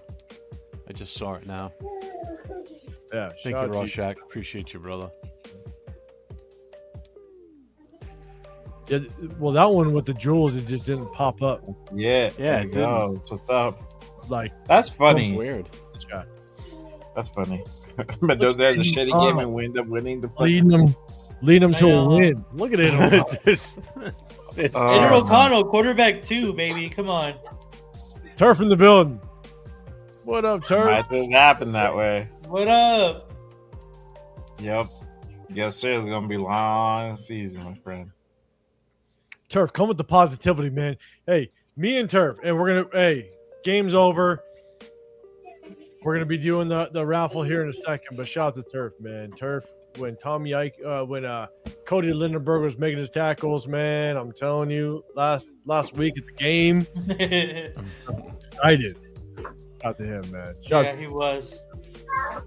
But just so you guys know, we got over 100 in the building right now. We appreciate everybody that's rocking with us. Make sure you get over to my guys. You got LV Raider Nate, LV Raider 10.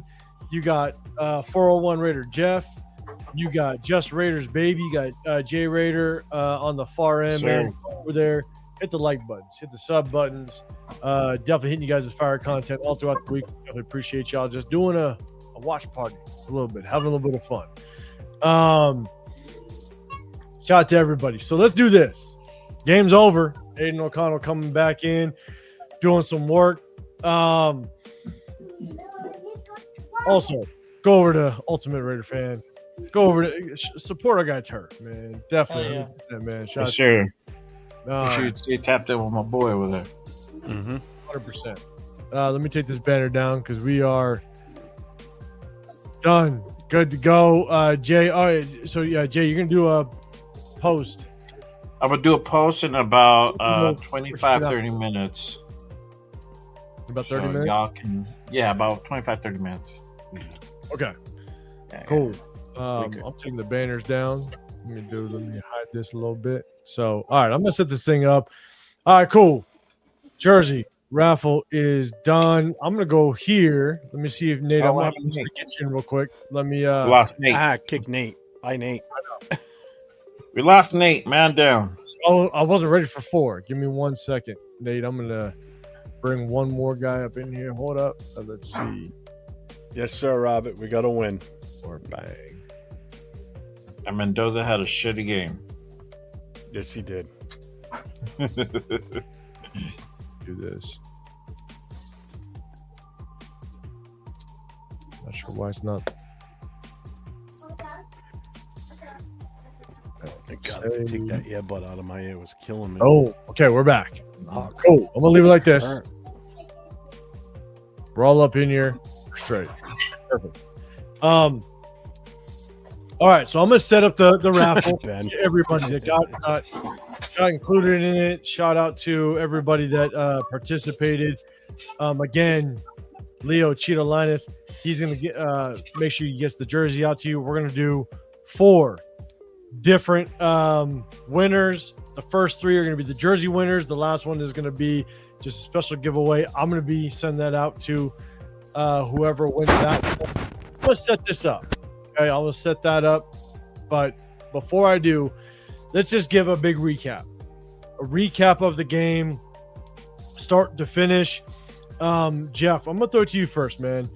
Overall thoughts of the game and just your takeaways from it. Chat, let me know as well while I get this thing set up.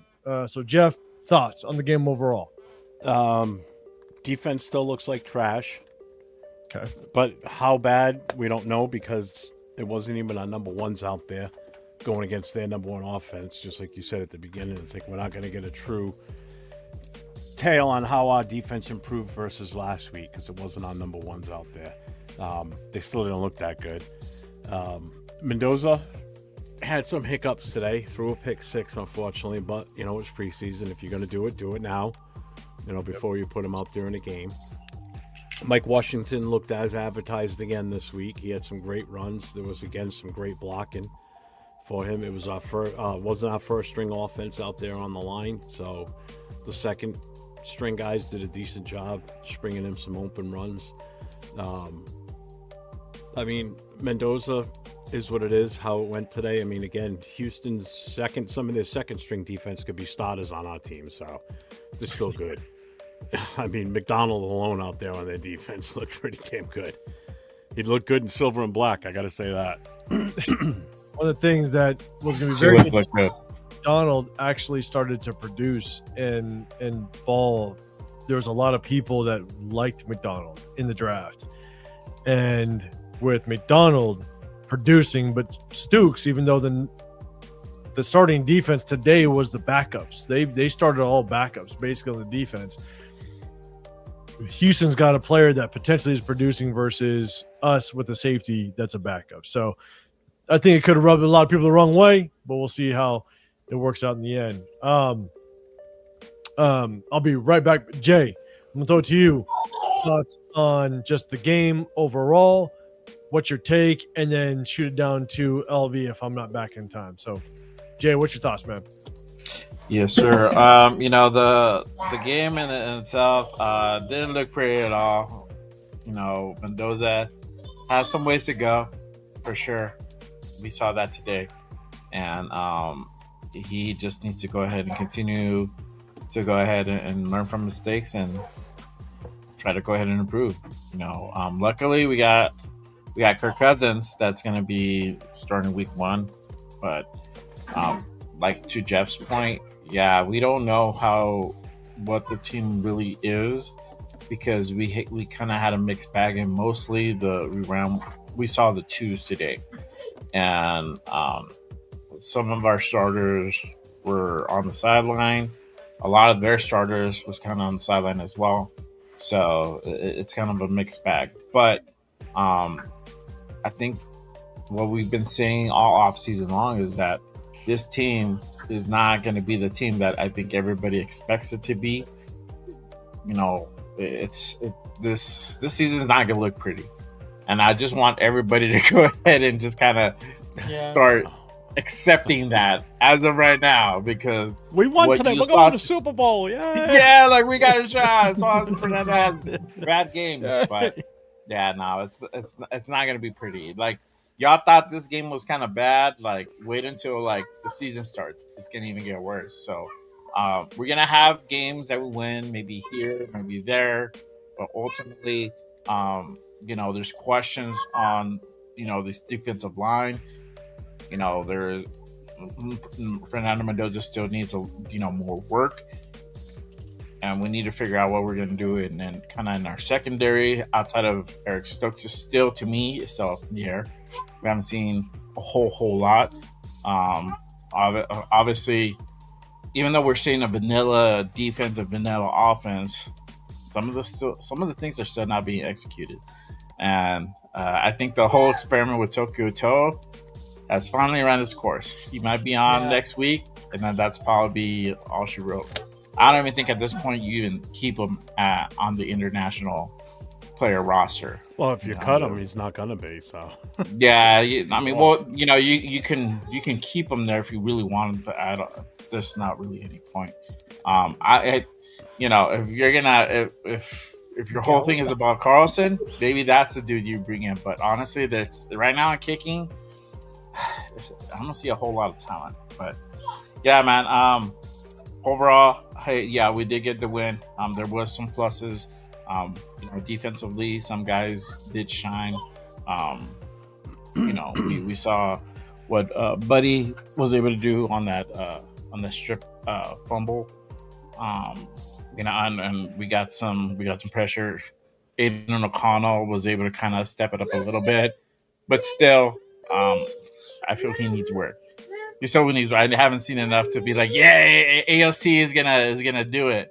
Right. He had like one good quarter the last 5 minutes, so he's able to conduct those 2-minute drills pretty good. But when he's not in a 2-minute situation, he's really not that productive. So I don't know. I still need to see more. But obviously, this is preseason. This is the second game. We're going to go ahead and go back to the drawing board. And next week, we have one more crack at seeing more evaluations of some of these guys on the team.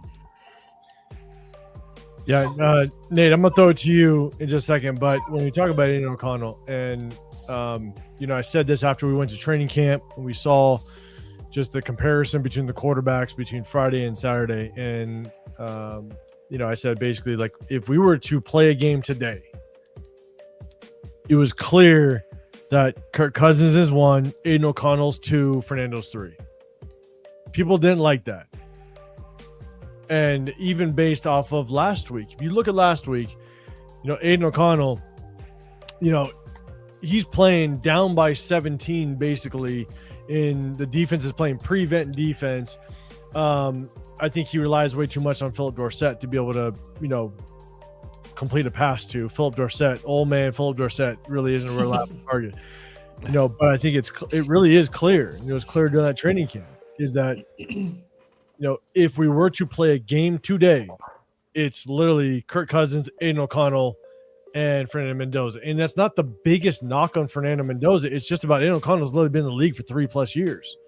This is going to his 4th year. So he just has more experience. He just understands what the moment is and what he's seeing in front of him. So I just want to kind of preface that a little bit. Again, it's not the biggest knock on Fernando. It's just that, Aiden O'Connell's got so much more experience as an NFL quarterback up to this point. So, Nate, I'm throwing to you, and then right after this, we're gonna do the jersey raffle. I finally have it. I got it set up. We're gonna rock out and get that done. But Nate, man, overall thoughts on this game, and then what's your take from it? Yeah, I really only got here for the second half, so I only seen a couple plays in the first. But what I got from it was what I've seen from Mendoza. He honestly didn't play as bad, or obviously I didn't see the beginning part of it, but a lot of drops were from Benson, and that kind of hurt the drives. It stunted the drives. We had a punt early. I feel like if we converted a bunch of those third downs that Benson dropped or weren't completed, it would have been a little bit of a different story here. But obviously that's yet to be seen.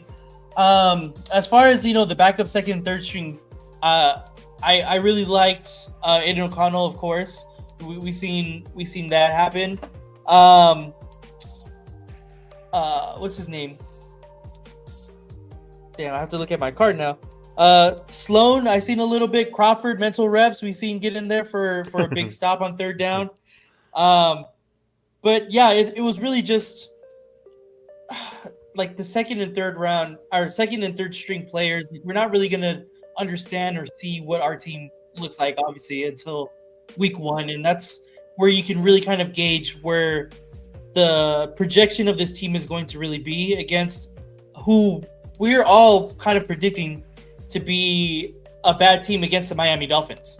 So if we can't, or if we, are right there with the Dolphins the entire game, then you can kind of expect to see like, okay, this is where the Raiders are going to be. It's in that Miami Dolphins tier for the rest of the season.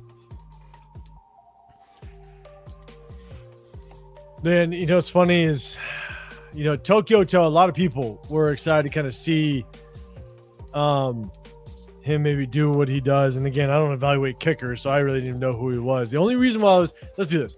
The only reason why I was rooting for Tokyo Toe, and it's not because he's Asian. God damn it! Stop. I was waiting for that.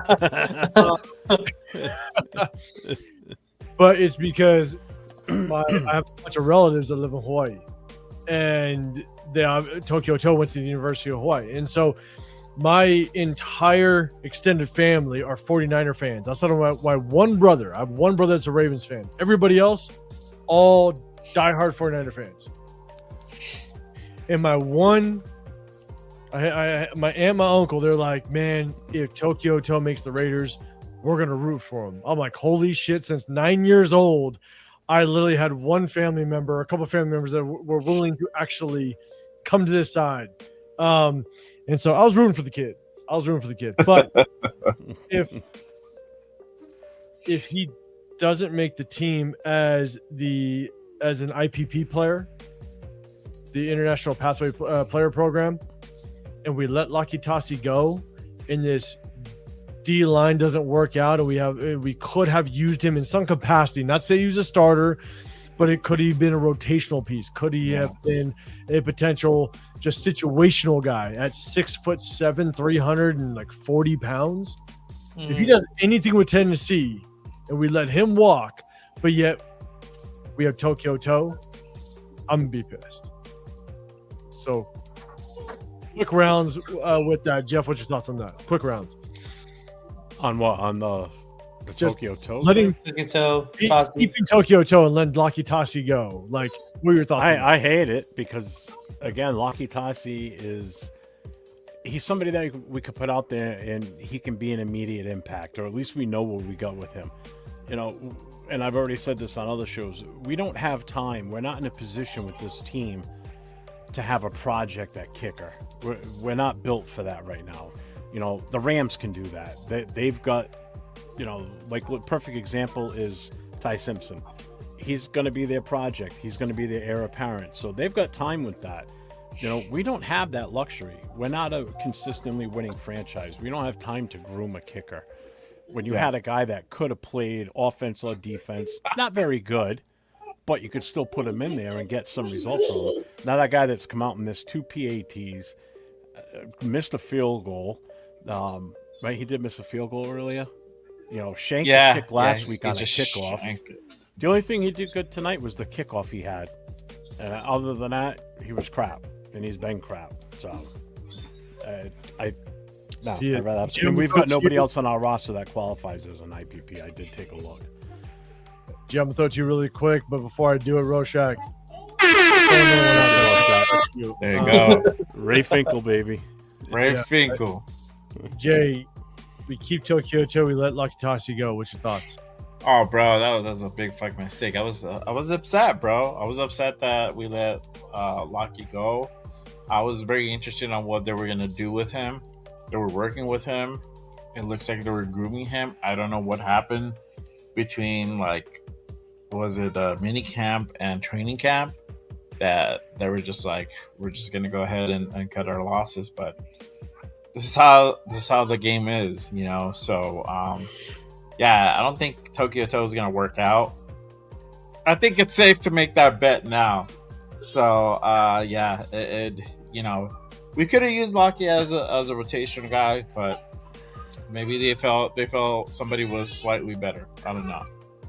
Maybe they didn't want to deal with the grooming aspect of like trying to have him learn the game. Let's have somebody really like go in and teach them the game. Where you have a guy like Brandon Cleveland, who's a 7th-round pick, who's played much longer than he has, that you can go ahead and kind of give that attention to. Maybe that was the thing that they kind of thought it as, or bring in a different UDFA and maybe they can go ahead and work with them. But yeah, I mean, most of these guys are kind of undersized except for Foley. Foley and Cleveland, I think, are the only two that are like within that actual nose tackle height and weight. So I don't know. Yeah, Nate, I'm gonna get your opinion on this as well. But Leo, man, you want to? No, I did. You know, I've been waiting my whole life. God damn it, for some. You know, I'm gonna throw it to you, Nate, but it's a funny story. I played linebacker my entire life outside. Once I was done with high school, then I had to switch positions because I'm not the biggest guy in the world. But the linebacker, why the hell am I blanking on his name? He was the Asian linebacker, played out of Texas A&M. That win was the only reason why I'm telling you I just embraced the linebacker position. He was a bad man. All 5'10" of him. He was a bad man. So it wasn't because of linebacker. It wasn't because of Patrick Chung with the New England Patriots offensive line. That's what I was gonna say. Yeah, that wasn't the reason. I heard he was adopted though. I heard he was adopted, so he wasn't actually like Asian. He was adopted. That's what I heard. I don't know. Well, adopted or not doesn't change his facial, the way he looks and who he is. Maybe he wasn't adopted. Maybe he was part. But you know, it's funny though. Like if Leo adopts me, I don't become Mexican. I'm still French and Portuguese. You become Mexican by association, bro. That's how it works. There you go. Now with flour tacos, flour tortilla tacos, though. Yeah. Screw those corn. You're gonna switch from flour to corn, bro. The big ass linebacker that played for the Saints back in the day, white guy, played for the Saints, played for the Browns. I don't know. I'm blanking on his name. It's not the beers I've drinking. Definitely the beers you're drinking. Like early 2000s. Damn it, I'm blanking on his name. But he was adopted by two Asian parents, and one of my best friends, he coached a bunch of high school football. He was my coach as well, and he had an Asian last name, but he was as white as they came. And because he was adopted by two Asians, he would always come back to where I'm from, 805, hence my Raider name. And he would always talk to the players, and I would look at him and be like, bro, you have an Asian last name. And now he's like 6'5", 6'6", but he always gave me hope, even though he's like as white as they came. For some reason, I'd look up at him as like an 11-year-old and be like, Scott Fujita. Yeah. He gave me hope. But again, I found out later on that he literally had he was adopted by two Asian parents. So, whatever. Well, isn't Fajita actually? No, never mind. I used to call him Fajita all the time when he was playing. Right. I remember that guy. All right, let's do this. More duels coming from. There you go. Yes, Nate, sir. Some of that clutch, bro. And then we're going to get to the raffle. Lakitasi out. For some reason, we kept Tokyo Toe. To me, the whole Lakitasi situation, it just seemed like we didn't have like a plan for him. We kept changing his position. Is he an offensive lineman? Is he defensive lineman? What is he going to do? Are we trying him out at different positions? Maybe it was just easier to go with the guy that has one solidified position that we know he's worked on and has done his whole life, and kicker. I mean, I don't know if that's a rationale. It's not a good rationale, but either way, I did not like us moving on from Lucky Tassi. He, like you said, all of you guys had touched on it. He's just a big body. Like, he's a big dude, and that's something that we could use, especially now on our defensive side of the ball, where maybe he's just in goal line packages, or I don't know, put him in something. Like, he's just to fill a space. Like, we could definitely use a guy like that. So it sucks to see a guy like that go, especially because we're in need of that position now as well. I don't think Tokyo, till after the 2 preseason games that we've seen and camp, I don't think he makes it, though. I really don't. I agree. It's going to be. I think a lot of people are trying to figure out just what this kicking game is going to look like. Shit. You know? And if our defense can somehow anchor a close game, you know, then it comes down to the kicking game, unfortunately. So, got to be right. And we're already hearing Daniel Carson vibes. The people are already asking Daniel Carson come back. I loved it. I love Daniel Carson. I'm not against it. Yeah, you know, here or there, you know. I know. It happens. All right, let's do this. Let's get to the raffle, man. I appreciate everybody that's popping with us. There we go. Let me go ahead and I'm going to share the screen. And let's do this. Bang, bang. I'll see how this works. All right, hey, works out good. Hey. There it is. If y'all ready. Remember, 3 jerseys, and then 1 extra that's going to be coming directly from me, man, as just a thank you for just getting into the raffle. And so we're going to get it. Hopefully everybody's in here. You don't need to be in here to win. I'll reach out to you if you're not in here, but let's get on it. First jersey. Here we go. We're hitting it. Thank you, guys. I just want to say thank you now. Oh, almost. Rorschach. Oh, Rorschach. That's what's up. Now remember, you can't win twice. I'm just I'm throwing it out there. You can't win twice. We're not doing it. Good thing Chewy's not in here, man. Chewy did he won 2 back-to-back giveaways for me.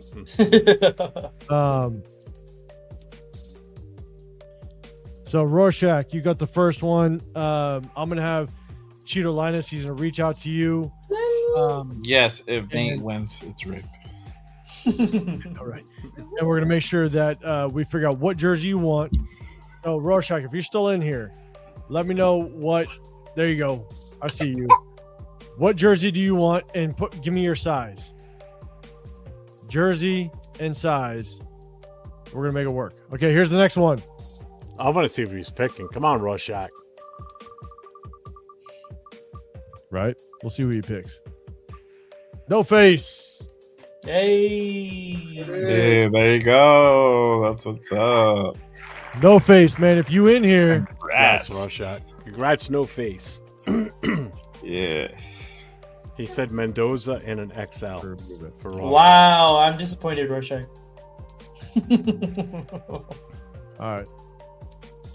All right, you want Mendoza and XL? I got you. Hold on, let's go. No face. You still in the chat?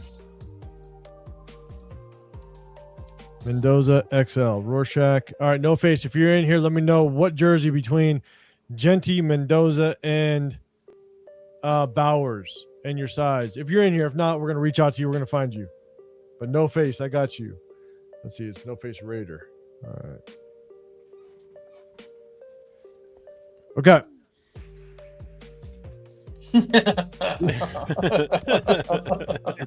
I'm dead. Good boy, Rorschach. All right, let's go. One more. Last one for the jersey, and then we're going to do just an extra giveaway. Here we go. I got to see Jack in here till just now. What's up, Jack Kenna? Hey. I never win shit. Ooh, and we got my 2. Damn, I'll be down to 3 subs. Yeah, I haven't seen him in a while. if you guys aren't in here, then email me at realraider805@gmail.com. realraider805@gmail.com. Oh, there's no. And I will make sure Leo he gets it over to you. Shout out to Cheeto. I'm not sure he's not in here, right? Hold on. He was. Make sure he gets the jerseys over to you. We're gonna make it work. Rorschach, I got you. Mendoza XL, No Face. Let me know what you want. Again, let me know. Email me realraider805@gmail.com. And then my two, if you're in here, let me know. He just answered you. My two. Brow is 3X Magnum. Bang, I got you. You want Bowers?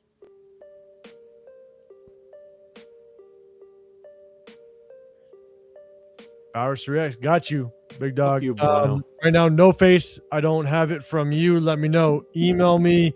Jump on a live, what have you. But email me, realraider805@gmail.com. Okay, last one.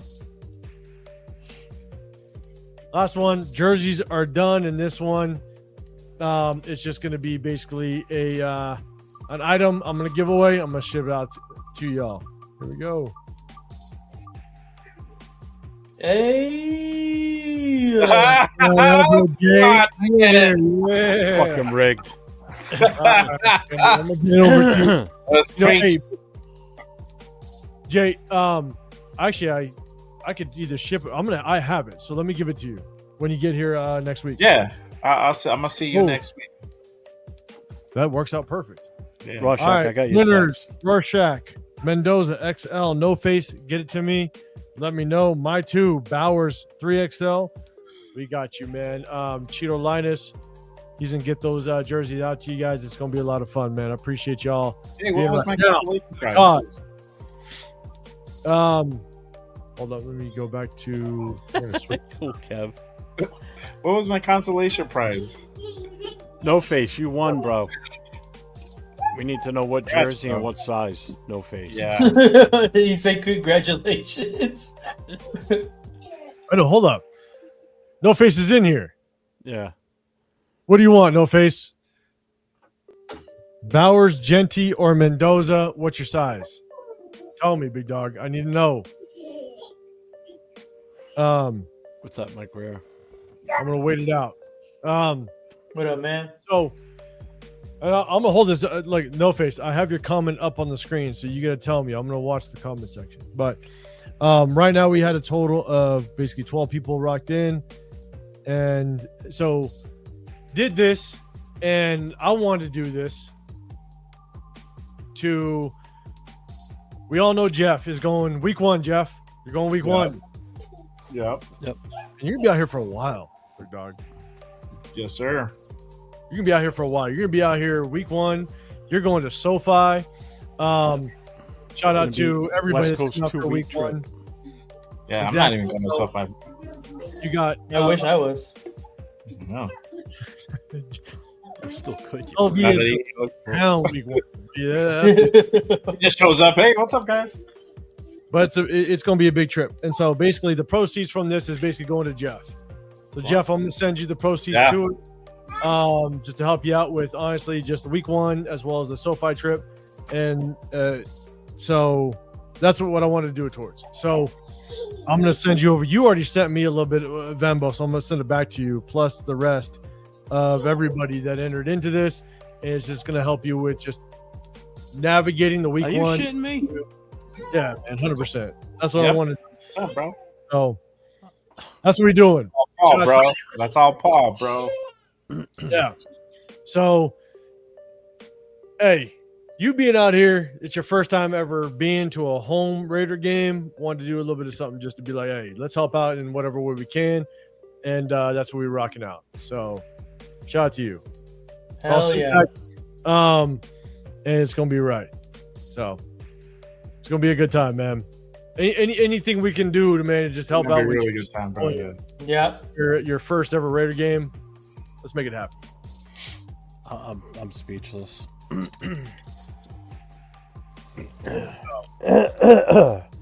That's why I only entered one time, though.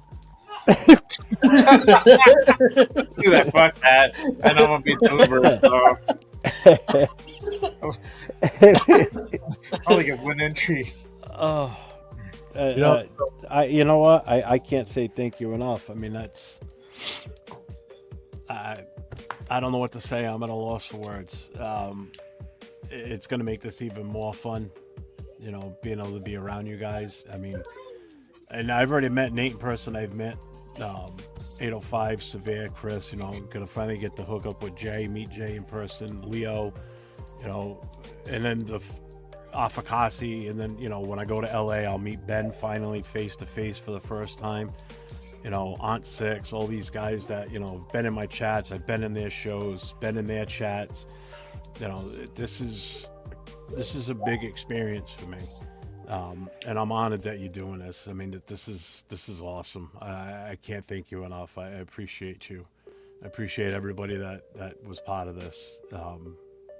I don't know what to say. Anthony, I'm not getting my nipples pierced now. Now I'm in Vegas. look at him. He's disappointed now. But I want to make sure the jerseys for Rorschach. Again, let me put this up on here because honestly, Rorschach, No Face, My Two. If you guys are still in here, there it is. Email me, realraider805@gmail.com. I'm gonna hold it up here, copy and paste it, whatever you need to do. Email me so I have your email address. And I want to make sure, obviously, Cheeto Linus, he's going to be able to get you your jerseys. We got your size. We got everything that you want. But No Face, I haven't seen the jersey and size that you want. I haven't seen in the chat. So put in the chat, man. If not, email me that what's up on the screen so that we can get the jerseys to you. But then, yeah, Jay, I'm gonna get you yours when we meet up, which would be awesome, man. It's gonna be a fun time. There it is. Okay. Gotcha. Yeah. All right, No Face. Are you real? You real? Because I see the Bowers. I see it. There you go. Bowers 5XL. Are we real? Because I want to send you one that is right. So we got Rorschach, Mendoza XL, No Face, Bowers 5XL, Bowers 3XL. Yeah. I don't hate on the big guys. That's what I would wear. Well, I'm just making sure it's right. I got a 3X, and then mine fell a little bit tight from Leo's. So I would get a little bit bigger. Just all like I'm saying is that I want to make. We have some sarcastic people in our chat half the goddamn time. So I'm just saying. Be honest. You extra chaunchy, just admit it. Like, yo, bro, I'm gonna need the extra room. You know, like the shirt can be fighting for its life. You know. But Rorschach, No Face, My Two, email me at the email on the screen, realraider805@gmail.com, because I want to make sure if we have your emails, that's the best way to exchange information, addresses, to make sure we get the jerseys to you. 805, I just sent you an Instagram message. It's from Rorschach. He told me to just give you his number, so I gave you his phone number. Perfect. So, but if you guys can, outside of Rorschach, got your information, No Face, My Two, email me. That's the best way to be able to exchange information. So, all right, cool. That's it. I know, Jay, you got your show here. I got to run. Yeah, I got to run right now. We're going to be on in a couple of minutes. So make sure you guys go ahead and pull up to the post-game reaction show. We're about to start in a few minutes right now. It's going to be, well, you guys, I put the link for you guys if you guys want to pull up. If you guys want to, chop it up for a little bit longer in our private chat. So if you guys want to go ahead and do that, feel free. You guys are more than welcome. I got Primos and I got Will right now waiting in the studio. So I'm going to hop off, but I put the link for the show. So we're gonna go ahead and talk some shit. We're gonna let it rip. So if you guys want to go ahead and continue to talk some shit, pull up. All right, man. So hey, Jay, get out of here because we got one more. Later, You're Jay. leaving before it's gonna get wild for just a quick minute. All right. Oh, really? What do you have going on? So Tell me. after we're done, everybody in our chat, definitely head over to Jay Raider, man. Check out those guys, 100%. But I'm no, still- email me, please, and one we'll eye work it all out. Live So- then. all right, Jay. Appreciate you, big dog. Peace out, Jay. All right. Then we're gonna get a little bit of. How about Jeff? You good on time? Yeah, I got nothing going Hey, on. good on time? Yep. When I pull this guy up on the screen, I might have to reach for another beer. God damn it. Oh, no. Where'd he go? Oh, Severe, you better get back. He Oh, Jesus. he left. See, like, I built it up. I built it up. Anything else is on us. God damn it. Fucking bueno. Would have signed him up for a Signing Foresight jersey. I'm dead. He would, for sure. So let's do this though. After this game, and trust me, I have to go back. I am gonna dial up and rock into this game for sure. You gotta We'll get ready definitely for get Sunday. JC, you guys, what we expect for next week. But we need to know what one guy needs to talk about this goddamn game. Good luck, y'all. Good luck. It's over. It's over. All right, I'm going out for a smoke. is. See ya. Nah, I just wanted to pop in, man, and just congratulate all the winners, man. Hope congratulate you guys on a good show. Congratulate Jack Besh on all the weight he lost during the game, man. I know he's on the fitness journey, and I just want to commend him for I gotta see his Apple Watch stats, man. off the chain, man, off the chain. I'm sure. Yeah, man. Patrick Johnson outplaying Keyron Crawford. I don't even know if Keyron even played. Yeah, he was out there. He had one good play. Yeah. Oh my God, he was out there because I was driving. My daughter had orientation at Northridge, so I'm like watching the game on my phone and trying to drive at the same time. I put it on autopilot, but still, I'm trying to Kyle Shanahan it, so I got to pay attention to the road. So Gets suspended from the war room. No. So I didn't get to see. I'm gonna watch it. It should be up on NFL.com pretty soon. So I'm watching one more time. But A replay yeah, one, man. Like I said, man. Like during the post game presser, like Vinny was like, "Oh yeah, it's like Jack. We saw Jack Besh wasn't out there. Like, is he dealing with something right now?" And Clint was like, "Nah, he was out there. He just the ball just didn't find." He said his answer was the ball didn't find him, aka he didn't get open enough to merit a throw. I didn't even see him on the field. Did you? He was out there. I seen him. I saw didn't him see 18 out there. Oh, my eyes, because all the backlash I had to deal with this entire week. You think about Besh now, Severe? What do you think about Besh now? All the Besh hate. No, he was out there because He was at out there. one point He was. I want to say it was maybe late second quarter. I saw the 18 as clear as day out there. I didn't So he even know was he out was there. there. I don't know how long, but he was out there. So salute to everybody in the chat. That Yeah, just he shows was you out how there. much of an impact he made because the ball couldn't find him. He made an impact on his calorie deficit. His caloric deficit is off the chain today. I mean, so I don't know, Severe, did you hear about just how the performance was with Mendoza overall?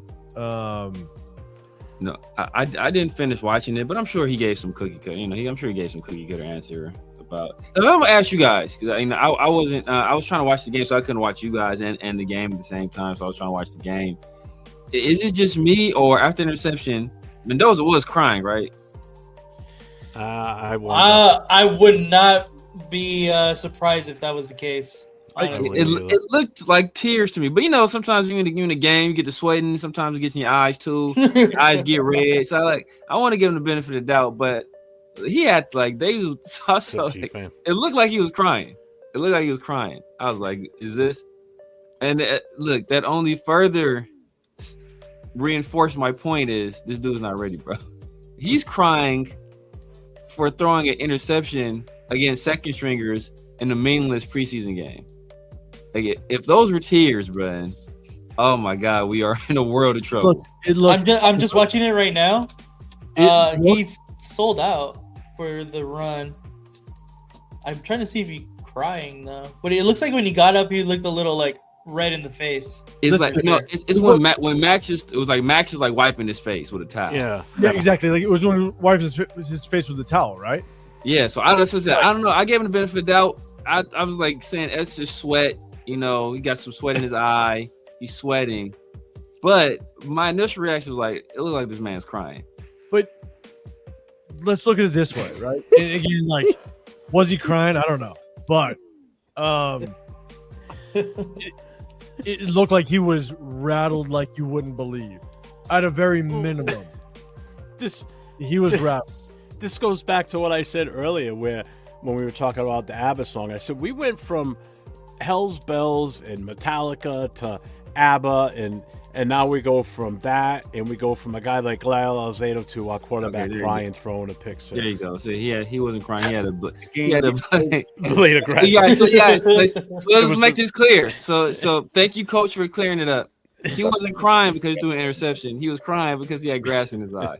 Thank you for clearing that up, Coach. I appreciate it. What's up, LS? But like, I have the press conference up. We can play it if we want to, just to kind of check it out. But I'm fine. I'm dying to hear it. So I do have it up. Sure. I'll go ahead and play it. And I guess here's my thing is that tonight. Oh man, LS in the building. I was asking about you just the other day, man. I was like, man, where's LS been? When LS and Dixon are in the chat, then I got to be careful. So good seeing you, LS, big dog. When he threw the interception, the issue that the concern that I've had is if you go back and look at Indiana, he did not have to work through much adversity at all in Indiana. And this was probably the first massive amount of adversity this kid has ever seen since his years at Indiana. I mean, at Indiana, he played from behind 2 times at Indiana. 2 times. Twice. The entire college football season. Iowa and Penn State. They put up a stat early in the game when we were already down by like 17 or whatever it was.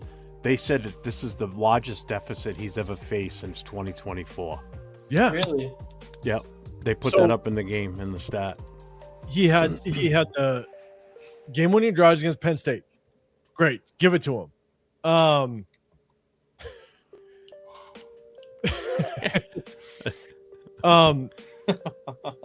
He had the game-winning drive against Penn State, right? And that's great. We broke that down.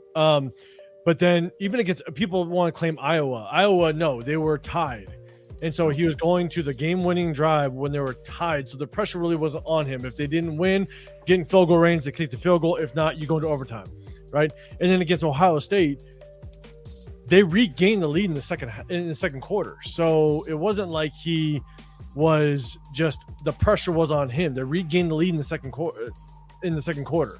So did he really suffer adversity at all as it relates to Indiana? No, really not at all. Not enough to justify or claim that he's just this, untouchable human being. And so 2 years ago was a long time in football time.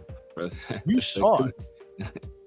You saw the fact that I think the adversity kind of got to him just a little bit. And I don't think he was crying, but at the same time, I think he probably wasn't, but it's still funny to think that he would have been.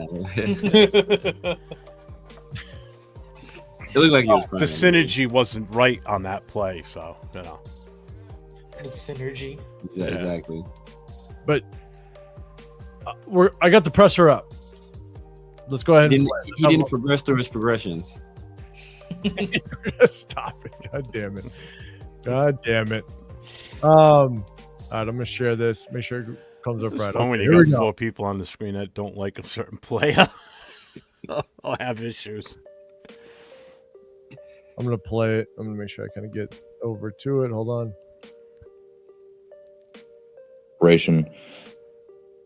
Oh my god. Oh no. Oh my god. What's it about the coaches? Jesus. Well, Exactly. The polo is. That shit is so funny. Oh my god. This is. All right. It's going to play. I'll pause it and then I want to make sure everybody can hear it. Hold on. You guys go ahead. Fernando, could you just please assess your... Can we hear it? We're good? Yeah, we're good. Yeah. Good? Okay. We're just going to play this. Here we go. performance, what you thought of the game, please? Well, the game was fantastic because we won. At the end of the day, the win is all that matters, and we did a great job there on offense and defense playing complementary football in the fourth quarter to dig us out of some mistakes, and we ended up winning the game. Interception you threw early in the game? Yes. It was play action play and went through my progression. Probably should have checked it down to the flat, saw the flat player relate to him, and at that point, Ads. My bad. At that point, I've been seeing a lot on social media that people are saying that he sounds like Tom Brady. Do you guys think he sounds like Tom Brady? Hey, what? Like his voice sounds like Tom Brady. That's what I've been seeing. I'm like, you guys are taking the fucking D right into a different level, Tom bro. Brady. Yeah, I don't think so. Well, just sound wise, like voice, Like sound, yeah, like voice wise, yes. Voice wise, I don't think so, but man. I mean, it does, but find any way to like relate him to, Yeah, that's what I'm saying. Yeah, that's wild. All right, there we go. was not a good throw. We weren't on the same page, and it was a interception. What did you learn? The joint practice, the game, getting to go against one of the best defenses in the NFL. What did Fernando Mendoza come away learning this week? Well, I came away that there's a lot of more learning to do, and that although that maybe he had a lot of success at another level, that this level's a whole step further, and that the margins are so small, and that one tiny mistake can lead to catastrophe. So I want to make sure that best serve my teammates and get better from these experiences. You talked about not wanting any plays back in the going practice. Is that kind of the same approach that you go into with games in preseason as well? Yeah, because it's the reality not to get any of the plays back. All you could do is look forward, and then the only thing that I can control at this moment on this podium, talking to you, is controlling my next play. So whenever the next play in practice, whenever we practice next, whether it's first play, we get to play against San Francisco, it's controlling that next play. Fernando, that interception happened right after two big plays. In your mind at that moment, are you are you feeling that momentum right there? Maybe in retrospect, are you trying to do a little bit too much to try to keep building off of that? Yeah, I thought it was great momentum. I thought Jalen made a great catch, and the offensive line blocked fantastic, and pretty sure Mike had almost 100% sure it was Mike. Mike had a great run there on the draw play, and so those are two explosive players. And at the end of the day, you just gotta get the ball to your playmakers.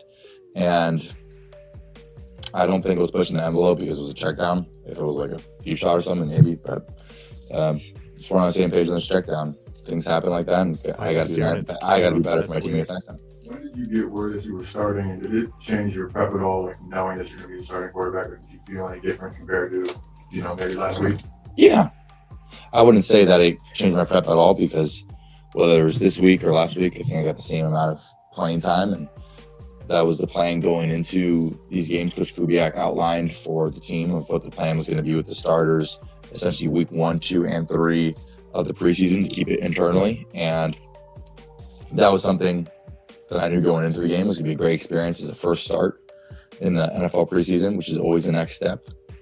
However, my preparation, I always try to prepare like the starter each and every week. Could you go ahead, Brian? You talked about last week about like maybe you had some jitters when you first up on the field last week. I was wondering, were those jitters still there this game, or you kind of felt a little bit more comfortable after you had one game under your belt? I would say I would classify jitters as over the top. Evidently, you're always feeling your nervous system activating. However, today I thought I saw it very well, and evidently there was one unfortunate play, but even that play I thought I saw it well, just didn't make the right throw. So I thought I saw it well. I was calm overall, and all he could do was respond and play the next play. But yes, overall, I felt more composed. It was really interesting watching you with Mike Washington, and that young man's had a great camp as well. Could you just talk about him, not just as a back, but as a person?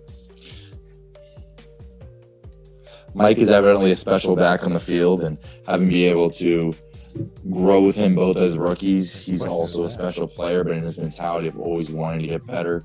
We both have learning and growing points, and being in the backfield with somebody and being able to give a little remark back and forth, have that great communication, whether it's about protection, the play, just mentality on how to lead the offense. He's a great guy, and he's on all the running backs. I'm so fortunate and grateful to be sharing the backfield with them. And going up against a great team like the Texans, especially defensively, do you guys see yourself as a whole of your entire team as a second marker, maybe where you guys want to be, and how do you measure yourself against that? That's honestly a question for Coach Kubiak.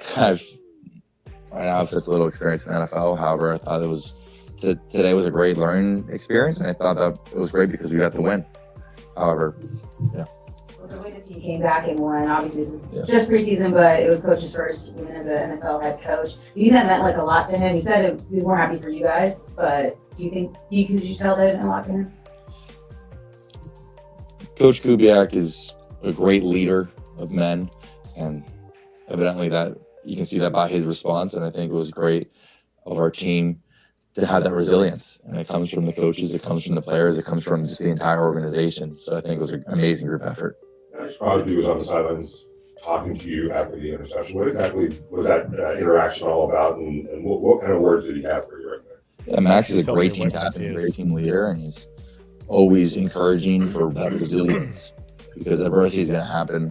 And him just saying, I don't want to put words in his mouth, but it was something along the lines of, hey, we got your back, let's go, next play. So just to push the page, move forward, and to hear that from a team captain is very inspiring. The Texans obviously have a top-tier pass rush. It got through a little bit in the joint practice and a little bit tonight. You talked about what your approach is to handling pressure. Yeah, I think, well, first is always trusting the offensive line and having that communication with the offensive line. They need to trust you to make the right checks, and we need to trust them to protect, which you do a fantastic job at. And so it's also for me to work on my pocket movement. And Coach Kubiak, Coach Chinook, and Coach Sullivan, we've identified that I need to work on my pocket movement a little bit. Maybe stepping up in the pocket, maybe stepping side to side to gain a little bit more time and try to best serve my teammates and offensive linemen. Hey guys, God bless. Okay, first of all, these reporters suck. All right. Yeah, they do. They don't even realize that he did not play against the one. So why are you asking him how it was playing against one of the better defenses in the league? It was the twos. He wasn't playing against the number one. So why are you asking him that question? It's a dumb question. I just don't get. These reporters suck, man. The softball questions they ask sometimes. We know why. Let one of us sit in that goddamn conference or the press conference. I'll fucking ask more better questions than that. Jesus Christ. We know why they asked that question. You know, they want the message to be out there. Like, oh man, he's playing against one of the better defenses in the league. So you know, hey, whatever struggles he had is because he played one of the better defenses. Yeah, well, because the downside is it makes him look like an idiot though too. Because you're asking him this question, what's he gonna do at that point? He's got to answer you. You know, so he's gonna say, oh yeah, it wasn't the. I mean, you're putting him in the spot. That's not fair to him either. That's just stupid. Like, this is actually one of his more normal. Yeah, it is. That's what I was gonna say. He actually seems like a person. You can still see like, bro, stop. Just like he's one of those people that like you know, anybody that played football or like you know like a quarterback that tried to make every throw the perfect throw. Like he tries to make every answer the perfect answer. Like, oh, how do you feel about Clint Kubiak? Like he getting his first win. You know, Coach Kubiak, he's such a great leader. Like, bro, just answer the fucking question, bro. Anything, all these theatrics and shit, bro. Oh, we're happy he got his first win. Obviously, there's a lot we need to work on. You know, we're gonna get back in the film room. We're back to practice next week to improve and stuff we need to improve on, and hopefully we can keep him winning. Like something like that, bro. Oh, he's a great leader, and I'm so proud of him. And last week he gave me a glazed donut. It was the best donut I ever had in my life. Like, just shut the fuck up, bro. Just answer the question. Oh God, though. But this was honestly probably the most down to earth interview I think I've response that he's had. To be honest with you, he got to his tendency that he wanted to sugarcoat stuff or have that stoic response. But ultimately, is this him just coming down to reality and going, holy shit, this is what I'm into. This is what I'm about to face. Because at the end of the day, as much as we weren't necessarily playing all of our starters because Trey Tucker wasn't playing, Jalen Naylor was out there. Jensen wasn't out there. Starting offensive line wasn't out there. But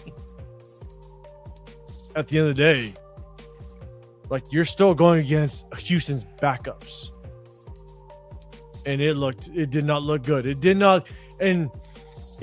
look up to par to a number 1 overall pick. That's the bar. That's the standard. And I think a lot of us, we try to sugarcoat that standard. And that's the problem. But Nate, man, what's your thoughts, man? What's your thoughts overall on the press conference you just heard? I mean, to be fair, yes, it was his most normal press conference I think I've ever heard, to be honest. But even still then, I can see through the bullshit that he's trying to put out there. You can still see, exactly what Severe is saying. Dude, just answer the fucking question. You don't have to say all of this bullshit around it. Let's just be a real person. Let's answer the question as direct as possible. Exactly. We know you're media trained. We know, you got good PR or whatever. Bro, just be a normal human being. Let's answer the question. Let's be real about this is football. We don't need to be super polished. I understand whatever it is they trained you on, but let's just be real here, honestly. But the one I think you were talking about at 8:05 earlier that Jeff had sent you during the practices earlier this week. Yeah. Oh my God, that I could not listen to that one. That one was so terrible. That one was so terrible. I was like, I'm good off Fernando Mendoza. I zoned out on that one. It was bad. It was horrible. I'm like, what is he even talking about? I think Chris put out a short with one of his, and people were asking him was it AI? They thought it was AI generated answers. It was Chris was no, this was him actually answering questions. So yeah, but it's, like you said, it's just him. He's just so trained that everything he does is I'm a person that I took a public speaking class before, and I took speech and debate before, so I know the things they teach you. But he takes the stuff they teach you in there. They teach you to command and spread and use your hands, use your gestures, because that conveys you have command and it conveys comfort. So that's why they tell you to do that, because it makes it looks like everything you're doing you're very serious about. So they teach you to do all that stuff, right? Yeah. So that's what he's doing. But I know not to do it all the time. I know how to be there's a way to naturally do it where it doesn't look so forced when you're doing this, and when your hand is still closed and you're doing this with your other hand, it just looks unnatural and it is forced, and you're being cognizant of everything you're doing. Bro, just be yourself. And he's a rookie, so maybe he'll, and like I said, this is probably the best press conference he's done so far. So maybe being with the Raiders, he gonna learn to just abandon all that nonsense. But just bro, just be yourself. That's what we want. We want to know the actual Fernando Mendoza, the real person. I want to see him come out and talk not your representative. That's what I want. I want him to come out to the podium and answer questions like Mekhi Lemon would. Just be totally off the hook and just be weird and just be funny, God, yeah, it's just that. But that's the thing is if you watch Mendoza, there's a Sunday Conversations. I don't know if you guys know what that is, but it's a comedy podcast kind of interview. Yeah, exactly. Caleb Presley. He feels so normal in that. He's so normal. The one with the busing with the boys earlier this week. He feels normal. Yes, he's still a little quirky, but he feels normal because he's in that environment. When he's doing these interviews and you can see the difference between, and it's not I understand his personality is a little goofy, sure. Yeah. I get that. And I don't care about that. But it's the bullshit and the performance that it's okay, let's just be a real guy. Like, let's just be normal. You know what I mean? That's my whole thing about it. And I know a lot of people are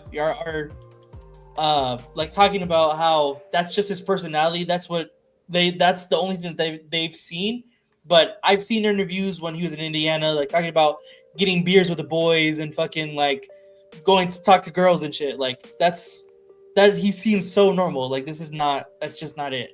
Yeah, I saw the same thing you saw, the Sunday conversation thing, and after I saw it, I was like, this dude is about to be like America's sweetheart. Like everybody's gonna fall in love with this dude because he's like so genuine and so like you can see like he's like goofy and kind of awkward, but he's like, you know, that's just him. It's like a quirkiness about him. So I'm like, oh, people gonna love him.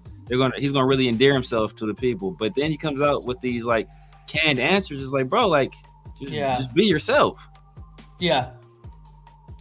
And that's the hardest part is. And shout out to our guy Chris, protect the shield. Like Chris was like, "But is this really who he is? Is this who he is?" Because y'all know when it comes to a locker room, you know, grown ass men will pick you apart. They'll figure out who you are. And if you're not genuine, if you are fake, if you aren't who exactly what you portrayed to be, then they're gonna pick you apart. And with Fernando, my hope is that is literally who he is. I hope what you see on the screen is genuinely who he is, because if you're not, then like that's going to be a bad sign moving forward. And so based on that interview we just saw, that is drastically different. Drastically different than what we have ever seen before. And that's after a game that he is not necessarily proud of. Having the pick six, not being very accurate, having off throws. You know, like you can point to some good things, but for the most part, not very good, right? Again, especially when you're basing it off of the number one overall pick. And so when you see an interview like that, you're just like, damn, okay, is that who he really is? And that's kind of the concern I have overall inside of a locker room. So, but look, I think for the most part, we all know we're all banking on the fact that he works out, that he is going to learn. Long road ahead. He's young. He's young, and like I said earlier, it's just the image of the Raiders. You know, we love you, Breno. Look at his look at Jeff. I'm so dead. That's the Asian version of me in his thumb or his icon. It's just the fact that it's like the Raiders, you know, the image of you know what this shield represents, and the tough and the grittiness, and he just doesn't come off that way. He's just so polar opposite of what Raiderism is, you know, and that's where I think that's my disconnect with him. That's it. Oh, Leo's trying to come in. I know he's coming in. Can I fit 5? Yeah, I can. Yeah, I can. I gotta go. That's it for me, guys. Sorry. Was that a fat joke? Can you fit me in? Really? Damn, I see how it is. All right, hold on. Hey, Leo. What's up, You up man? in here? You know, look, we got Rorschach, winner Mendoza XL. We got No Face, Bowers, 5XL. 5? 2. Oh. Hey, don't say Come on. Damn. Hey, Leo, no fat shaming over here. Right? No, it's just because those are a little harder to get. Oh my God, you gotta brother. order the Samoan size, as you say. Hey, we need him in the trenches right about now, brother. Hey, we need somebody that's gonna stop that run. And my 2 is Bowers 3XL. Okay. We'll work it out. We'll figure it out. Yeah. Just send me a list, but we got it. Yeah, but they're gonna hit me up either on my email, and we're gonna figure out what their address is, so we're gonna send it. We'll figure it out, 100%. But let's do this, because I'm gonna tell you right now, I might need to go get another beer. God damn it! Just Leo's now in the building. Leo, give us a breakdown of what your thoughts are on the game. And I don't know if you saw us just do Fernando's post press conference. But yeah, what's your thoughts are on the game? Let us know. I'll be right back. I didn't get to watch most of it because I was working, so I drove. But I saw everyone's reactions and comments, and having that perspective is really funny because people were losing it. They wanted to jump off the bridge, and then we came back and we won at the end, and it was like all is well, right? And it's like, but what I did see, that running back, I can't say his name. What's that kid's name? Obi? Yeah, Obi. Yeah. Obi. Yeah, I'm gonna call him Obafemi. I'm calling him look good. Obafemi. It'll help me remember. I'll call him Oba, but he looked good, man. He looked good. Ogunbowale or something like that. Yeah, him. He looked good. And I like that. I saw the not two turnovers, but one was a fumble, right? And then the other one too, where he hit the guy from behind. I like that. And that was again the second half, but it was good to see those guys. I saw Max get all fired up and shit. What was that, number 91? I don't even know the kid's name. Jafari Harvey. Yeah. Jafari Harvey. Yeah. I saw him. He got do the it. strip sack. Yes.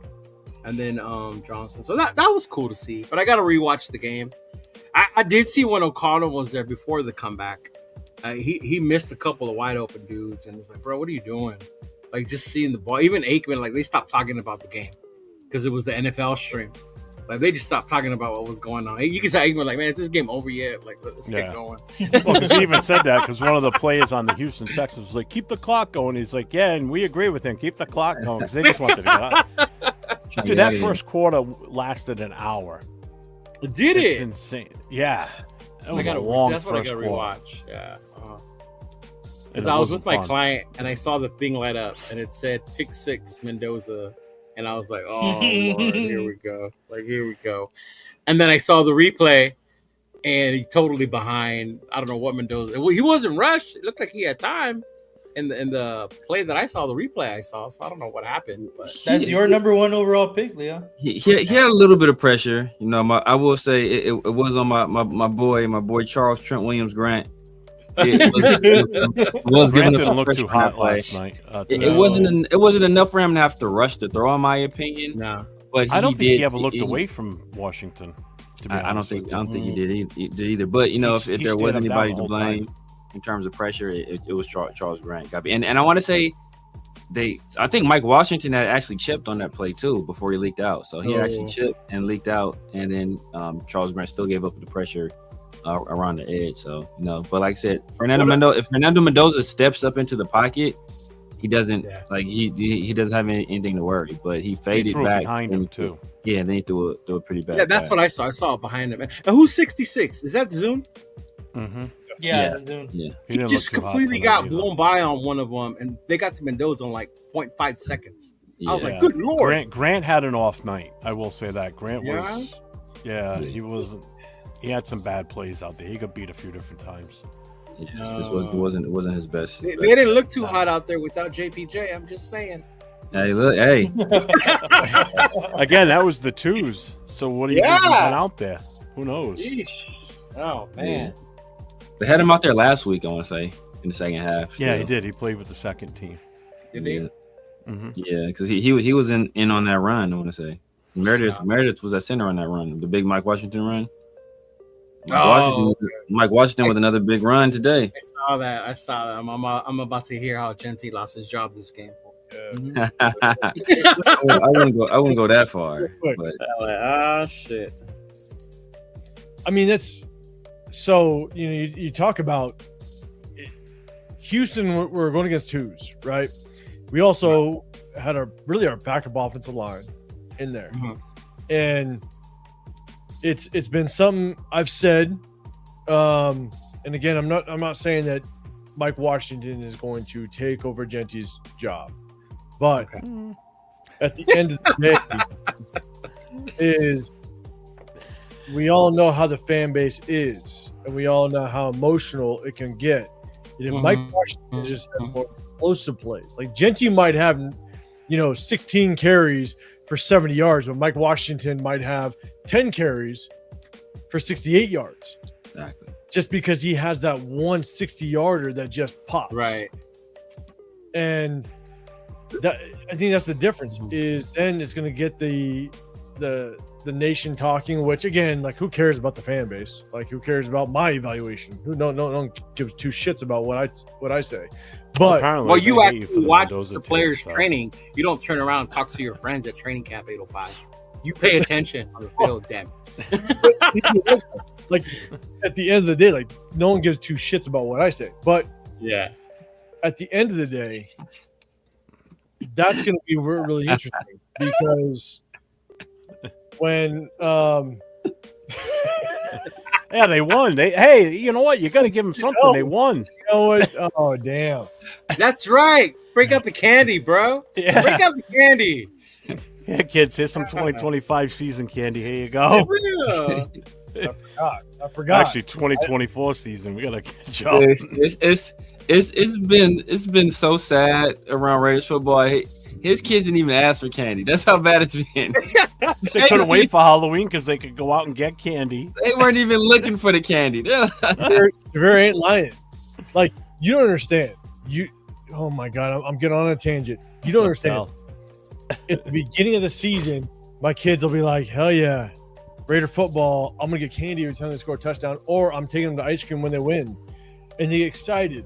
After week 3, They're I'll miserable. be like, it's Sunday, Raiders are playing, and they'll be like, yeah, okay, and Dad? Exactly. And Can I get some Robux, please? Some Robux. And for you, those of you who don't know, I have bribed my kids. Later my on, Shaq. oldest is 20, and my youngest is 10. And so the oldest, I bribed them with every time the Raiders score a touchdown, I have a bowl of candy in my pantry that they can pick and beat candy. If they win, I take them to ice cream. It's been some bleak years for my kids. Some stale ass candy up in that pantry. Oh, so You they got- get you a got the few for bubble the gum touchdown, and and they get baseball ice card. cream now. There you go. Yeah. Yep. These kids will be living the life Hey, tomorrow. preseason don't count though. Oh, that's not fair. You I got to know. make up for You it. gotta, I you know. gotta save. You gotta save on his candy budget. I know the candy budget is just goes bad.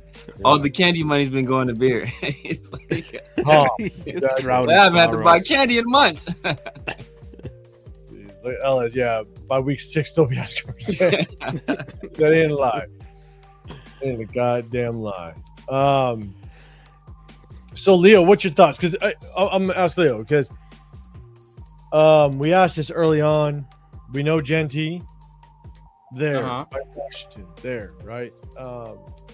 And I think you said you didn't get a chance to see the whole game, but did you see the second half? Were you able No. to see? Okay. I was listening to it and I was watching the second half as I was driving home. Yeah. Okay. Yeah. Who do you think? And Severe, I'm gonna throw this question to you too. Right after Leo is third running back. Who's gonna make this team?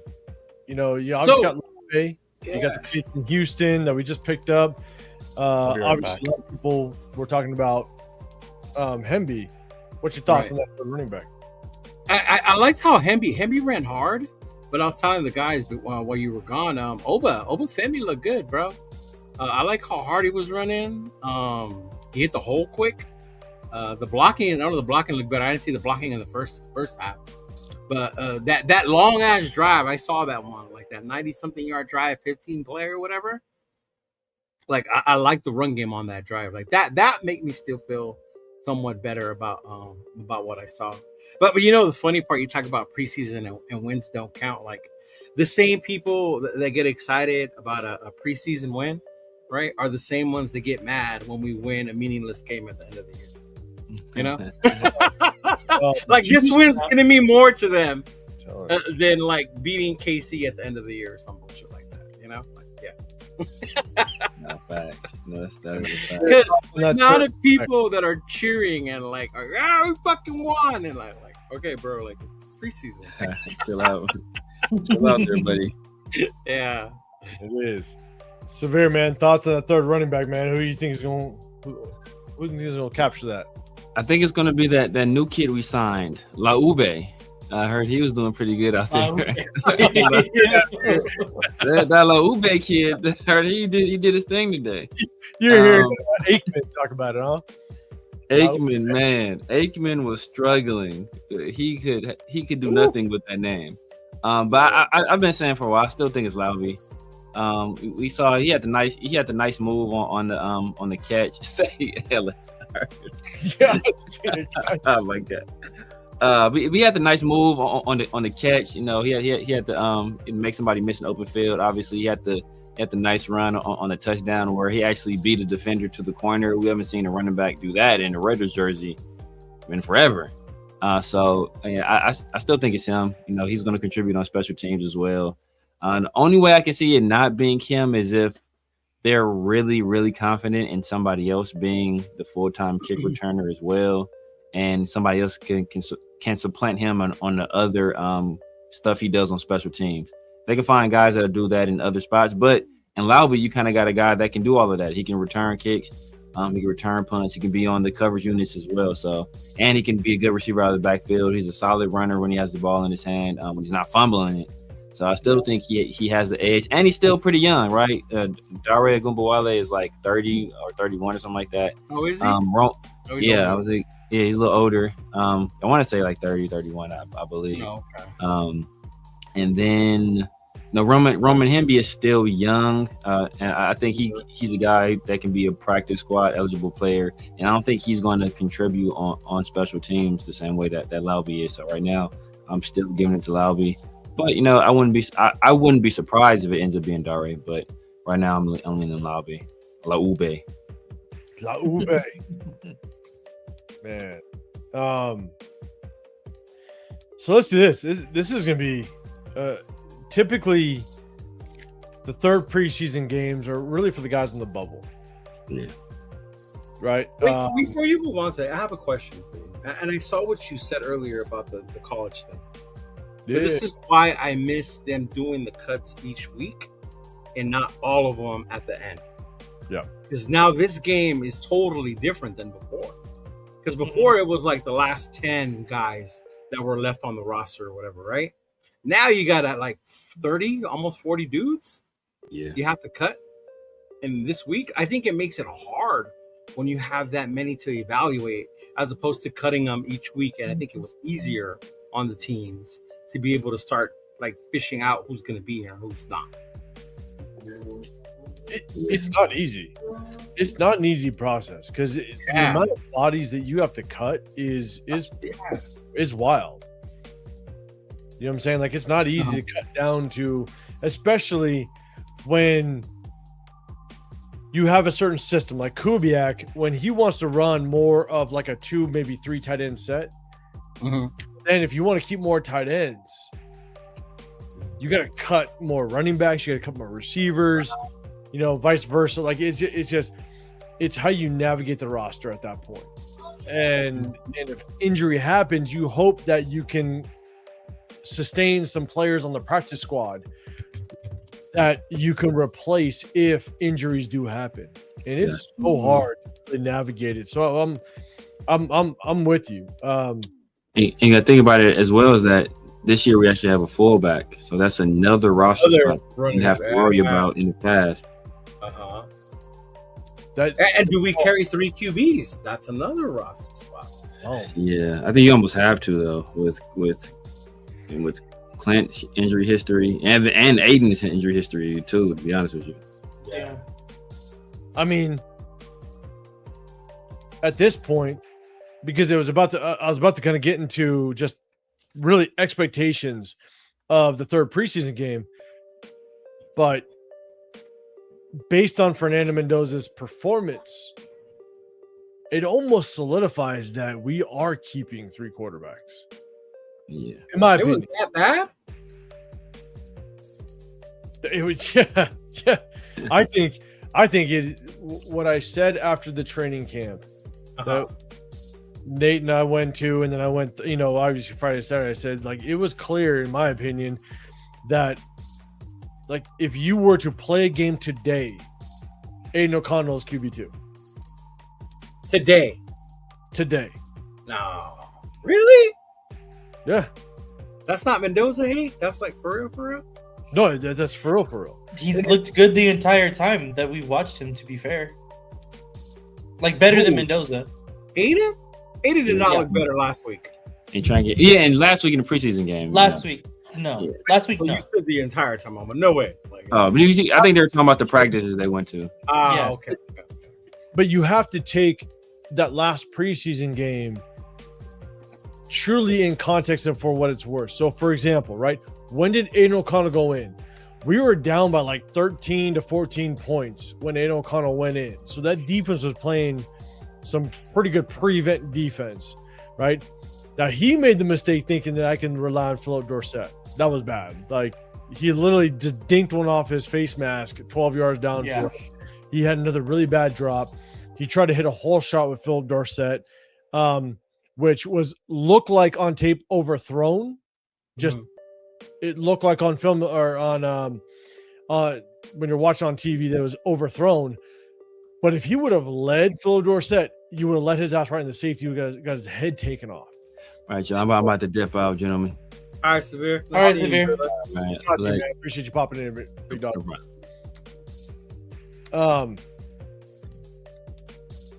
Then Leo, too. Hold on. Where's Leo? Did I lose Leo? Where'd you hold on? Bang. Okay. No, he kicked me out because I disagree. I forgot Severe has okay. So when you look at Aiden O'Connell's performance last week, he's thrown against like 4-string receivers, right? And so I think he relied way too much on Philip Dorsett. It was tough again, but he made some very good throws downfield against prevent defense. So when you talk about today, though, mind you, I haven't seen the game before people come after me. The AOC cards. Chill. I gotta watch the game still. So then why are you talking, Leo? Because of what I did see, he made horrible throws to wide open people. Yeah. Yeah. So today he had more burn because he came out in the second half and he basically played the entire second half. And there were still some inaccurate throws. And Aiden O'Connell, it wasn't great across the board at all. But he also made some very good throws. So if you just put everything together, if you take Aiden's experience in the NFL and he understands the NFL better than what Mendoza does right now, and it's only because of the amount of time that he's been in the NFL. If we were to start a quarterback day one, if Kirk Cousins got hurt in preseason and we need to start a quarterback day one, I'm still going with Aiden O'Connell. It's not with the intention that I think he's going to all of a sudden win us football games. Right. It's just that I think he's going to keep us more competitive because Fernando has a massive learning curve at this point. And so, and everybody knows my bar for Fernando is not very high. You know what I'm saying? And so that's what I'm working off of, is that I think Fernando has a massive learning curve to get to the point where we can rely on him. And so if someone wants to come in here and say, well, we need to start Fernando just to start the learning process. Okay. Like there's some justification to that. Right.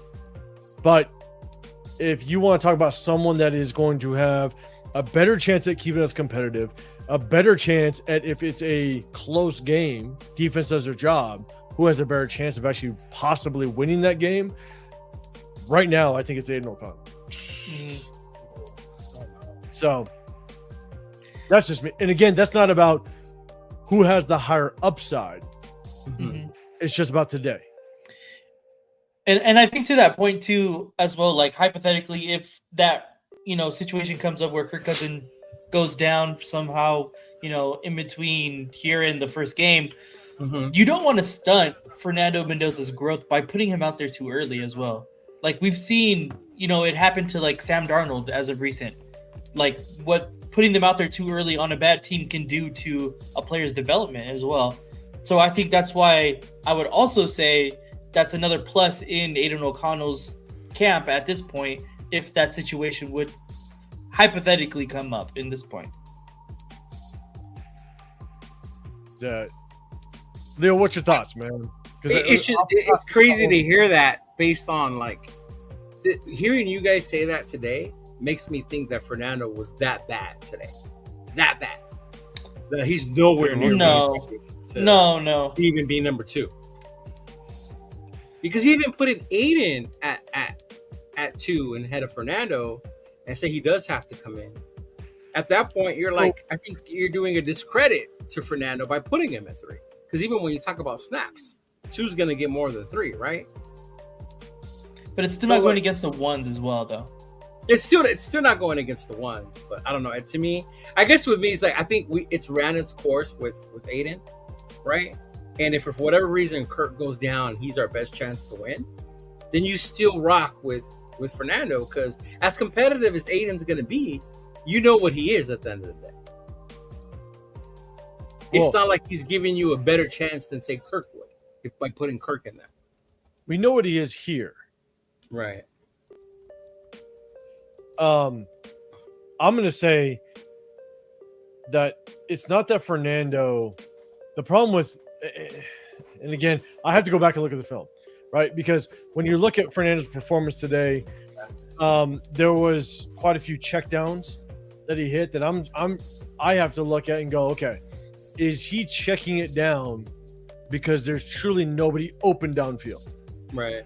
If I go back and look at the film and he's missing his first and second read and he's just opting for the check down because he's not reading it right, then there's that's a massive issue.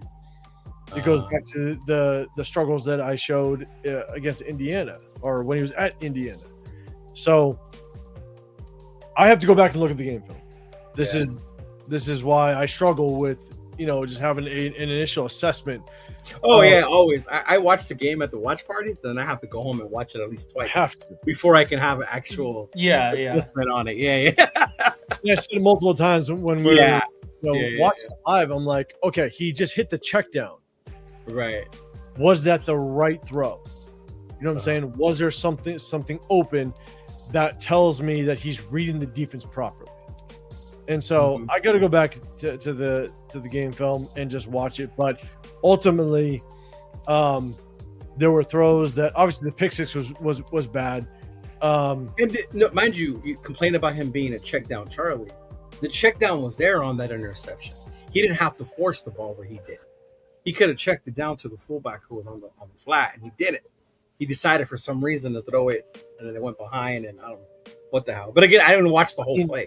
I just caught like that motion. Depending on what the route concept was, the fullback could have been the second or third read, but maybe the check down was the running back. I don't know. I don't know what the concept was. Yeah, that's what I'm saying. You got to go back and see that. Yeah. But that and that's just for me. It's tough because I got to see how he processed everything, and the alternate two says a lot. I got to give you the access, Nathan. Yeah. Oh yeah, that would be dope. Yeah. Jeff, Alpha Costi's got one for you, man. This one's for you. Yeah, I answered him in the chat response. Hold on, let me see. Yeah, I mean the second half, like I answered him. They looked okay.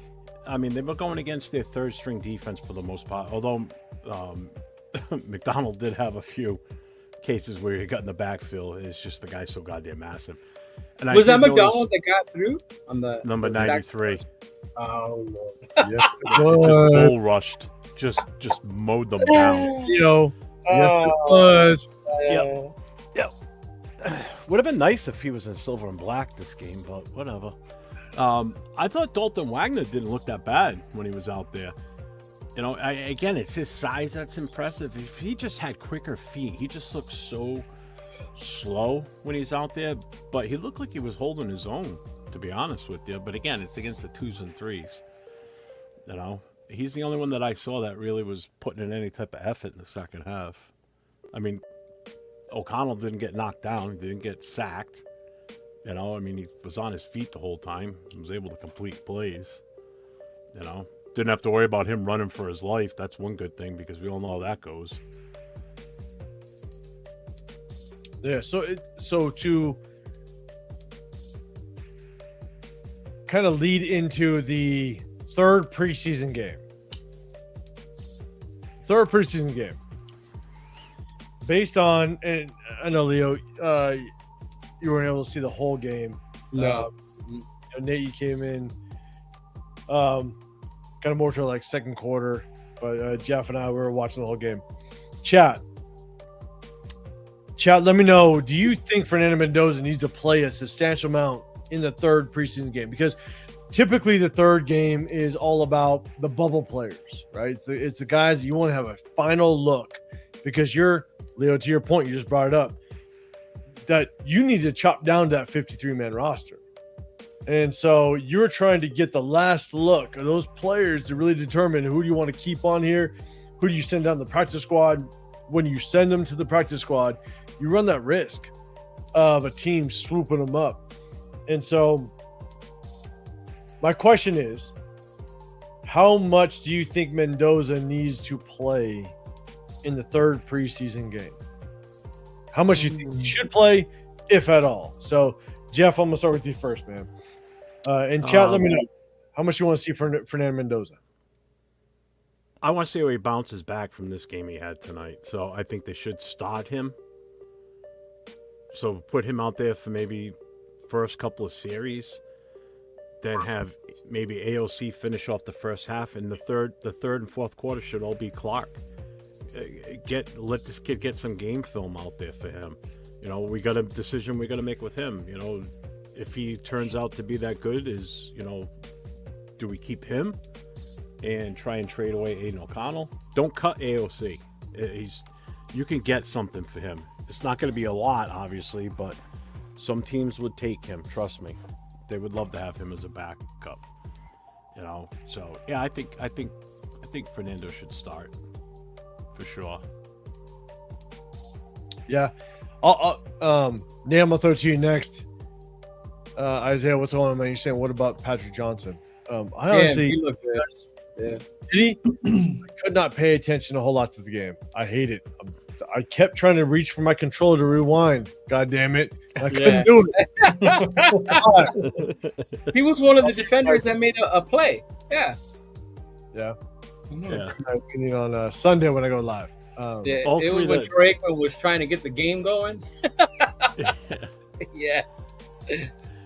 All three of the Alpha Classics said him, Jafari, Harvey, and Sloan. They all look pretty good out there. I didn't see Sloan, but I saw Harvey and I saw. He had a couple of good plays. Yeah, Sloan, he got in there. He had some pressures for sure. Yeah. So, yeah, I kept reaching for my controller to rewind, but I can't. This is my first time I've ever done a live game, kind of like watch party. Shout out to everybody that joined. Okay. So, Nate, I'm gonna throw it to you. Mendoza, do you want to see him body of work, just get some work done in week 3 preseason, or are we just watching bubble players? What's your preference? Yeah, I think I would want to see him. I'd have to agree with Jeff, probably like a series or 2, just to get him some more game, time, because we know for the majority of this season he's probably not going to play a lot of the games unless he somehow gets in at the end of the year. But we're fully expecting Kirk Cousins to be the starter for basically the entire season, all of the games. So this is going to be his last time to get full game reps, and that's we want to see that. We want to put that on film too to study from. So I definitely want to see him out there. I don't expect him to get more than probably like 3 series max, because this game, the third preseason game, is really for, like you're saying, the bubble players. So I want to see him. How much time he gets, I think is still up in the air. But I would say probably around 2 series. No, I'm with you. I just want to say this. I got No Face Man. I got your email. Shout out to you, big dog. Got it. We're gonna work this out 100%. Get the jersey over to you. And Rorschach, I got you. You sent me an email. Appreciate you. Rorschach won. Won. Yeah. You won, man. Send him. Surprisingly, I didn't. I know, right? Rorschach's 2 sizes too small so he can fit into it. Wow. Wow. That's just wrong. Look, for me, when it comes to, and I'm gonna give my take on what I expect in week 3. But Dennis, if the Raiders are picking the top 5 next draft, do you go for a quarterback until the quarterback is figured out? These dudes would lose their fucking mind, bro. If Julian Sane is on the board, this is just for fun. Okay, shout out to you, Dennis. I'm gonna give my take on what I want to see week 3, but Leo, what's your thoughts? Oh, honestly, what do you want? Coming into this game, I said, how Fernando looks today will determine how much I want to see him go against the Niners.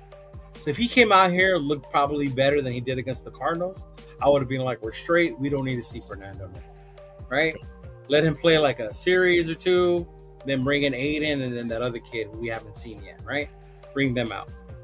The fact that if this is bad or not as good as it was last week, this is your opportunity to give him that playing time, no matter who it is up against, but to get comfortable with that offense we're trying to teach you, to get comfortable with that lingo and where you're supposed to look, right?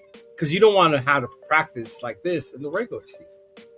So I would want him to still stay out there a quarter, maybe even 2 if needed, right? Depending on how physical the game was at that point, right? Because you got these other dudes that are going to be going out for a job in San Francisco side. But just to see like, hey, this is going to be the last chance for us to give you kind of like a rehearsal before we go into the regular season and then shit gets real, right? Yeah. And it's more to evaluate, more film for him to even look at that point of himself and the coaches to look at. Well, it's more film for him to get out there, so when he gets cut, other teams can look and see what they want to pick up. Trust me, AOC has enough film of that for people. So you're saying no to drafting a quarterback? I'm saying no, man. If you draft a quarterback, then I'll be on your guys' side. A fire Spy Tech. Because if that was your plan to get one of the guys from next year, you should have traded the fucking pick away this year. Yeah. Like, so let's do it. Jeff, top 5 pick next year. You waste it on a quarterback. What do you do? No. It's such a painful question. You know what I would do if we had a top 5 and he falls to us? Say we got the number 5. If you trade it, if Jeremiah Smith falls to us, we take him. No questions asked. Oh yeah. That's what I would do. You take that top wide receiver, or if someone else is better than him that comes out next year, because you don't know how good he's going to be this year coming up. You hope he improves on what he did last year in college, whatever his stats were. Pretty sure.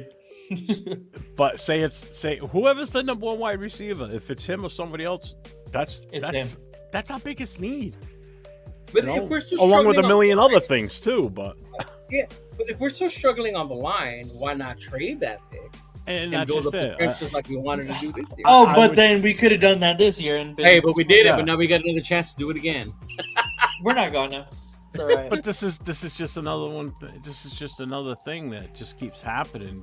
We're not getting the pieces to make us overall better. We're just trying to go for these kill shots. Kill shot, boom, going for the top running back. Kill shot, boom, go for the top rated quarterback in this pass draft. When we had options to do something different, like we didn't have to take Gentry at 6. That running back class in that draft was insane.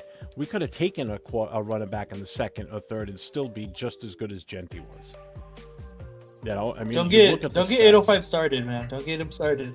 So it's like you make these moves that just don't make sense sometimes. Yeah. Well, I'll give my take on what I want to see, but I'll get to the chat. I'm gonna say what's up to the chat for a second. But if you guys don't know, we got over 100 people in the building. Appreciate everybody rocking with us. Make sure you guys go to LV Raider 10. Hit him up. You got 401 Raider Jeff. You got Cheeto Linus on this side. I'm 805 Raider Real Talk Raider Nation. We appreciate everybody rocking on this Thursday. this Thursday special, man. Appreciate everybody rocking with us. LS, I'd like to see Mendoza for a half. Fair enough. Frank White, no. Rest Mendoza. We can risk the kid. We can't risk the kid getting hurt. Okay. Cool, Kev. I'll play Fernando for the first quarter, and that's it. Okay. I'm with you. No face. You want to see him for 3 quarters? Wow, that's a lot. Okay. He must beat the 49ers. That's why he wants us to beat them. Yeah, probably. Yeah. Now, I'm ending with this with Dixon. Even if we drafted Ricky Mahomes this week. That picture is comedy. Put him back. Put that back up again. I want to look at his profile pic because that's awesome. Look at this, bro. I told you it's my. Is that you with Genty? Yeah, it is. Oh my god, that's fucking hilarious, dude. Oh, because I need to put that on a who flag. was it? It was Bueno that had Jeff with Fernando. Yeah, but I look like a fat Asian in it. Yeah, Don't even look like me.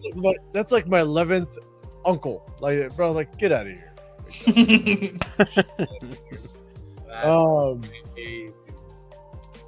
So, Nate, going to you. And as I told this to you, I'm gonna go ahead and open my next beer.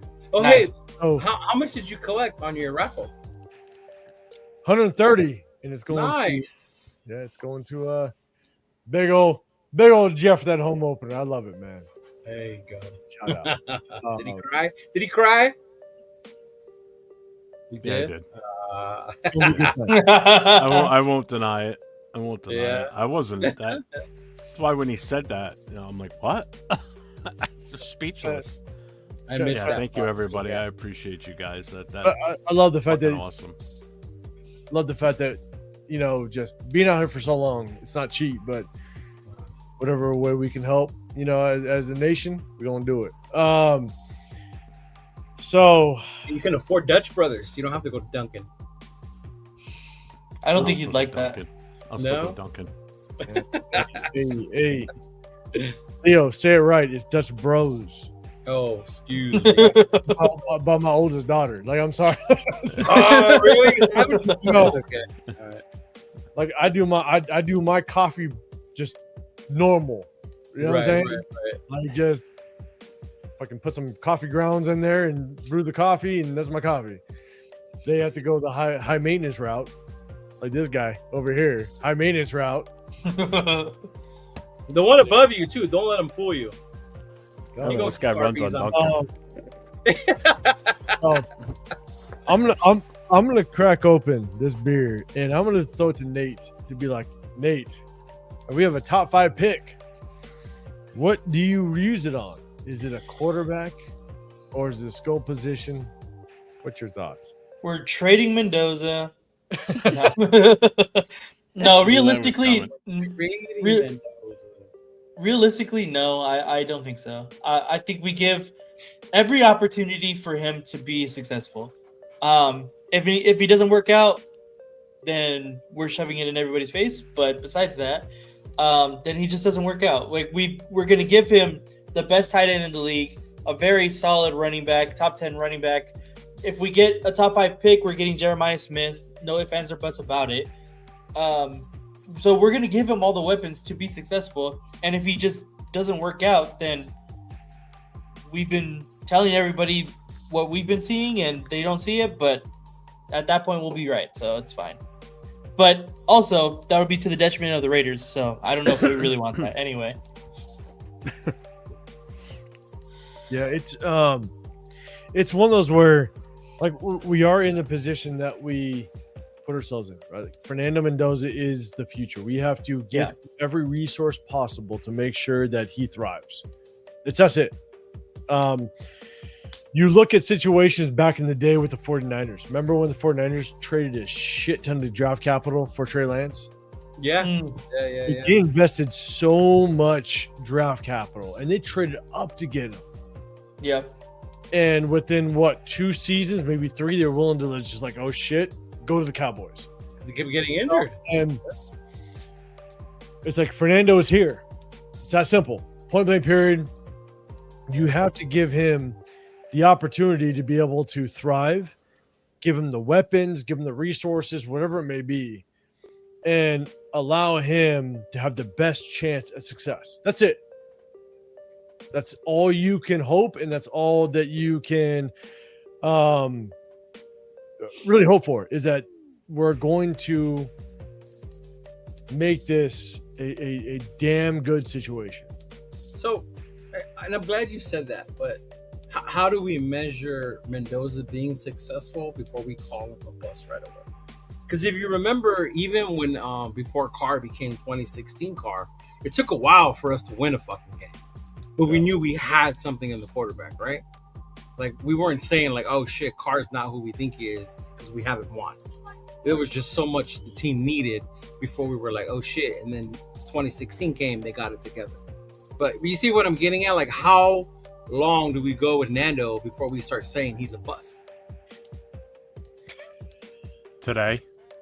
See that's why I bring it up. And I get it. Expectations change because you're number one overall. You know, Carr was second round. Leo, Yeah. why are you trying to hit me with so many complicated questions? I just wanted to get to my expectations of week 3. Because you brought it up about Fernando. I did. But you know Derek, what? Before I get into my explanation of it, maybe I'm gonna give the time to everybody else. So Nate, what's your thoughts? Like, what are your thoughts on?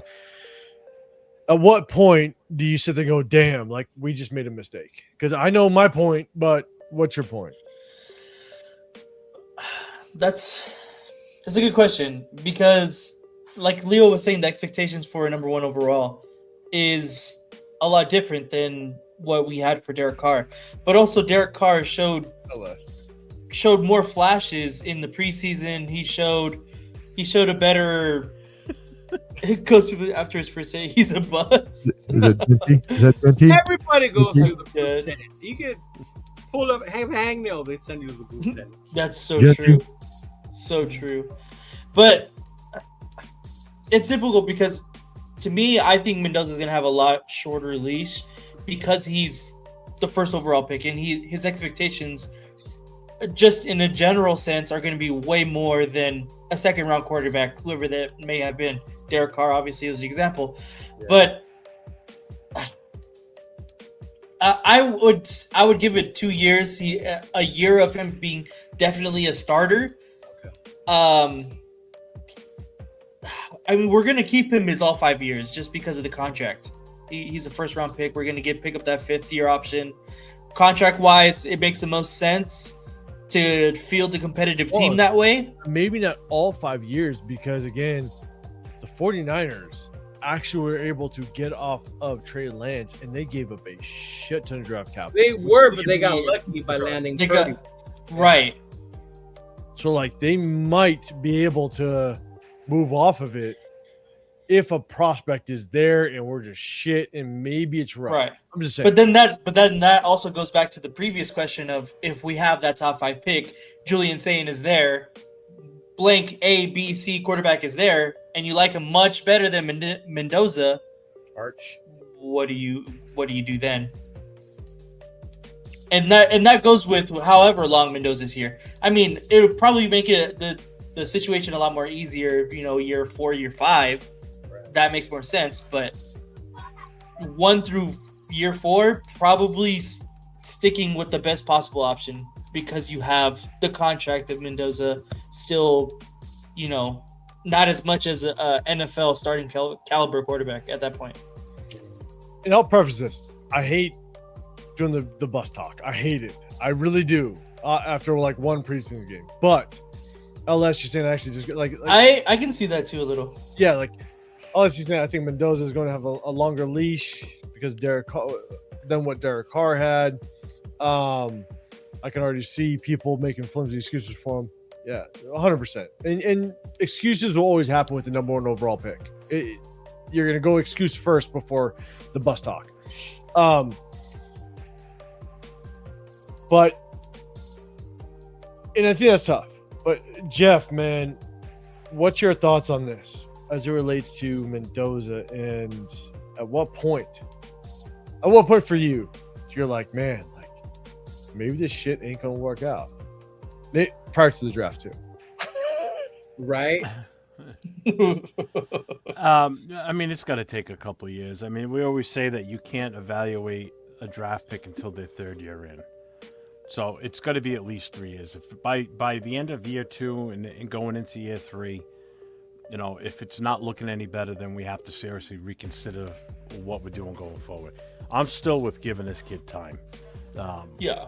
Again, fair evaluation is 3 years. You know, so like we're at that point now with JPJ and Glaze. They're going into their third year now. So you've got a decision. You know, are they living up to where you grabbed them in the draft? You know, is JPJ still that guy? You know, so comes 2 years, 3 years from now, is Mendoza going to be worth keeping? You know, we've got him for the 5 years or the 5th year option because we've got him in the first round. So you have to make a decision. You know, do you start seriously looking for another quarterback? And then we just start this cycle all over again. You know, you just better hope that whoever we have also on the team for quarterback is able to go in there and play, because he's not ready yet comes year 3, or he's not looking like what they thought he was going to be coming out of college. You know, so it's a sticky situation going forward. Oh man, if he he's did not not look playing good tonight. Yeah, if he's not starting, I'm sorry, but if he's not starting next year from week 1 on, then it's already a bust in my opinion. But Or a you waste still got to of give him. Exactly. For being a first round pick, number 1 overall, not just a first round pick. Yeah. Yeah. So, Leo, I'm going to ask you the same question, but before I do, the amount of times I have to click on this comment and just look at the profile pic, I can't do it. Bro, send me that image. I'm gonna put it on a flag, man. Oh my god. Bro, like that's not even my 11th uncle. That is wild. Oh man. Christ. I never Linda, seen after that, people drink Russell. Any quarterback would not be trusted. Yeah, and that's what I want us to prevent. Don't, you know, the good thing is he's not like him. He doesn't have the same character. He doesn't have those character flaws that Jamarcus had. You know, he's already under contract. We didn't get Jamarcus under contract right away. You know, he showed up fat, out of shape, didn't study the playbook. You know this kid is doing just that. He's studying the playbook. You know, there's a lot of people that are riding on this kid being the answer. You know, there's a lot of guys, a lot of people's jobs are on the line if he's not the answer. So it's not just him, the player or the person. It's everything that everybody put on the line by saying, yeah, he's the answer, when you still had people. Yeah, you still had people out there doubting us taking him. You know, and not so much just like 805. I'm talking about some of these bigger analysts that people say, you know, this was a good move or this was bad. You know, so bigger than 805? Whoa. Yeah, that's crazy. Just a couple levels up. Crazy. You know, so it a small guy. There was enough naysayers out there. You know, you mean Dan Orlovsky? Everyone called him crazy, but hey, how'd you like to be Ty Simpson right now? I mean, seriously, he's got no pressure. There's no pressure. He just goes out there and plays. Mendoza's got a shit ton of pressure because you're the potential future. You are the future of this team. That's why we took you number 1 overall. Ty Simpson, they know will be the future at some point, but there's no pressure. He's not going to start this year unless Stafford gets hurt. There's no chance of it. Stafford's their guy. You know, so he's just sitting pretty as the number 16 pick in the first round. They got him on a 5-year option. The Rams were smart. I'm sorry, because the kid looks good. Granted, I know it's one preseason. That's why they've been contenders since 2019. Yeah. Dude, all I gotta say is, maybe Jacob Parrish needs to be on my profile pic. God damn it! God damn it, LS.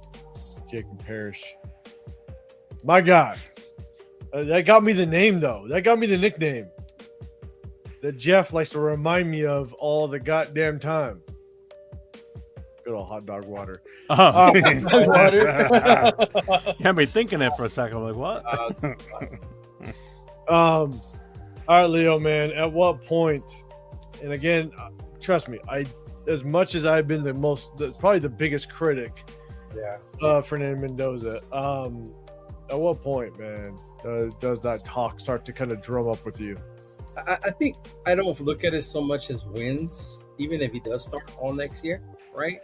It's like you can see when the guy is going to be it as a quarterback. Yeah. And I think that was why I brought it up, because even with Carr, like you saw, we found a quarterback. Now he just needs a team around him or somebody to give the ball to, right? Other than Andre Holmes at that point, I think it was Andre Holmes, right? Other than Andre Holmes. But yeah, I think it comes to that. Like once you start to see it, now we see turnovers. Like you start seeing shit like that all the time. You start seeing a la Sam Darnold, right? Jets. Mm-hmm. You start seeing Jets Sam Darnold. At that point, you're like, oh shit. Like what year is CJ Carr coming out? Like, is that 2028? Like you start looking forward like that, right? Or even the kid out of SC, that punk ass dude, right? Like you start looking at those names and start wondering. Jaden Mayava. Yeah, but I mean, I think next year's too soon to look at it. But you can't hinder yourself too much. I wouldn't be mad if they start taking late round quarterbacks, even like the Jets one, right? Like if we do say Nando, you're not it. So then who do we have? So we're not left with our pants down like we were when Carr left. Exactly, right? and that's just it. Go get Jimmy. We can't repeat the same thing we did with Carr, where we There you never brought go. competition. Say Bryce Butler. Yeah, don't throw those names out there. Formidable Raiders, by the way. If Afakasi's listening, no shade on them. Formidable Raiders for the time they spent. And Drew Aller did look good. God damn it. Yeah, see, and he was one that got injured, man. But that kid, Penn State was going through some shit his fucking last year there, like, and they had a coaching change for that reason. Aller looked like he had the tools. Yeah. Drew Aller was my favorite quarterback coming out of 2 years ago. Then he obviously got but He I stayed. also Nice face. going back to college was one of the best things he could have done. But then he got injured. Yeah. And I was like, shit, like there's just not a whole lot of Yeah, tape. no face. Got to work off of that. And so I No Face, yeah, we're gonna hit you up, man. Appreciate you. I got your email. We're gonna make it work. Oh, he won also? Yeah, you won. Yeah, he's Yes, the one you he made did. fun of because we said a 5X. I didn't make fun. I just said it's a little harder to get. Oh, you went, damn, like that. Good, Jeff. It's late, Jeff. It's been a while. Right? Look,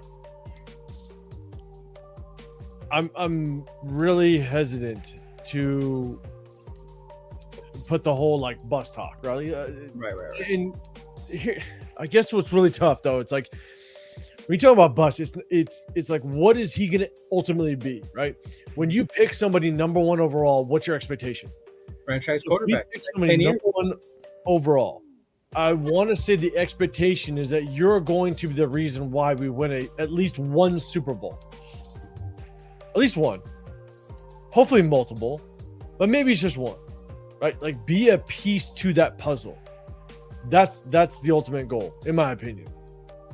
And so it's like Genty.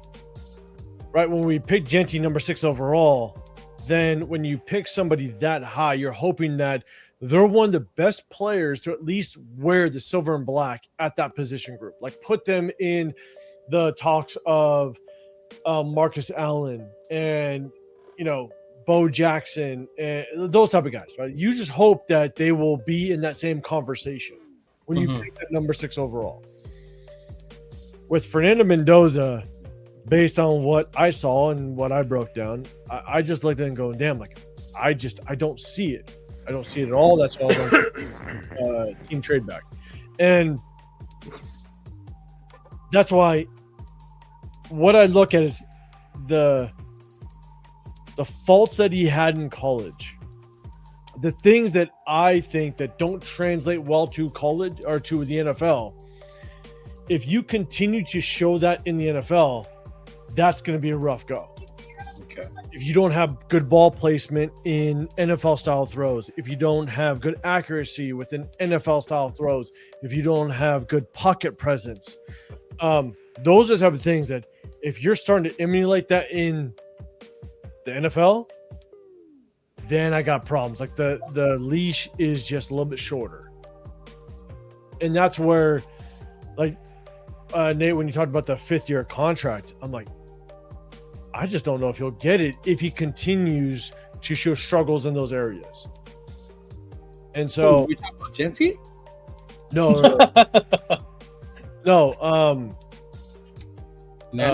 Fernando. Okay. Like, if he doesn't show good ball placement, if he doesn't show good accuracy, if he doesn't show good pocket presence, those are things that outside of the 80% of RPO, back shoulder fades, and goal balls,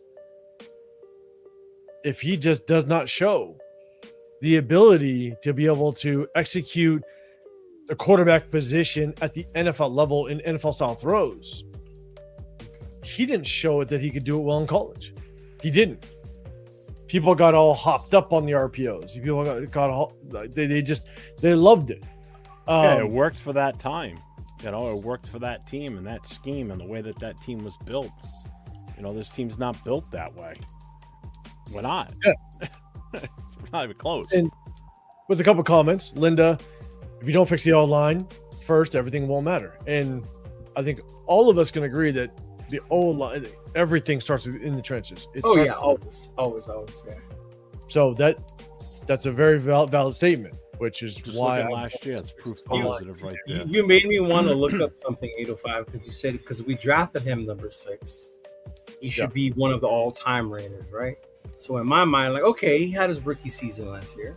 Where does his season rank against other rookie running backs, Raider rookie running backs that we've had? Oh, it's like 2nd. So the top five are Josh Jacobs is number 1 franchise record, right? Yeah, 1,150 yards, 7 rushing touchdowns. Yeah.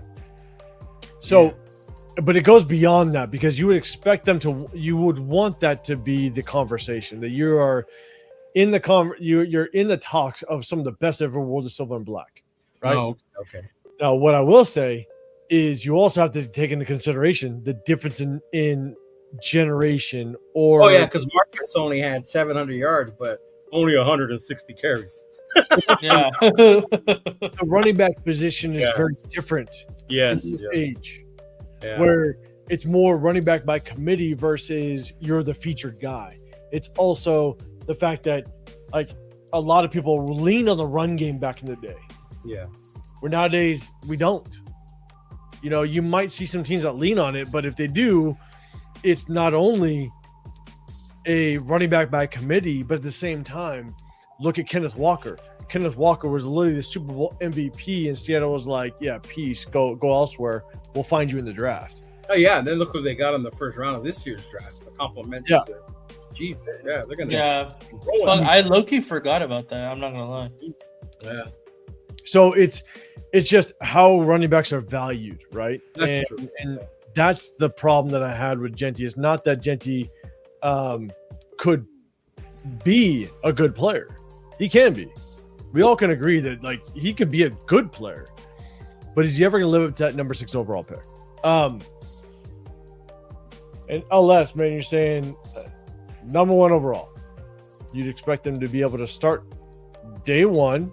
I think there's a little bit of like I want to say start day 1 outside of the quarterback position. Everything outside of the quarterback position should start day 1 if they're number 1 overall. With the quarterback position, I think there's a way there, but that's up to debate. And Jeff because that you aren't sending them out there to embarrass themselves despite there being some growing pains. And now, mind you, this could be a very loaded topic, but Nate, do you have concerns of Fernando starting day 1 or not, being number 1 overall pick? Right now, yes, I do. And I think that's exactly why we brought in Kirk Cousins. There you go. Because we knew that he wouldn't be ready to start week 1. And I mean, depending on who you're asking, that's either okay or blasphemous because right. A number 1 overall like picked player, in my opinion, should be capable of starting week 1. In my opinion, like almost all of the people that have been picked first overall has started week number 1. So, and the fact that we're going to be waiting to see till season 2, season 3 to really get the best out of Fernando Mendoza is already a step behind most NFL franchises that picked 1 overall. So yes, I do have reservations about him starting week 1 this year. I do think that this is the best situation for him to learn, though. I've said this throughout the draft process as well. I don't hate Fernando Mendoza. I don't hate him, but I don't think he was worthy of the number 1 overall draft position. And that's where my biggest faults have been is I don't think he was worth 1 overall. So we never really got the value in return for being so bad last year. Our last season was basically for nothing, considering that we're not going to see the number 1 overall pick play this year. So let's just, Nate, I will ask one question off this because I'm going to ask Jeff the same thing about, Fernando and Leo, but let's just say hypothetically, no one offered a trade. There was 0 trade. What would you have done at that point? That's difficult. I think. Oh my God, that's hard because I know my answer is, but I got mine already. Really? Yeah. I think that bang. The problem with the Raiders picking first overall is that our dire need of the quarterback position, and to me, we were a little handcuffed to picking Fernando Mendoza at this point in the draft. I mean, I had to look it up just to refresh my mind real quick to see who was taken immediately after him. This is tough, honestly. I think if I really had to, I might have probably taken David Bailey. We definitely needed an edge player. I mean, yeah, that one's hard. Nate, as you kind of answer the question a little bit, chat. Yeah. Let me know if we didn't choose Fernando and there was no trade back offer, was there another player in this draft that you would have considered to take? Chat, let me know. Let me know. So Nate, all right, finish. My bad. No, that's cool because, I mean, like looking at it, I mean, are you comfortable with taking Carnell Tate number 1 overall? Are you comfortable with taking Arvell Reese? Jordan Tyson. Those are guys that went directly after at positions that we needed. Because we're not going to take Jeremiah Love. You could have argued that Jeremiah Love was the best possible player at that point, but we're not going to take him. So I probably, just looking at this draft list, I probably would have gone Bailey. Just because it was a position that we definitely needed.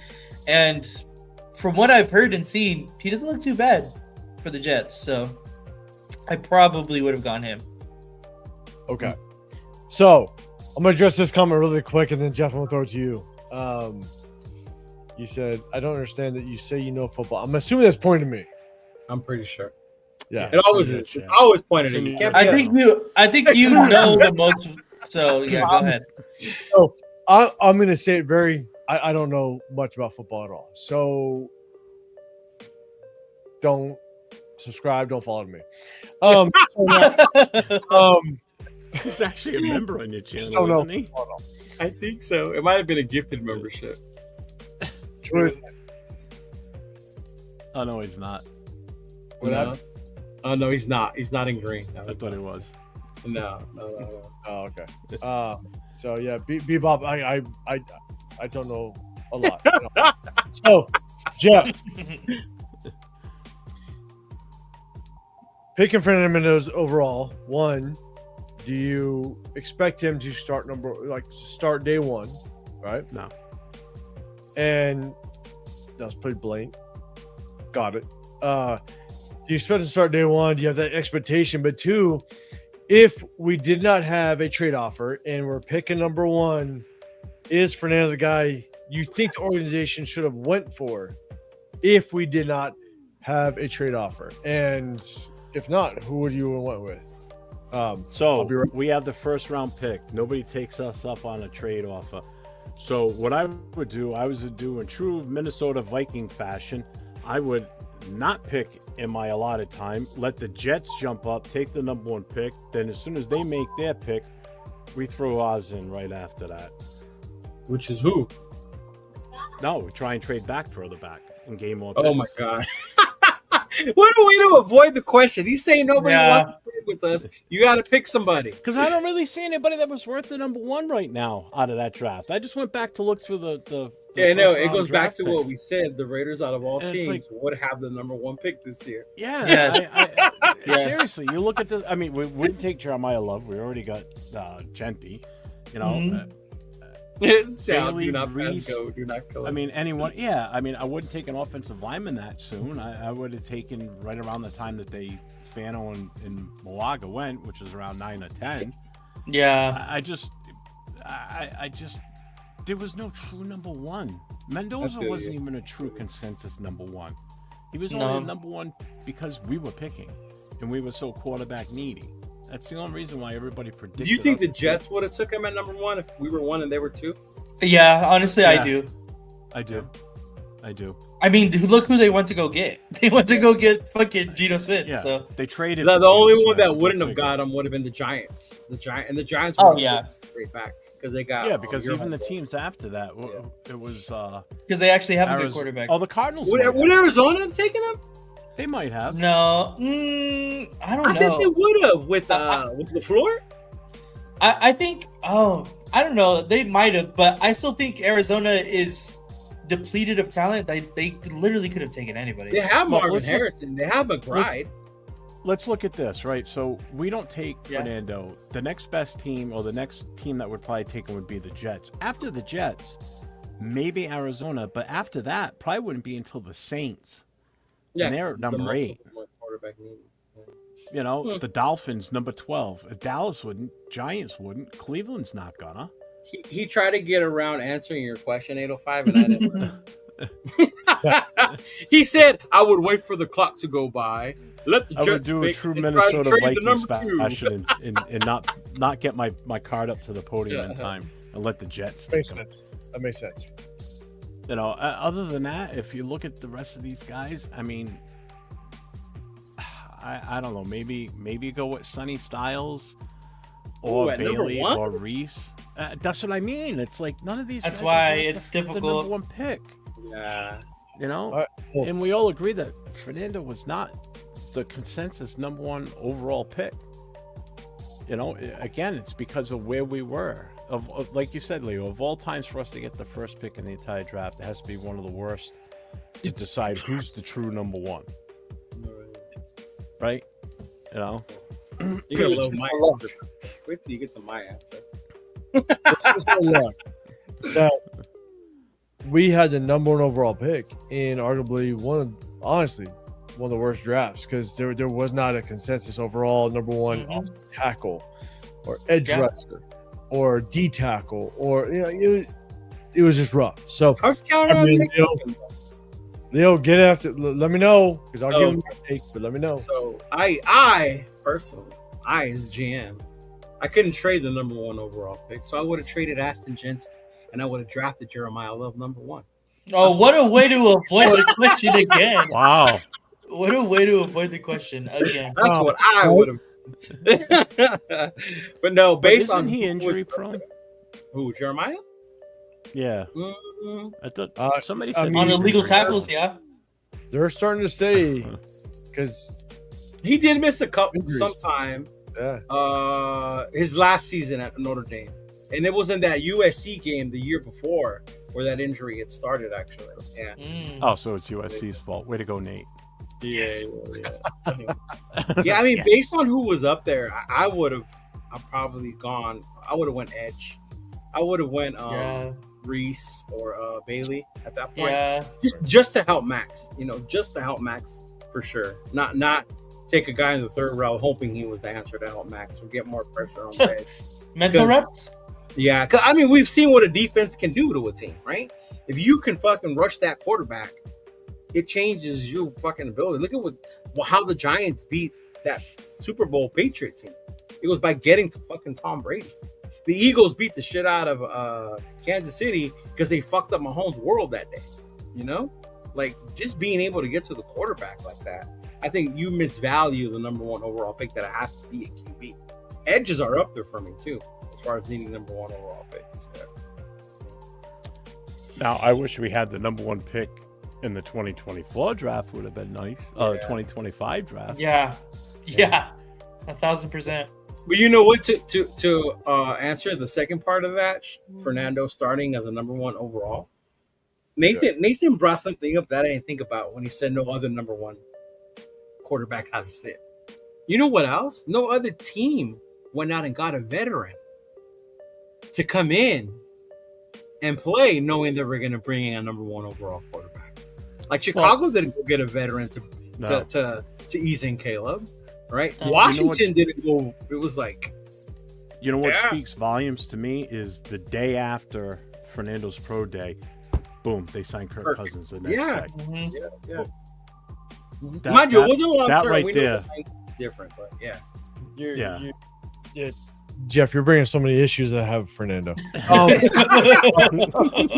the pro day. God damn it. Like the pro day was awful, in my opinion. And then Spike Jack comes out and goes, "Oh, that was solidified it for me."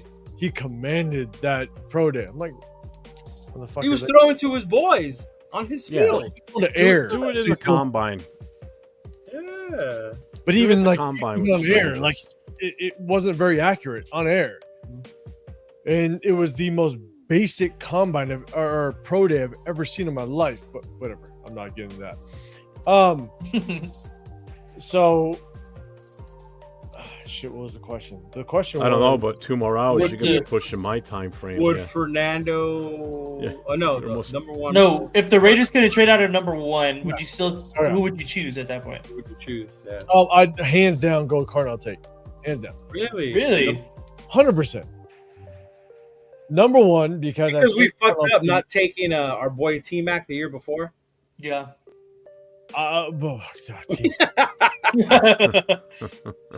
T-Mac and Kelvin Banks. I would have taken Cardinal Tate in a heartbeat. One, because I think Cardinal Tate could be a top 10 receiver in the National Football League. I think he can.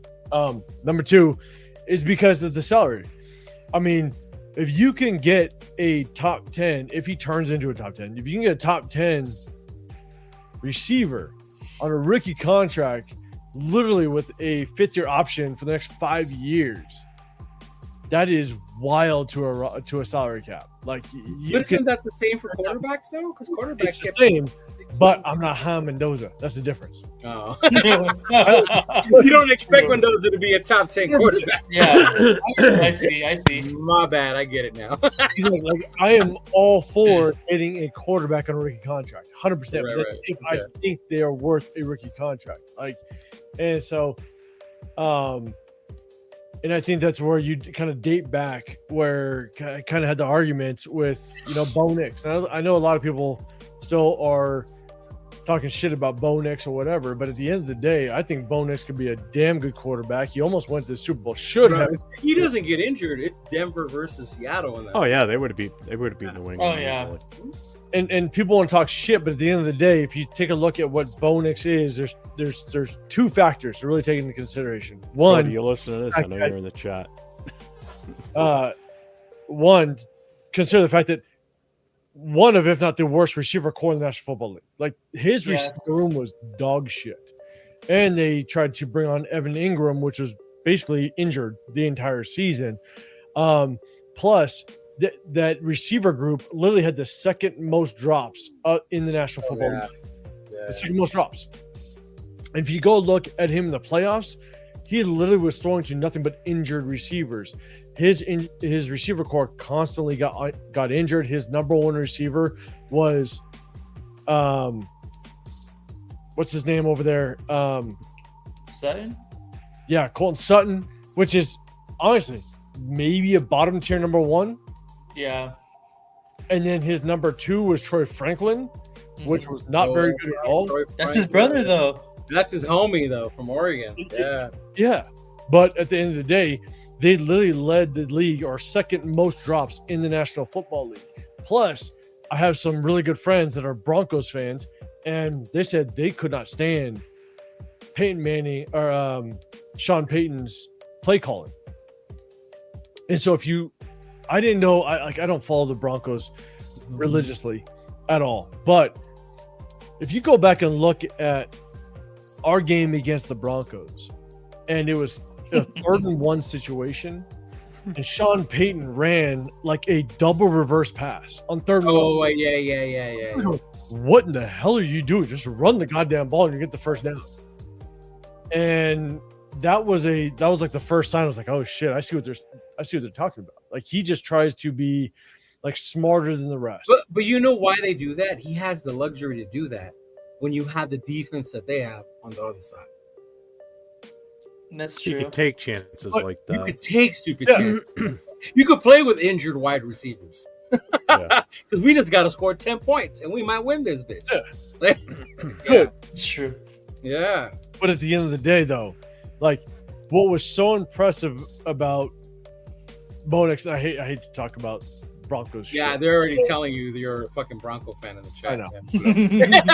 I know. The fact that he did so well his first year, and I say arguably what is harder for a young quarterback is the second year, because the second year now your own division can bring in free agents to battle against you, to bring in draft picks to battle against you, to basically minimize your strengths and shut down your weaknesses. Like, the second year is the hardest. And what does Bo Nix do? Yeah. Hold my fucking beer.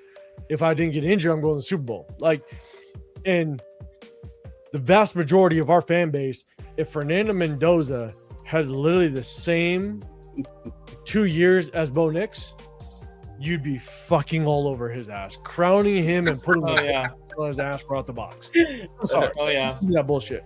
Do not give me that bullshit for a second. That if Fernando Mendoza had the same 2 years as Bo Nix, you would be putting a gold jacket on his ass. So don't do that. No, you're right. They would. I remember those seasons.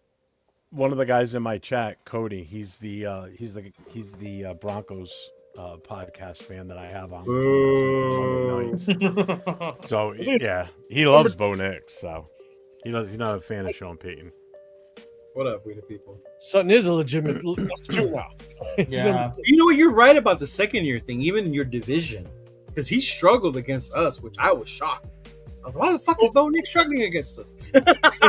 So the struggle against us, and this is, I hear people talk about that all the time, is the second when time he played the first game last year against us, if you remember, and I broke down the game film on it, is that there was wind gusts of 45 to 50 mile per hour winds that game against us last year. And I'm telling you, I showed game film that it wasn't just Bo Nix, but it was also Geno Smith. When you threw the ball to the sideline, it literally took it to the fucking middle of the field. Okay. Like, the movement on the ball was wild. Okay. But when that happens, when you play in a game that there's massive winds, whether it's rain or winds, is that like it shuts everything down in the offense, and the defense knows beat us to the ground game. Yeah. And that's what it became. You to beat us to the ground game. And that's what ends up happening is they will shut down the ground game knowing that even if there's an open receiver, even if you have a lane to pass the ball, the wind's going to fucking take it. And that's what happened against us versus the Broncos. Yeah. So, like, I hear people talking about that Broncos game, but that's what happened. That wind was fucking wild. And that makes sense in Denver. Yeah. Mm-hmm. Okay. So, all right, whatever, Bo Nix, whatever. No, I was with you. I was called such a hater because I thought Bo Nix was going to be good in the NFL. Yeah. I literally went on you're right, Cody. Rant on a video saying I thought Bo Nix was better or was a better draft pick than Michael Penix. And the amount of people you did say that, yeah. that literally wanted to kick my shit in was wild. So When I saw McCarthy got picked before Bo Nix, I laughed. well, yeah, I'm Like you're kidding me, bro. JJ McCarthy, really? Just because he won the Natty on that defensive run-heavy Michigan team? Like, Yeah, now he's the backup to Kyler Murray. hey, Kyler's doing work over there. Shout out to Little Hey, Homies. no, I'm not busting Kyler Murray's balls at all. Yeah. It just tells you how bad McCarthy is. He's not Yeah. good. Mhm. So I'm just saying, like, whatever, off my soapbox. But You got an orange shirt under that Black Raider one? I only wear black. At least my second shirt is black, bro. At least, Wait, he's wearing sleeves today. I saw Yeah, it. what's It up was with that? cold in Vegas, huh? Only at home. Only at home.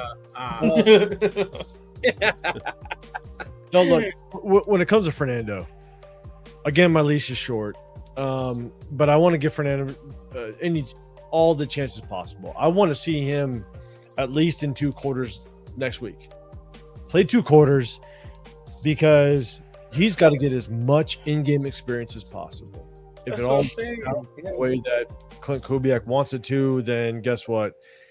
Like, he's not going to see the field this season if it works out the way he wants it to. And so get him as much in-game experience, but I'm going to give Mendoza at least 3 years. Okay. Give him 3 seasons, see how he develops, how he works. And it's all to say that I don't think Mendoza's ceiling is completely awful. I just don't think it's Super Bowl caliber. Not at all. Like, I think Mendoza's ceiling is maybe we can press the playoffs if we build around him. That's his ceiling to me. And It's not that Mendoza's going to win us the Super Bowl. If we do get there, and Mendoza's part of it, it's because it was the team and everything around him. Exactly. And that was why we got to the Super Bowl. Okay. It's okay. And people are going to hate me for it. Hey, however we get it, I don't give a fuck. Trent Dilfer got a ring. It's literally a Trent Dilfer fucking situation. Damn, he's not that bad. So, you know what's funny is I kind of gave this comparison. It's like a Joe Flacco situation. Oh, where Joe Flacco had arm talent, he could, he can throw the football a little bit, but like you needed to build around him. You had to. Yeah. And I look at it as that. It's almost like a Joe Flacco situation. I do not see him like the talent of having the arm talent of Caleb Williams or even a Bo Nix or like Jaden Daniels. I just don't see it. I literally am like, it needs to be a perfect situation, a damn good defense, like top 5 defense. like Flacco had. Yeah. Shit needs to be right. Yeah. In order for him to have a chance. If it's not right, he's not going to be the one to get us out of it. But Flacco can fling it, though. He had that D ball. Yep. He did. Okay. All right. You ready for this? Uh-oh. One of my brothers is a diehard Ravens fan, and we made fun of his ass for so long because Ravens fan could hang their hat on that Joe Flacco had the best deep ball out route in the league. That's it. That's all you got. You have an out route. Fucking enjoy it. Because outside of that, got nothing. But no, I'm serious. I think that's what Mendoza is. I think he is just everything has to be perfect. Right. And everything has to be like top 5 in order for him to contribute. being us having success in the Super Bowl. They're calling you. I'm sure the chat's wild, but what are we at? All right. There's ain't no 5 letting the Sierra Nevadas talk like Kenna.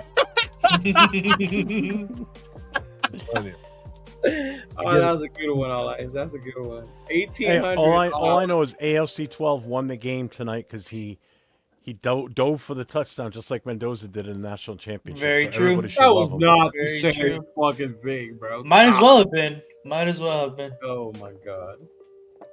See, the hate runs so deep that I got Broncos fans still hating on it. I love it. I love it. That's Cody. I see that. I see Hey, that. you know what? 19 days, buddies. 19 days. 19 days. Holy fuck. So he gets to Vegas, but how many days till kickoff? 24? I don't know. I don't care about what. 23. 23. Yeah. Yeah. You don't care what kickoff is. I really don't care at that point. I just the once whole I'm there. point. Oh. Yeah, but once I'm there, everything will just flow. So I'm not worried about it. I'm just 19 days, and my ass will be jumping off a plane. That's gonna be legit. It's gonna be fun, man. Yeah, If AOC is the best quarterback on that team, but he likes what Clinton and them are building, then they failed. Because they brought in Mendoza. Look at his chat for about what that they're one. building. Right? Go to the one above that from him. Oh, it's rough out here, bro. It's rough. It's rough. We're the type of fan base that celebrates preseason wins and gets mad when we win meaningless games in the regular season. Yeah. That's us. That's us. Cody, you came into the wrong chat, because if you go into other chats, the fan base is real. They love them. They love Mendoza. They're gonna make all the senses in the world. I'm just letting you know. Like, that's just I told Kristen Severe when Too we many got people get on the knees for Mendoza. Too many. When we started doing film breakdown and stuff, I was like, I gotta apologize now, man, because the hate is gonna rock heavy. Just because it's just trying to showcase like what it is. Oh yeah. And the fans are gonna rely on the beat writers. They're gonna rely on the media.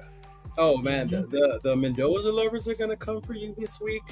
The AOC worshipers are gonna come out in full blast this week. Like, get ready for this week, y'all. It's gonna be wild. It's gonna be wild. It's gonna be okay.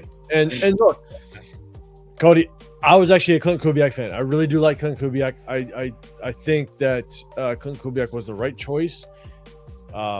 I just struggle on spy tech. That's a whole other topic. Okay. So, I'm not gonna get that. You just said you give a rookie 3 years, but you can't give the guy who's drafting them 3 years. I will give him just because he's number one. It doesn't mean I trust him. I'm gonna give him. It's gifting in 3 years. That's what it is. Oh man, that's being a Raider fan, y'all. I'm saying there's a present of 3 years, not trust that you're gonna work out. She said even the Kardashians will be after it. Look at this SoCal. Look at SoCal. Look at him. Oh man. I'm ready to get out of here. What about you guys? Yeah. Where I was wrong. Okay. 6.5 hours. I haven't done a show like this in 2 years. Soul. Wow. No, hey,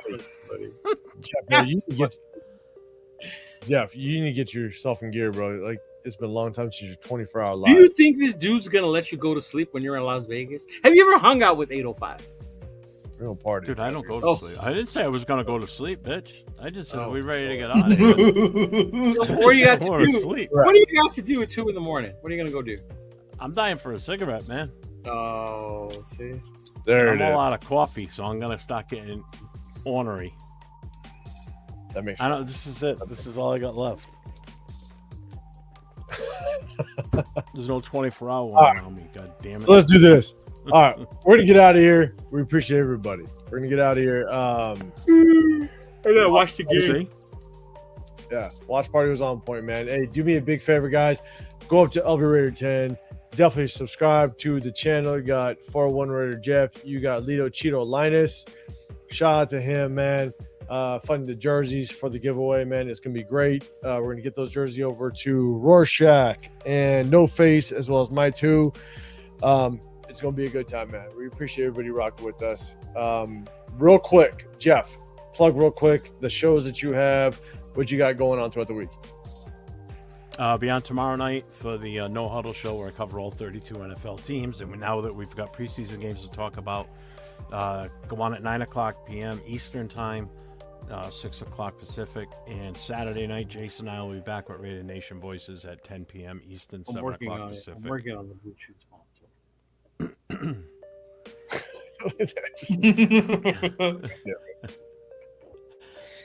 Oh no, what is it? Y'all want to go to a Broncos bar here? There's a Broncos bar in Vegas. They're everywhere, bro. Next to me. They're everywhere. There's one. The Hooters in Moreno Valley used to be a Bronco bar. There's one right next to me. Say the name of it because it's probably the one he goes to. There's a one called Black Mountain Grill or Black Mountain Bar, Black Mountain Restaurant, whatever. Right, like walking distance. In Henderson. I walked in there one time and I was like, I'm gonna fight somebody, so I walked out. Like He said Jake's Bronco Bar. Yeah, I've never heard of that one. Yeah, if it has Jake's Bronco Bar in the title, I can't do it. I don't know. I don't know. I haven't been around Summerlin enough to really know. You're on the other side of town, bro. You're on the nice side. You're in Summerlin. And Cody just reminded me, the AFC West Fool Show will be on Monday night with myself, Cody, and Superchargers podcast. Is you guys trying to Chiefs fan yet? No. There's a bunch of different Jake's bars. So we'll be on Monday night, 10 o'clock Eastern, 7 o'clock. Maybe I'll fill in as the Chiefs knowledge liaison. Chiefs fan. My brother. No. Liaison. I hear about him all the time from my brother. Yeah. Yeah, so Cody's in Vegas. All right, shout out to you, man. Hey, yeah, like there's one Black Mountain bar that's next to me. Apparently, that's a massive block. I walked in one time, I walked the hell out. So, oh, that's the one that I was looking at. Yeah, he's in the ghetto by the Strat. Yeah, man, I'm down in Henderson, man. So yeah, Jeff, you did you plug your shows? You're good? Yeah, we're good. Good. Okay, LV, man, let me know your channel, man. Let me know your channel. Let them know you're in Vegas, and come on now, she's gonna be rocking out right. Hey, are you going to that thing they're having, whatever, in Las Vegas at the Circa? What thing? You sent it to me? Yes, no. You're the Las Vegas guy. I can't. I'm gonna. The Black Hole's putting something on Saturday. Yeah, Parkway, right? So is that what it is? Bar Circa. for No, not at Parkway. At Circa. Yeah, Circa. Dude, like the first 2 hours were all drinks for free. Oh, I know exactly what you're talking about now. Yeah. I've seen should go open bar. Fan in Black. I've seen Fan in Black. Yeah. I sent it to you. Yeah. Yes. Now I'm planning on going to. It starts like at 6 or something like that, right? Something 6, like 7. that. Yeah, because I get off First at 5:30. 2 hours so open bar. I could be down. 2 hours open bar, just shots. Yeah, I work right on Fremont, so there you go. Ooh, watch out now. I like it. All right, Cheeto, man, what you got throughout the week, man? Shot. What you got going? Tomorrow at 12, State of the Nation. Me and my boy Rundown. We come on to you Fridays. Yeah, I saw him. Yeah, I saw him when I was driving. Come on tomorrow at 12 noon tomorrow.